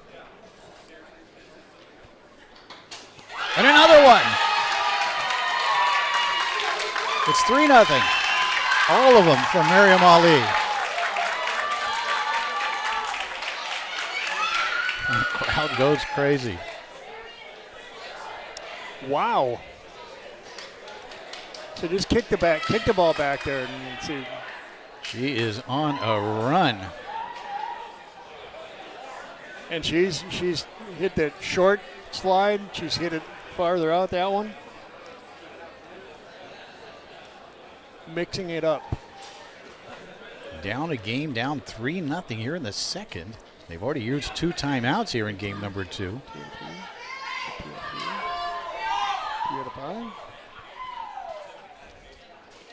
That's 3 games out of 5 in this women's final.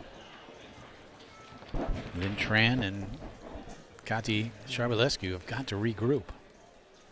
Came into this final match, certainly I think is the favorites, but they did not expect Merriam Ali to score 5 of the first 8 goals for her team. What's she going to do now? Everyone on the edge of their seat. That one fired up the middle to the short side. Now that's not sustainable, of course. If they're going to win this, they still need some help from Stacy Fowler. Yeah, it's a. And they got to avoid breaks like this.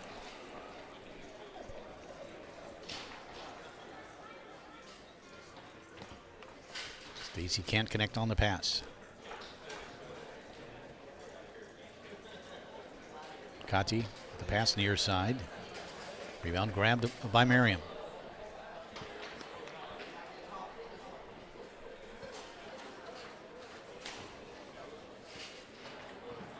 They're up 3-0 in the Oh, nice. second game. Beautiful pass there by Conti to her partner Lynn Tran.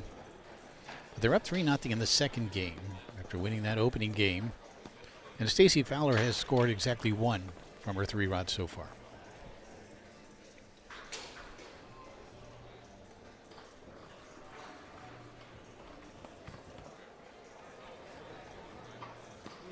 Give another opportunity here. Still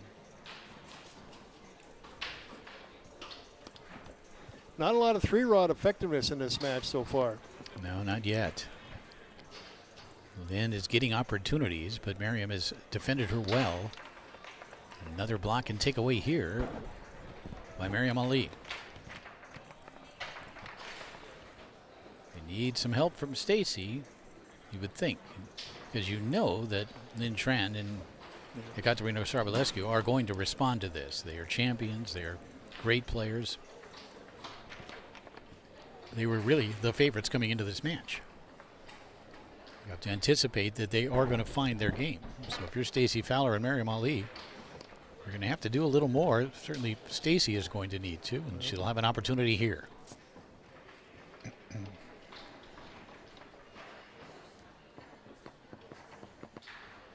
Fowler. We'll call Yeah, timeout. it's a good call. It's a good Very call. good call.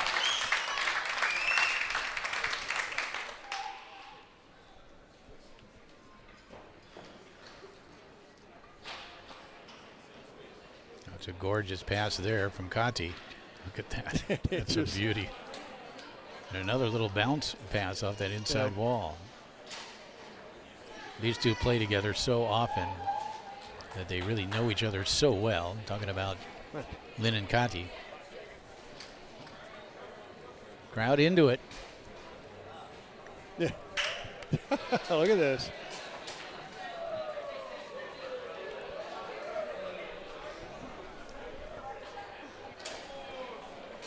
Good try, folks.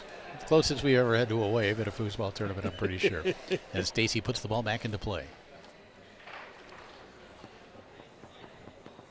Sets it up and strokes it home.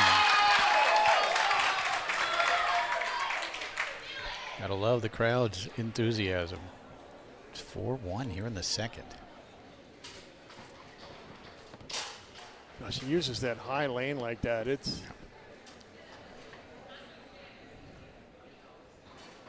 Lynn. A shot blocked and taken away by Merriam. Merriam up the table, clears the zone.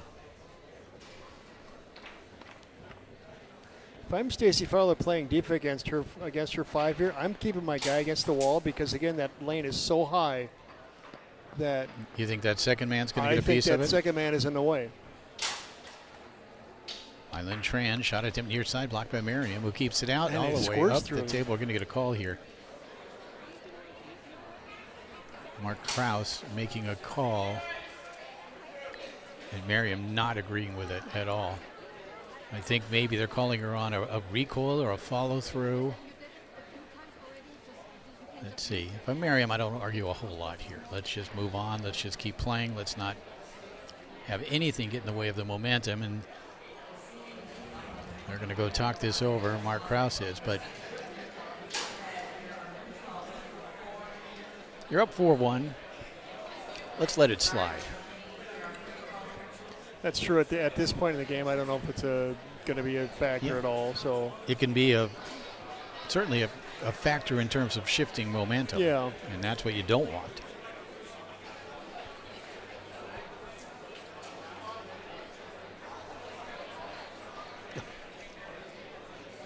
Terry Rowe up in the background. I'm not sure what he's describing there, but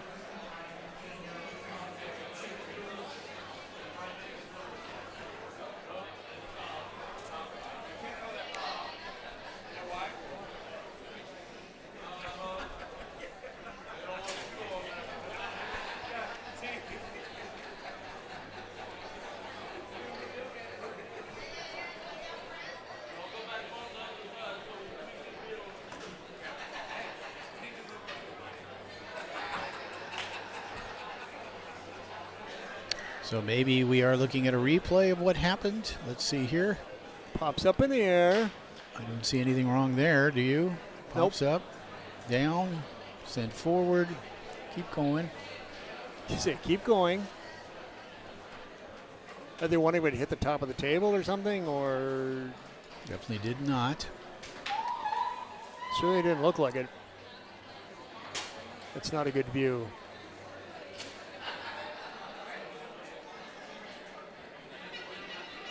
Not sure what they would call here. Maybe a called a jar, maybe thinking Merriam had. But what are we looking at with the ball going up and down? Interesting. From every angle. What? Did it hit Mark Krause? It hit something. It took a really weird bounce in the air there. No. Oh. What did that hit?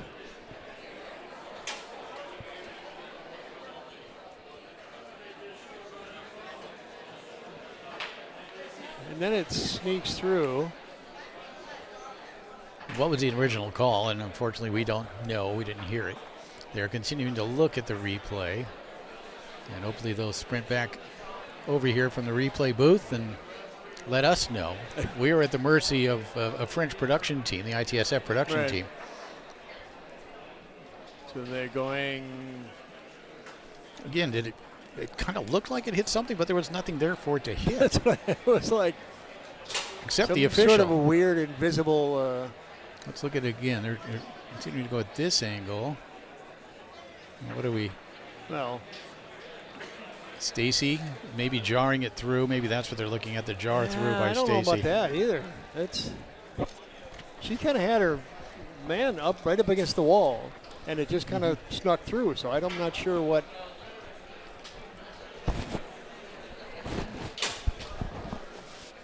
Watch the ball.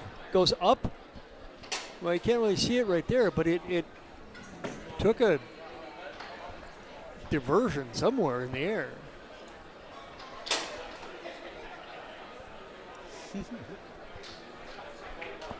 It didn't hit Mark.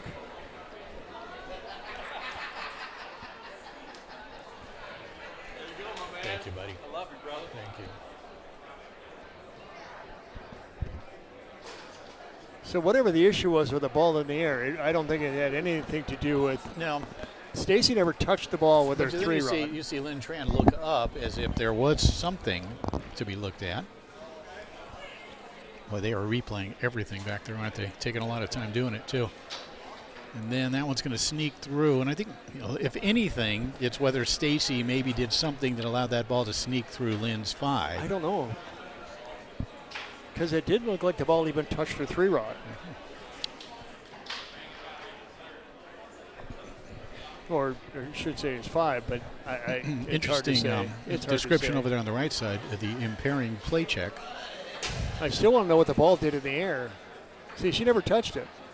Oh, no, she didn't. Okay. Or at least not that I could see. But you're right, a 4-1 game. I think we just need to kind of keep playing here. Let it slide, yeah. Just accept the call of the official, whatever it is, and then hold on to your momentum. Now things are changed. But we're starting fresh here. We're still wondering what the call was. Yeah.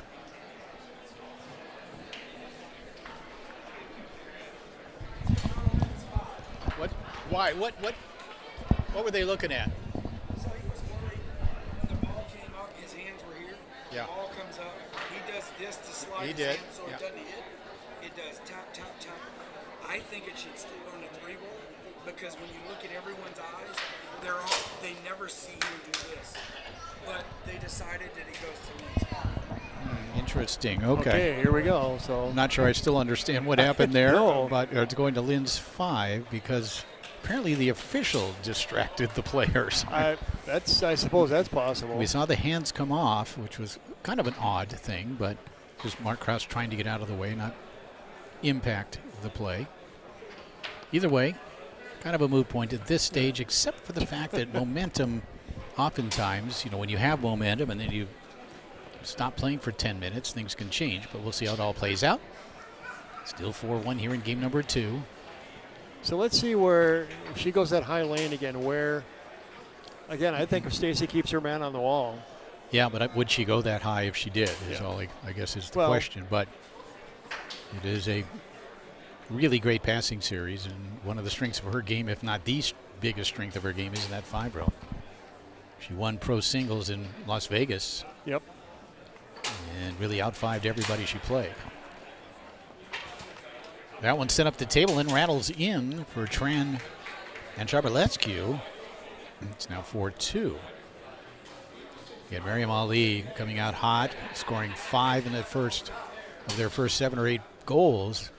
Now it's up to this woman right here to help close the deal, if they're going to win, of course. Going up against a great team, and there's Stacy firing it on their side. It is 2-0 in this best 3 out of 5. Stacy Fowler and Miriam Ali, certainly when handicapping this event, you probably did not have them in your top 3, 4, maybe even 5. But they are certainly playing in a way that is capable of winning this championship. You know, I'm not sure how much Stacy's been playing lately, and a bit, because I think she's going to Spain, as she likes to do, so probably training. But she hit those last 2 shots beautifully. Yeah. You know, when she is on top of her game, she is a great player. And again, I vote for her every year for the Hall of Fame. I can't believe she's not in already. It's a bit of an oversight in my opinion. But it's a matter of time, I think. Anytime you win a World Singles Championship, a World Doubles Championship, you win a gold medal for Team USA, you're an instrumental part of international table soccer for the United States for 20 years. I think that's plenty to get her in.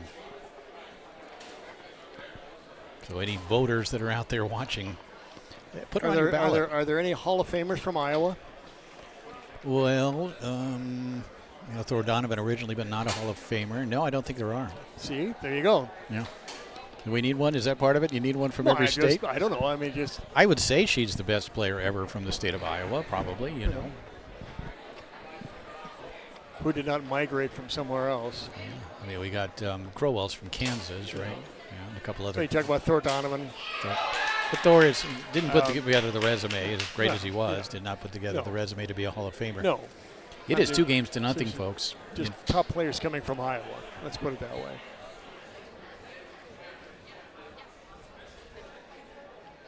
Lynn Tran puts it into play.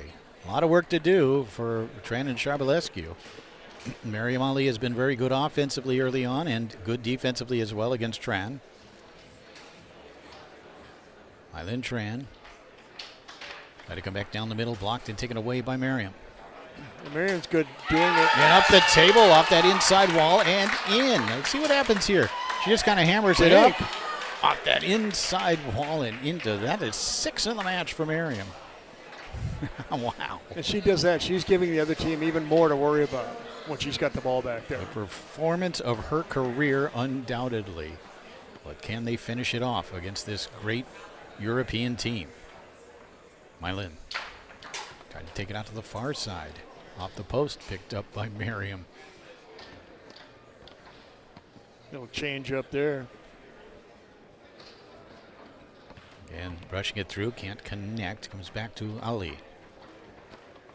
Sends it off the outside wall, clears it. It's picked up by Stacy. Here's Fowler. That shot attempt blocked up into the air and off the table. You saw Charbelescu not giving her that near corner this time. Yeah, I think Stacy's gone to the pull side last several opportunities.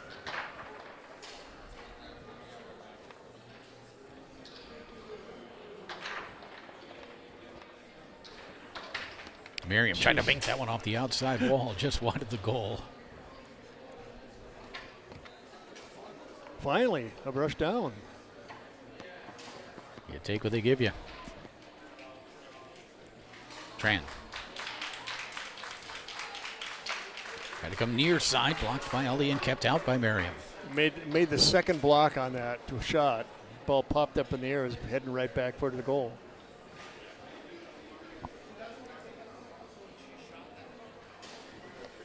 Big crowd here.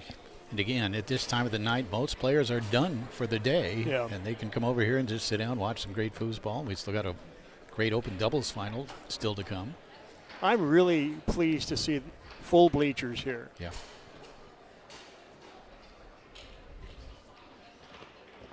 And the pass here. Again, Conti's so good at that pass.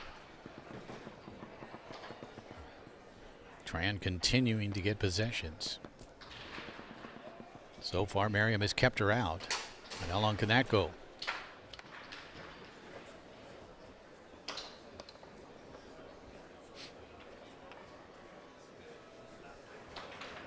Banked off the outside wall towards the goal. 1-0 here in game number 3. 2-0 lead for Stacey Fowler and Miriam Ali. Miriam up the table, gets it to Stacey. Fowler rocks. Caddy out there to make the block on that shot to the far side. She need to take a little more time, though, shooting. Another great pass by Kati.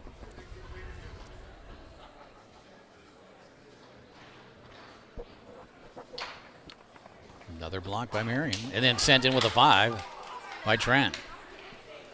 The goal's hard to come by on both sides right now. Yep. We're tied at 1 here in the third.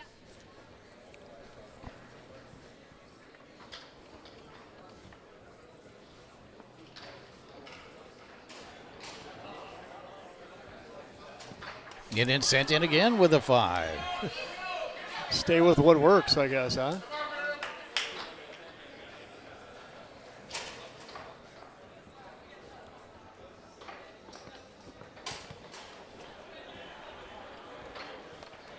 Nope. Taken away here by Tran. But you had to figure it was just a matter of time before this great team got back into the match. Miriam has still done a great job against she's the been three rod, not giving up anything. Superstar this match so far, defensively and offensively. Pressure continuing to be kept on Ali by Tran, however. It's another possession on the 3-rod. Another block by Miriam. Only 2 scores for Tran and Travelescu have been from the 5 here in game number 3.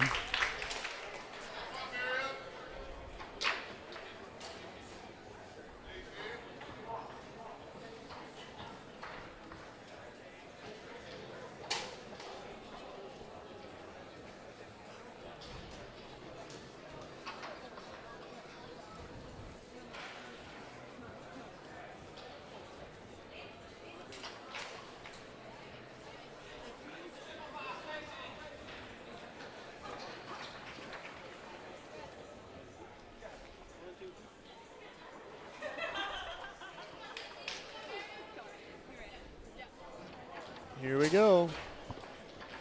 Miriam putting the ball back into play.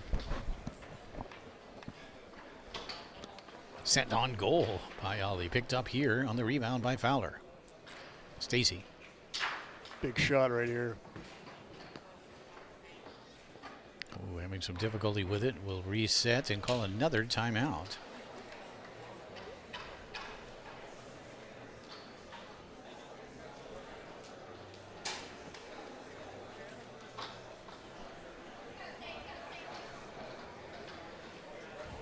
Stacey Fowler, Miriam Ali leading 2-0 in this women's doubles final.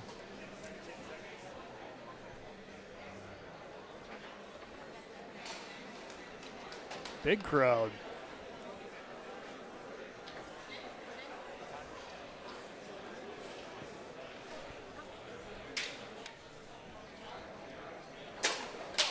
Well, Miriam has done such a good job against the 3-rod of Tran.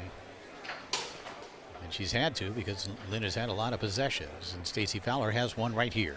She looks it up, sets it up. Got to take it out to that far side. And in there's Miriam. That's 7. Shades of Gummison and McMillan. Yeah.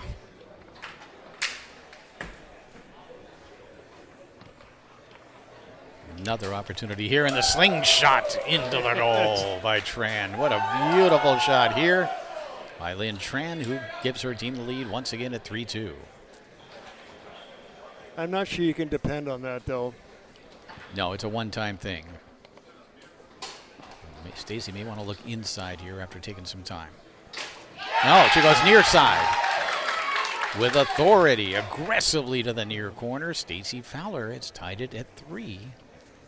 But a slingshot and 2 errant fiber. Not sustainable. Another attempt with a 5 here. Merriam. Up the table, off the man and in. We're going to give her credit. That's 8. Hold on. Let's. Okay. Lynn had a question. It is championship point for Stacy Fowler and Miriam Ali. Miriam having the match of her life here in this one. Wow. On a big stage. Stacy defending. Tran looking to advance it 5-3, which she does along the wall.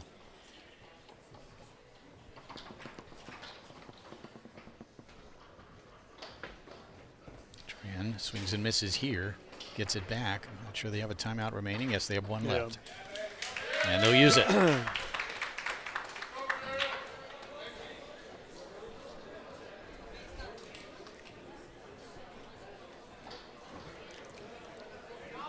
Pretty remarkable.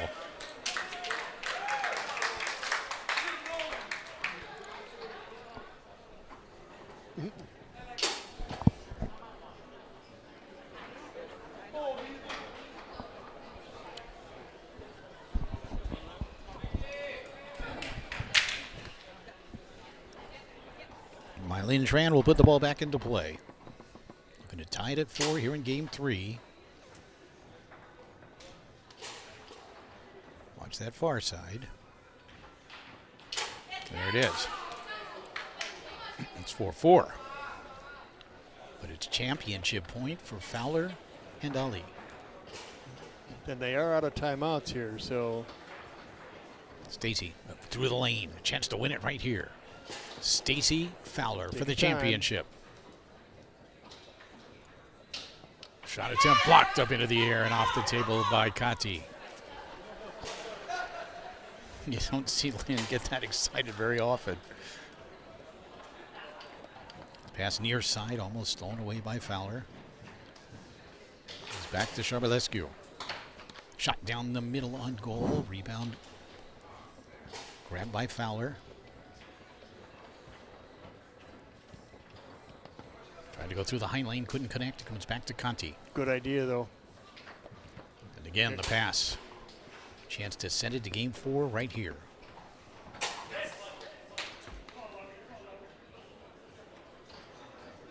Tran. Trying to stroke it to the far side. You saw Miriam Bader for it and then take it away. Another chance for Stacy. Stacy's been clutch on the 5 the last several balls here. Stacy, a quick And shot there it is. near Oh, side up man. into the air and off the table.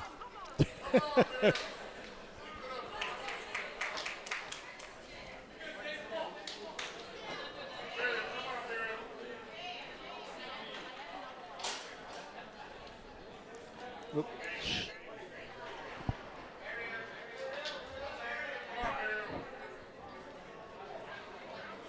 Oh, she's found it.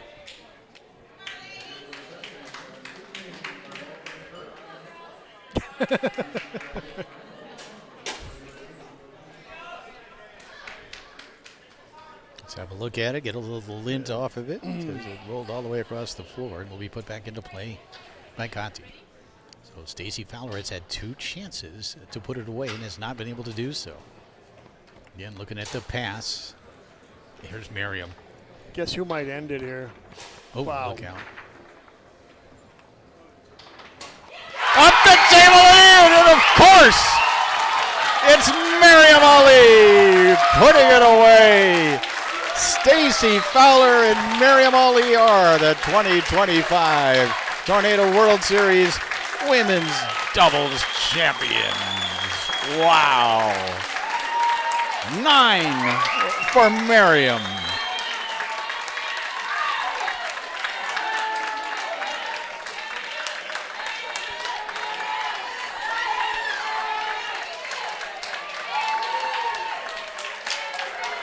What a performance from Miriam Ali.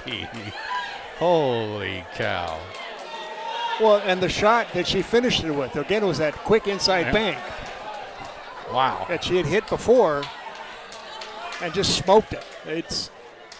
That's impressive. The biggest match of her career, no question about it. Miriam Ali and Stacey Fowler have won the women's doubles championship in extraordinary fashion. I don't think Miriam can believe it. No, she is in shock.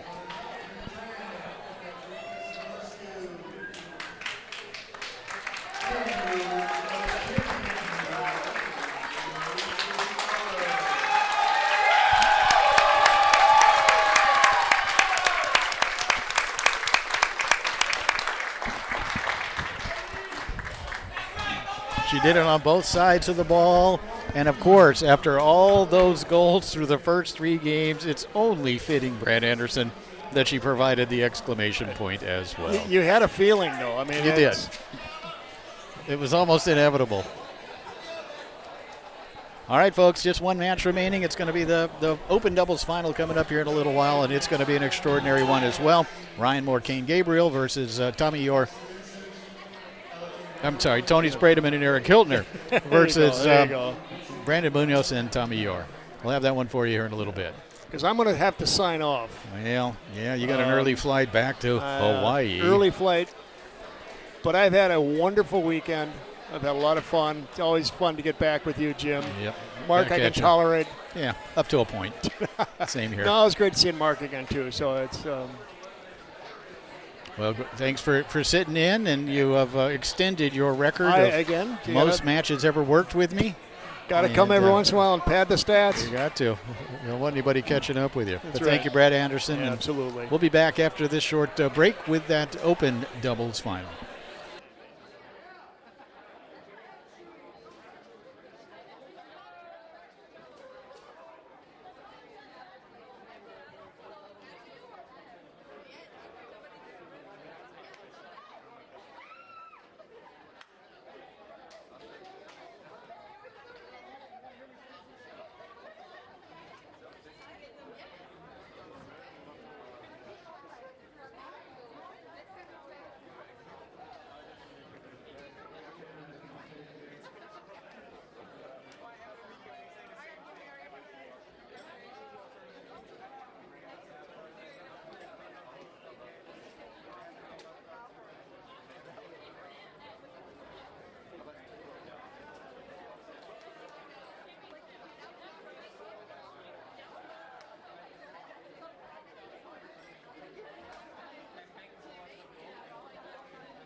decent balls?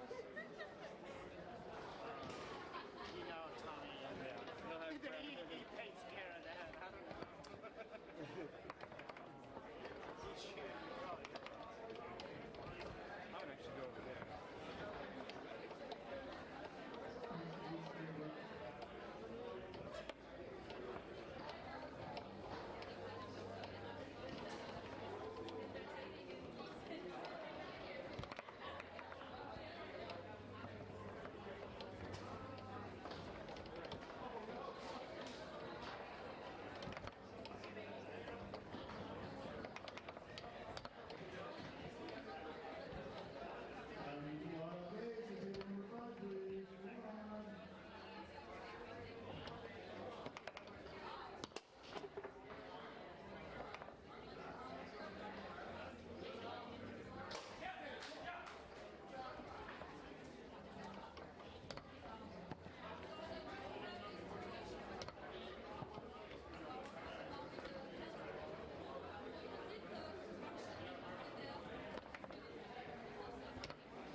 One final match here in the finals area on this Sunday night in Dallas, Texas at the 2025 ITSF Tornado World Series.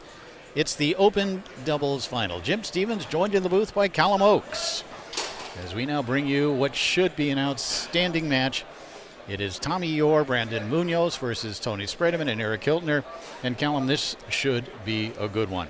Absolutely. I'm very looking forward to this. It's two very similar styles on the 5, but the goalies it's going to be very interesting to see what other adjustments figure out and play out. A lot of interesting stories. Of course, you mentioned the similarities on the 5, where Tony Spredeman actually was a mentor for Tommy Yore coming up, and Tommy chose to play Tony Spredeman's style. However, his game has kind of evolved in some different directions. It is different. It is a different game. Yeah, we'll see some of the nuances. See some of the nuances of the 5 battle as we go through this. And of course, you've got Eric Hiltner on the right side, a goalie. You're always going to see Eric back there at goalie, a very solid goalie on both sides of the ball. And then Brandon Munoz, former world champion in both singles and doubles on the Tornado table, who is traditionally a forward, although has played some goalie with Kevin Romero. And there's Tony opening up the scoring here in game number 1 with that shot to the near side. Having had the displeasure of being beaten by virtually everybody on this table a lot of times, I've got some experience as to the sheer firepower from both sides of the table, especially Brandon's 2-row when we play in Louisiana. And that one down the middle, Tommy's so good at finding those inside holes. It's tied it up at 1. One thing we have seen, though, Callum, is that Brandon really has not been shooting the ball very much. It's all been about feeding his partner, whether that's just gentle efforts for him to scoop up on the 5 or passes to the 3. Yeah. Tony, with that quick set effort, makes it 2-1. Yeah, Brandon he has a feed the beast mentality, as he would say. Feed the beast and he will score, and it's been going well for him so far. You're looking to answer. That shot attempt off the corner. That's Tony back there defending. So Tony decided early in this first game to jump back there defensively, which is a really interesting strategy. But one thing we do know about Tony Spredeman, he always has a game plan coming into every single match, as everybody should. And in this case, his game plan was to get back there early and just kind of let Tommy have a different look. Yeah, it looked like Tommy rimmed that one right off the post. Eric's picked it up on the 5, and they're going to call a timeout. I think Tony's confident in the incremental sides of this game, that if he can secure a couple of points lead in a game, that he should be able to close it out. And I'm not going to argue with him. Yeah. No. Referees for the match, Terry Rue and Reed Rector. Ball put back into play by Tony, who has returned to the forward position. Tommy got a man on that one. It comes back to Brandon. And again, he has not chosen to shoot a whole lot, although he can, and he does here, putting that one on goal. The lateral speed with Brandon Munoz is ridiculous. We're talking hand speed. Some of the quickest players you're ever going to see are on this table right now. That left post is taking a hammering already. Back along that outside wall goes Tony. Well, you just feel the energy on the table, feel the energy in the room. That one rebounded by Brandon. Munoz up the table, picked up here by Hiltner. And again, Eric Hiltner's advantage here is that he plays a lot of goalie. He looks at everything through a goalie lens. Yeah. Over the years, he has certainly had success. A guy that good defensively and tends to get big shots when you need them as well. There's Brandon, looking to be offensive. Instead, the pass near side. Off the man of Hiltner, picked up here by Yore. Tommy ripping it home near side. I want to see the replay on that if we have it. That top pole size it's so fast. Yeah. They can hit all of the goal from way, way out there. 2-2 here in the first game. An exciting start to this match, and Tony with an answer as he finds that near side of the goal. I suppose when Tony was still here, living in the U.S., him and Brandon played a lot against each other. I suppose when I guess whenever they played singles, it was always going to be a final between those two, and maybe there's a bit of the mind games going on already. Yeah, you see Brandon looking across the table at Tony. Definitely some mind games going on. But when you're talking about hand speed, and you're not going to find 3 quicker sets of hands than Tommy Yore, Brandon Munoz, and Tony Spredeman. Absolutely not. And nothing against Eric Hiltner, but he'd be the first to tell you that as well. Look at that one, that shot by Yor deep to the near side as we watch some replays. Now Munoz is going to shoot this ball as he moves to forward. And again, he closed out that last match impressively, and he'll shoot against Hiltner. Brandon rocks, then try to come back down the middle, blocked by Eric. Rebound caroms to the 5 of Brandon Munoz. Advances along that near wall, sets it up again against Hiltner, and rips it home near side. And how nice is that to have? To get Brandon Munoz to get up front. What an amazing weapon. That one's going to get through to Tony. We're tied at 3 here in game number 1. That's 3 games out of 5 for the championship, and Tony with an answer. And Tony has come to play here in this open doubles final. It looks like he cut that one back between, I think. I think that's what, what Brandon was smiling at. And we see the defensive switch. And we see the matchups here. Tony moves back. Munoz moves up. Able to go through that high lane. We'll set it up. Quick set here. Blocked by Tony. Comes up the table to Tommy. Yor looking like he wants to bank, and he does. On goal. Rebound picked up by Munoz, who sets it up against Tony. And strokes it home to that far side. Hits 4-4. What an opening game, and we got a timeout called here by Tommy Yor. We're all kind of sitting on the edge of our seats. What are we going to see next here? Extraordinary foosball so far in this first game. The firepower from everybody on the table. And we yet to see what's at the end of this game, but we talked earlier. So far, so good. Yeah, we talked earlier about when Eric got up front and got that steal, whether the incremental, like Tony's got the ball in the 5 to serve it and win the game. Tony back in the forward position, putting it into play. Can't connect on that pass. Picked up here by Munoz, who has returned to goal. Yeah, I had questions when I saw that Tommy Yor and Brandon Munoz were playing together. I just wasn't sure how that was going to work. Two basically great forwards, but I really like it. I think this is a team that we may see in the future moving forward as well. It's very they work really well together. Yeah, I got to watch them play they played in Florida State last year, and I mean, they won, and it was not very close. Tony now with a chance to put away game number 1, shooting against Munoz. Tony rocking and trying to bring it out to the far side. Blocked and taken away by Brandon. Shot down the middle on goal. Rebound scooped up by Yor. Looking to win game number 1. Tommy Yor out to that far side. Hiltner with a block. Rebound comes all the way back to Munoz, who turns it over to Tony. Spread him again. Shot back down the middle, blocked by Brandon. That one's going to squib back into the goal. Game number 1 goes to Tommy Yor and Brandon Munoz. A hustle play that eventually led to that own goal, I think, off the 5 of Tony. It's 1-0, and I'm sure the replays will show us exactly what happened. Yeah, Tony's 5-0 off that outside wall and in. What a defensive sequence. We talked about Brendan maybe not being a goalie, as it were, but 2-3 blocks at game point. Sent it flying up the table. Tommy managed to make the grab. He could have put it away, but I mean, a goal's a goal, and when you get in transition like that, it's good work by Brandon Munoz to do that.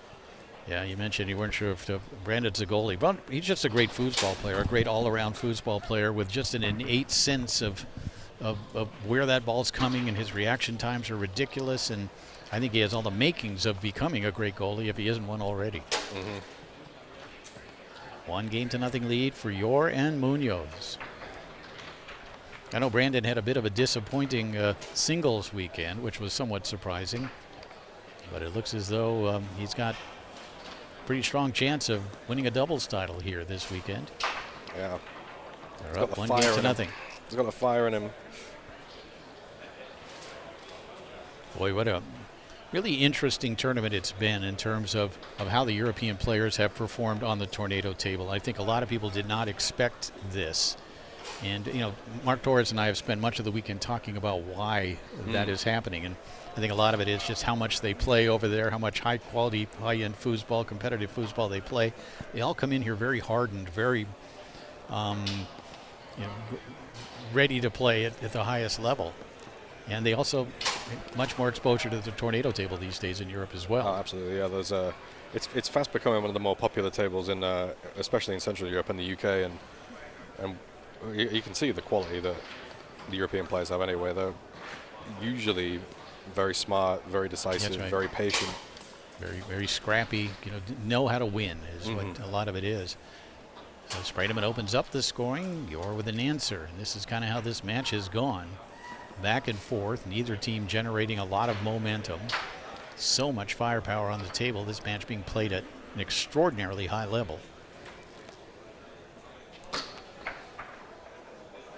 1-1 here in game number 2. The ball will be put back into play by Brandon Munoz.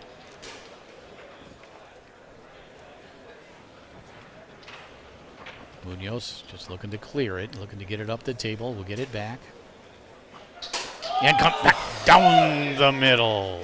Watch this. He brings it across off a front pin into the goal. I feel like I had some hand in that somewhere along the line. That's my thing. And that one angled into the goal to make it 3-1. Swinging momentum. Tony had a shot to go 2-1 up. Suddenly, it's 3-1 the other way. Tony looking to answer. If he scores here, we may see a switch. There is the score to the far side. Tony thinking about it. He's going to stay up there and defend on the 5 instead. Now 3-2 here in game 2. Tommy able to advance it along the outside. Wall will set it up, looking to regain that 2-goal lead. That post-up defense, and Hiltner there to make the block. It looked like Tommy mis-executed that a little bit. It looks like he went push, but cut it back between. Yep. 1-0 lead for Tommy Yor and Brandon Munoz. Tony can't connect here. Just a frenetic pace to this match. I'd like to see Brandon take a little bit more time. They hit that big pin, but at some point Tony's going to get on that. And he strokes this one home far side, so just like that, 2 in a row from Spredeman and Hiltner. We're even at 3 here in game number 2, and we've got a timeout. Tommy Yor and Brandon Munoz won the opening game 5-4. We're even at 3 here in game 2. Look at that pin shot from goal. Not easy to shoot a pin shot on a tornado from the 2-rod. You said you had a little bit of a hand in that. Explain. I'm gonna claim some of it, as I shoot it sometimes at home. Yeah. I think Brandon Myers. I'm gonna claim a little bit of inspiration. I'm not gonna claim all of it. I'm just gonna claim a little bit of it.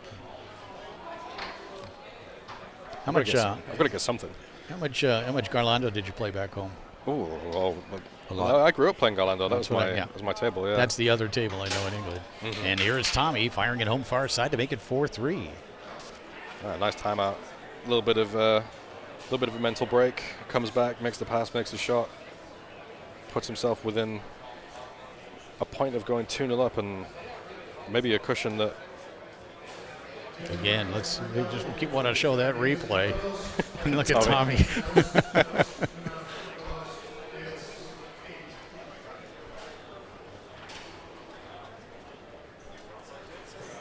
be honest, I didn't expect this. I really didn't. I thought Tony would have a bit more control. But yeah, just the energy that they're playing with, extraordinary. It's been, like I say, very frenetic, kind of electric start to this match. Tony back along that outside wall as he puts it back into play. We'll look to even this second game up at 4 apiece. Shooting against Munoz. Spredeman fires it home back down the middle. Gave that little hitch to the near and then brought it through the middle, and he's going to call timeout. We're now tied at 4 here in game number 2. I think we might get a switch this time. There's the hitch. There's the score.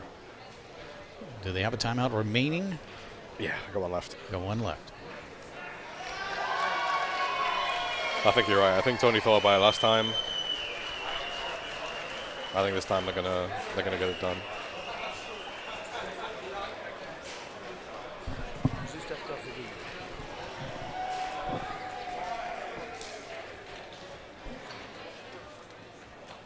Wow. Tony's staying up there. Will stay in the forward position as Tommy Yor puts it into play. Tony using the right hand defensively, but can't stop Tommy, who will set it up, looking for a 2-0 lead. Tommy Yor strokes it home. Tommy Orr and Brandon Munoz have come out to get the first 2 games of this open doubles final here at the 2025 Tornado World Series in Dallas, Texas. They are just a game away from the championship. What a shot. Oh, well. Slight misexecution. I think you could argue that the hole was there, but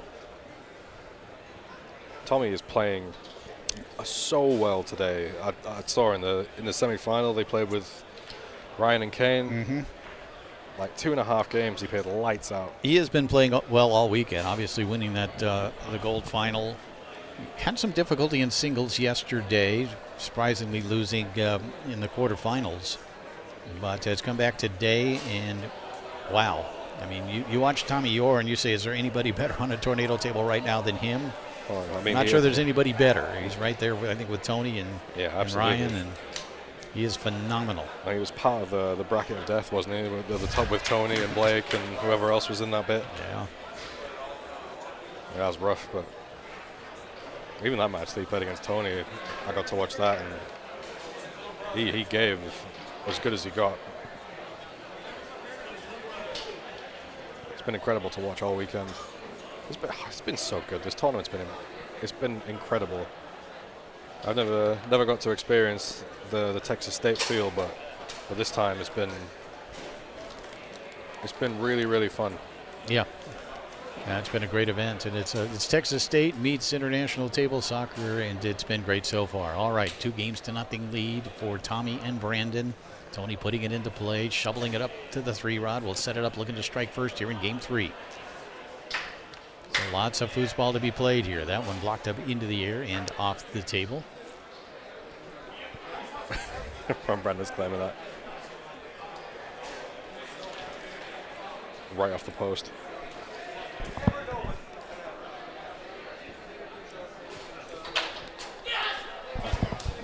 Boy, the energy in the room, really something, and the energy on the table as well, as Yorin Munoz on top 1-0 here in game 3.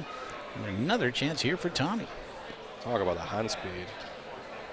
Munoz hit that shot like lightning. Yor didn't execute there. Hiltner couldn't grab it. They're going to make a call here, and they're going to award that to Tommy on the jar by Hiltner. Kind of chased it a little too aggressively. Tommy looking for a 2-0 lead, trying to come down the middle, blocked by Hiltner, but he hustles after the ball, gets it forward to his 3-rod once again. To the far side, Hiltner with a great defensive series, able to make that block and take it away. Eric's doing everything he can to keep his team in this match. Slowing the pace down a little bit, fires that one up the table. Rebound grab by Munoz, who fires it wide of the goal. Feels like Brandon's due to score one soon. He's at the post. That same post 4 or 5 times. Quick slingshot by Munoz, who is definitely looking to score here. To just dump that one off that back wall and get it to Tommy. Picked up here by Hiltner. I like that Hiltner is slowing things down, take his time. Tried to pass it along the outside wall. Tony not there to retrieve it. Back comes Munoz with a shot attempt. Hiltner with a rebound once again. Sent back the other way, and it's Yor who comes out of that scrum with the ball. Smoothly along the outside wall. Yor fires it back to that far corner. He is so good at that shot, setting it up off center. Give a little bit of a hitch to get the defender off that far hole, and then nailing the corner. Nobody performs that particular shot better than Tommy Yor. And it's 2-0 in games. It's 2-0 in score here in game number 3. Unbelievable. Unbelievable. Energy. I could go back to the semi-final, and how many times did Tommy tap and freeze Ryan and smash that push side? Same principle, but it's that one he does where he takes it out to that far side and fakes to the far side, which creates the reaction from the defender off the hole, and then he goes right back to it. There's a little hitch as well. It's phenomenal. Oh, yeah, I hate him so much. 2-0 lead for Yor and Munoz. They have certainly rocked Tony and Hiltner back on their heels. Yor.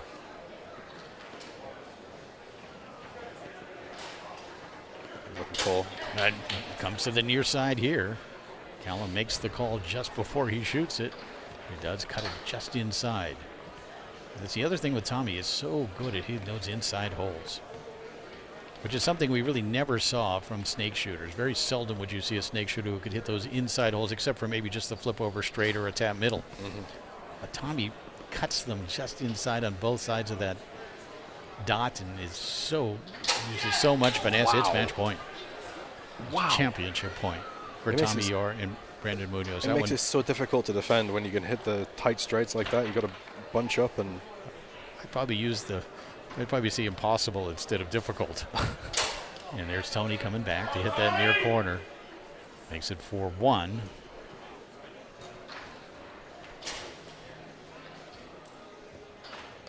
A chance to win it right here for Tommy Orr. And he does. Tommy Orr and Brandon Munoz with an incredible performance in the Open Doubles Final have won the 2025 Tornado World Series Open Doubles Championship. Callum, not much more you can say about that. That was extraordinary. Incredible. Absolutely incredible. I'm speechless. That was about as well played as I've ever seen anything. It was so clean. If it was like they had a game plan and they executed it to perfection. What a performance by those two. There were questions coming in to some degree. Like you say, they had played together before. It wasn't the first time. But to see this team in action was an amazing experience for everyone here, for us as announcers, and certainly for this big crowd that has gathered. Great foosball again here in Texas on Sunday. Well, thanks a lot. Thanks for working with me. Appreciate you. Let's do it again in the future. I hope so. Yeah. It's been a lot of fun. One thing, shout out my wife. That's all I've got to say. Totally.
all weekend long. What a great day of foosball. What a great weekend of foosball. And I once again want to recognize the people who helped make this happen. The gentleman right over there, Mr. Steve Murray. Anyone else right there, helping to bring this amazing hybrid tournament in Dallas. The best of international table soccer, the best of the Texas State Championships. What a weekend it's been. Big down the Steve.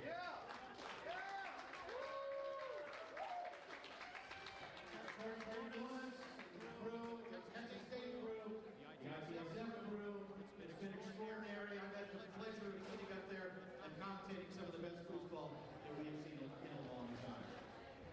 And thank you, of course, to everyone involved here this weekend. It's time to recognize the top finishers from today's action. Let's start with amateur doubles. Please welcome to the stage third place finishers, Jake Awareness and Josiah Navarro.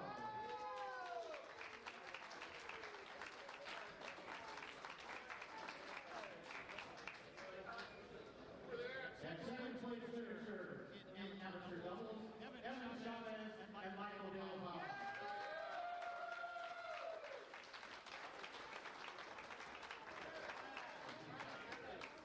And your 2025 champion in amateur doubles, Hadi Amadi and Jake Dolan.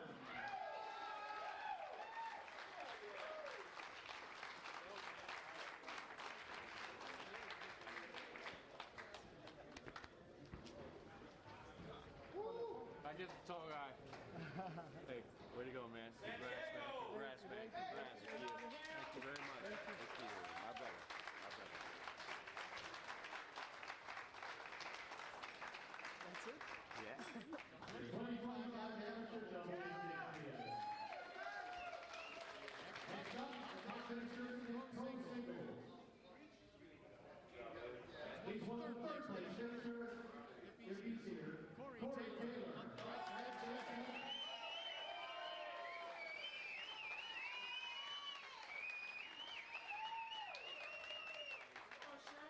And the runner-up in pro singles, please welcome Teddy Bruner.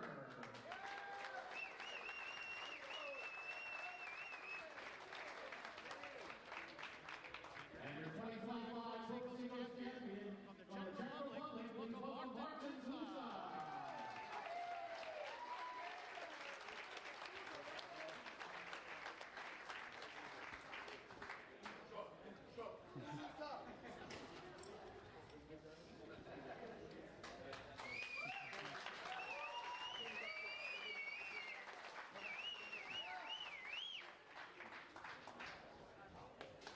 Your top finishers in pro singles.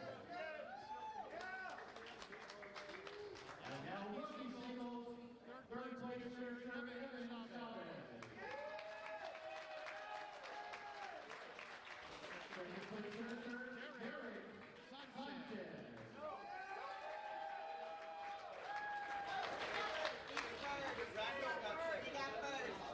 Second place finisher, Randall Skelly.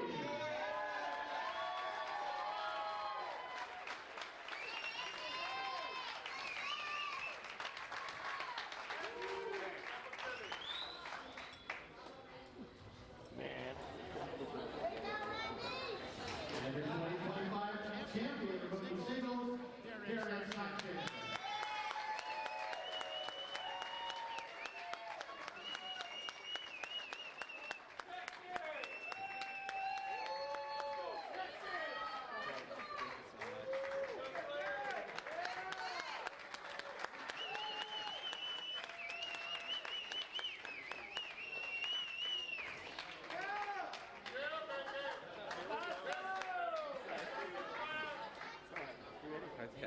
Your top finishers in rookie singles. Next up, Mikey Wilcox. Let's recognize the top finishers in senior 50-plus doubles, starting with third place finishers, Brandon White and Jack Woodward.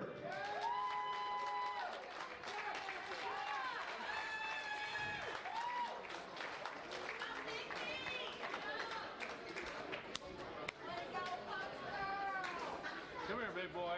I got you, man. I got you, man. Love you, buddy. Love you too. Please welcome second place finishers, Rich Foster and Mohammed.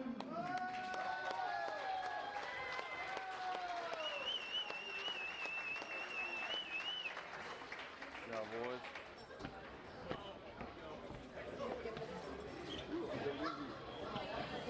Oh, I wanted Fozzie. I wanted to do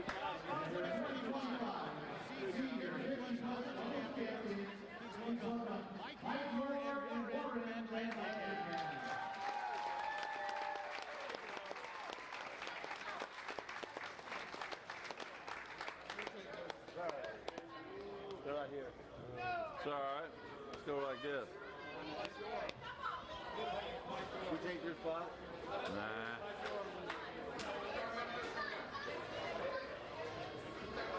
Suck it in, Brandon.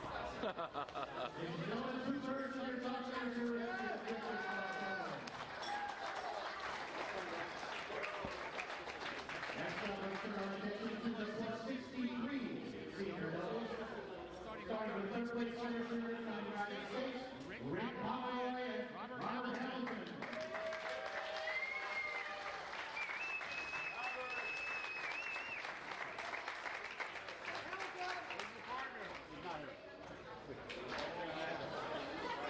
He's 63.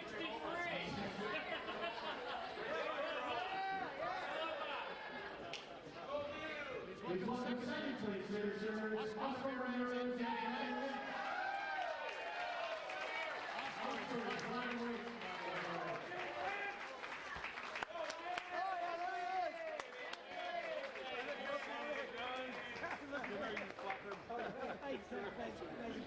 Good job, buddy. 2025 plus 63 senior doubles champion, Michael Banks and Jeremy.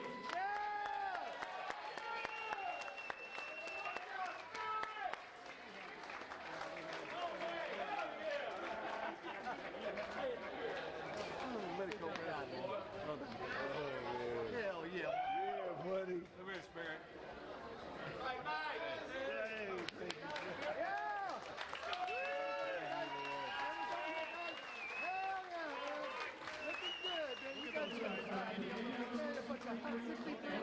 There you go. Dinosaur doubles. Woo! Yeah. Good job, guys. All right. Yeah, we're done. All right, congratulations, guys. Next up is women's 50 senior doubles.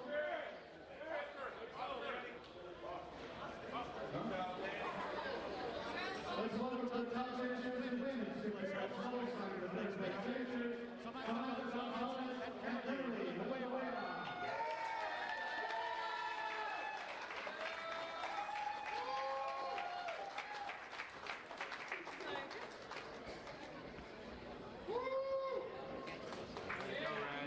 Very proud of you guys. Thank you. So proud of you, man. So proud of you. Thank you. So proud of you. And a big hand for our second place finishers, Amy Powers and Lotus Desborough.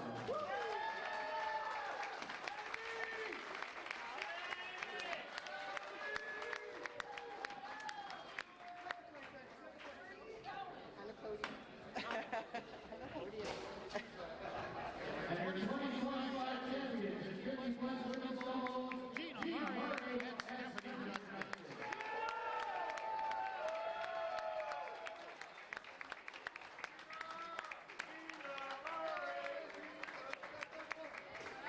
Ladies, congratulations. Mwah. See, you just had to do it. Come on, Miss Gina. Thank you. Congratulations. You're awesome. Pardon me. Pardon me.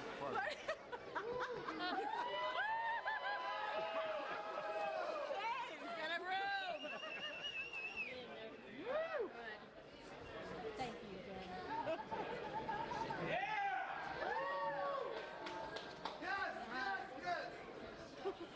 Your top finishers in women's 50 plus doubles.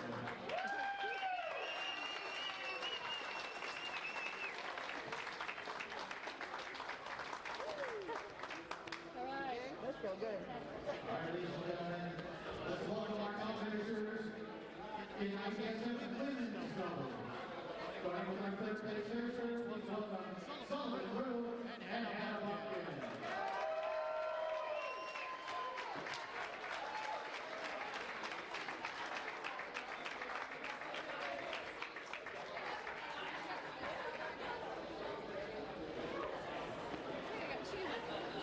you guys. You guys are so badass. And for second place finisher, Miles Ryan and Michael Randall. You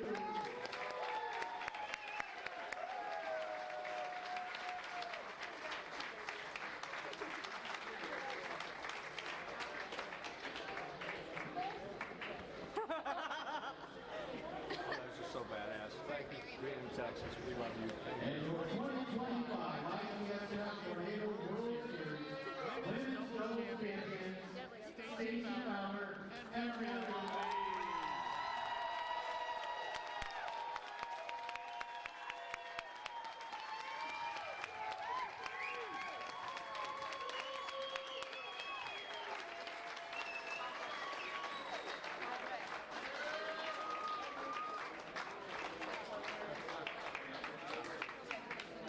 The queen. Yes. I don't think I can make that step. Sorry. I looked too short. Come here, you. Congrats.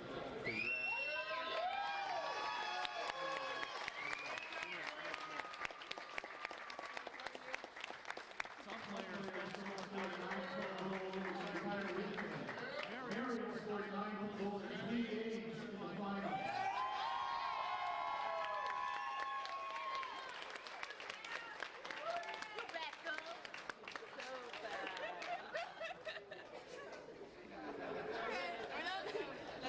Ladies and gentlemen, our top finishers in women's doubles.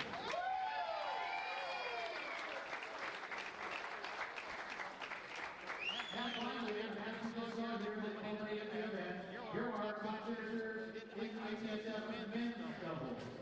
These were the third place finishers, Ryan Moore and Dave Gabriel.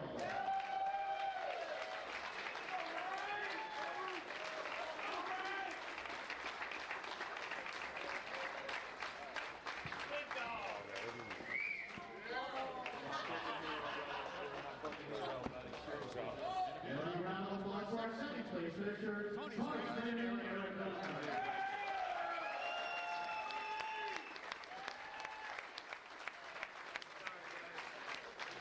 I wish we could have milked them more. They beat up on us. Eric left you hanging? Oh, what a dick. A minute?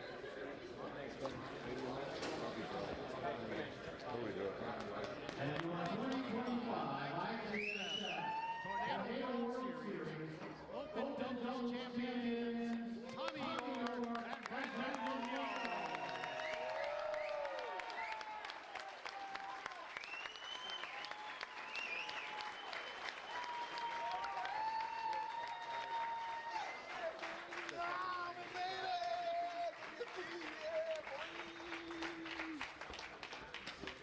What the fuck, tune? What the fuck, Come here, Shorty. I love you, man. Come here, give me a hug, man. Love you. Way to go, Tommy. So super proud of you, buddy.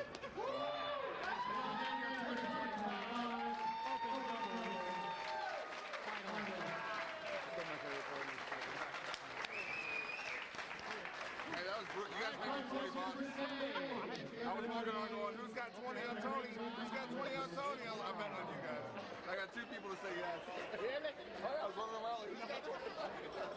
I'm going to bet it all. You guys ready for shots or what? Yeah, but... Yeah. Yo, make a hole. Make a hole. Make it wide.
pictures of him too. And whatever y'all want, on the camera. Okay, I've already got about 50 of them, so everybody,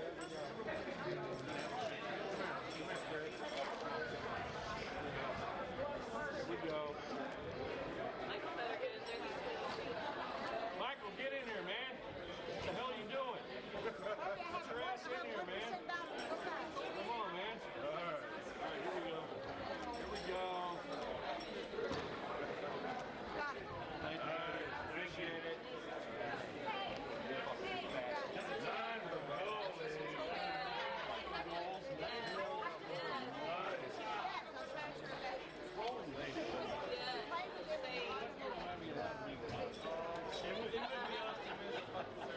I used to do that kind of thing.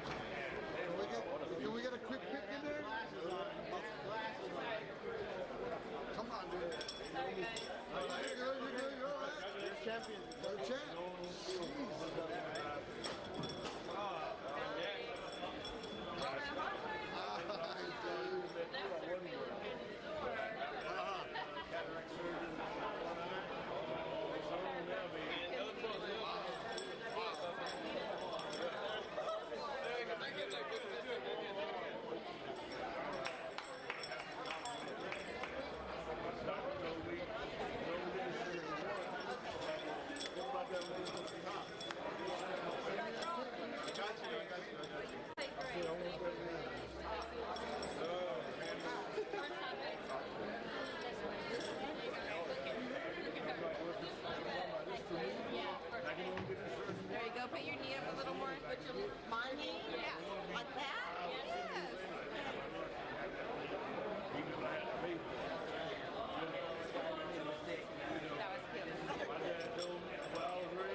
Ça, c'est incroyable.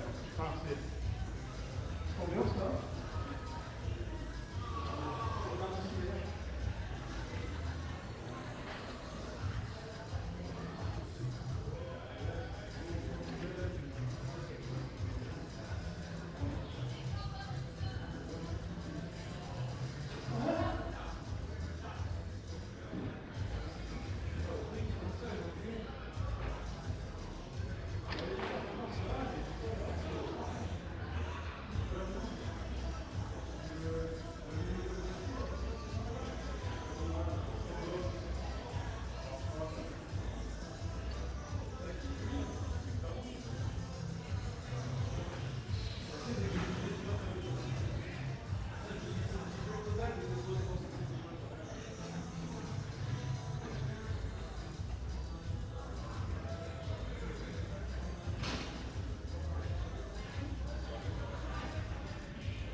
Drew.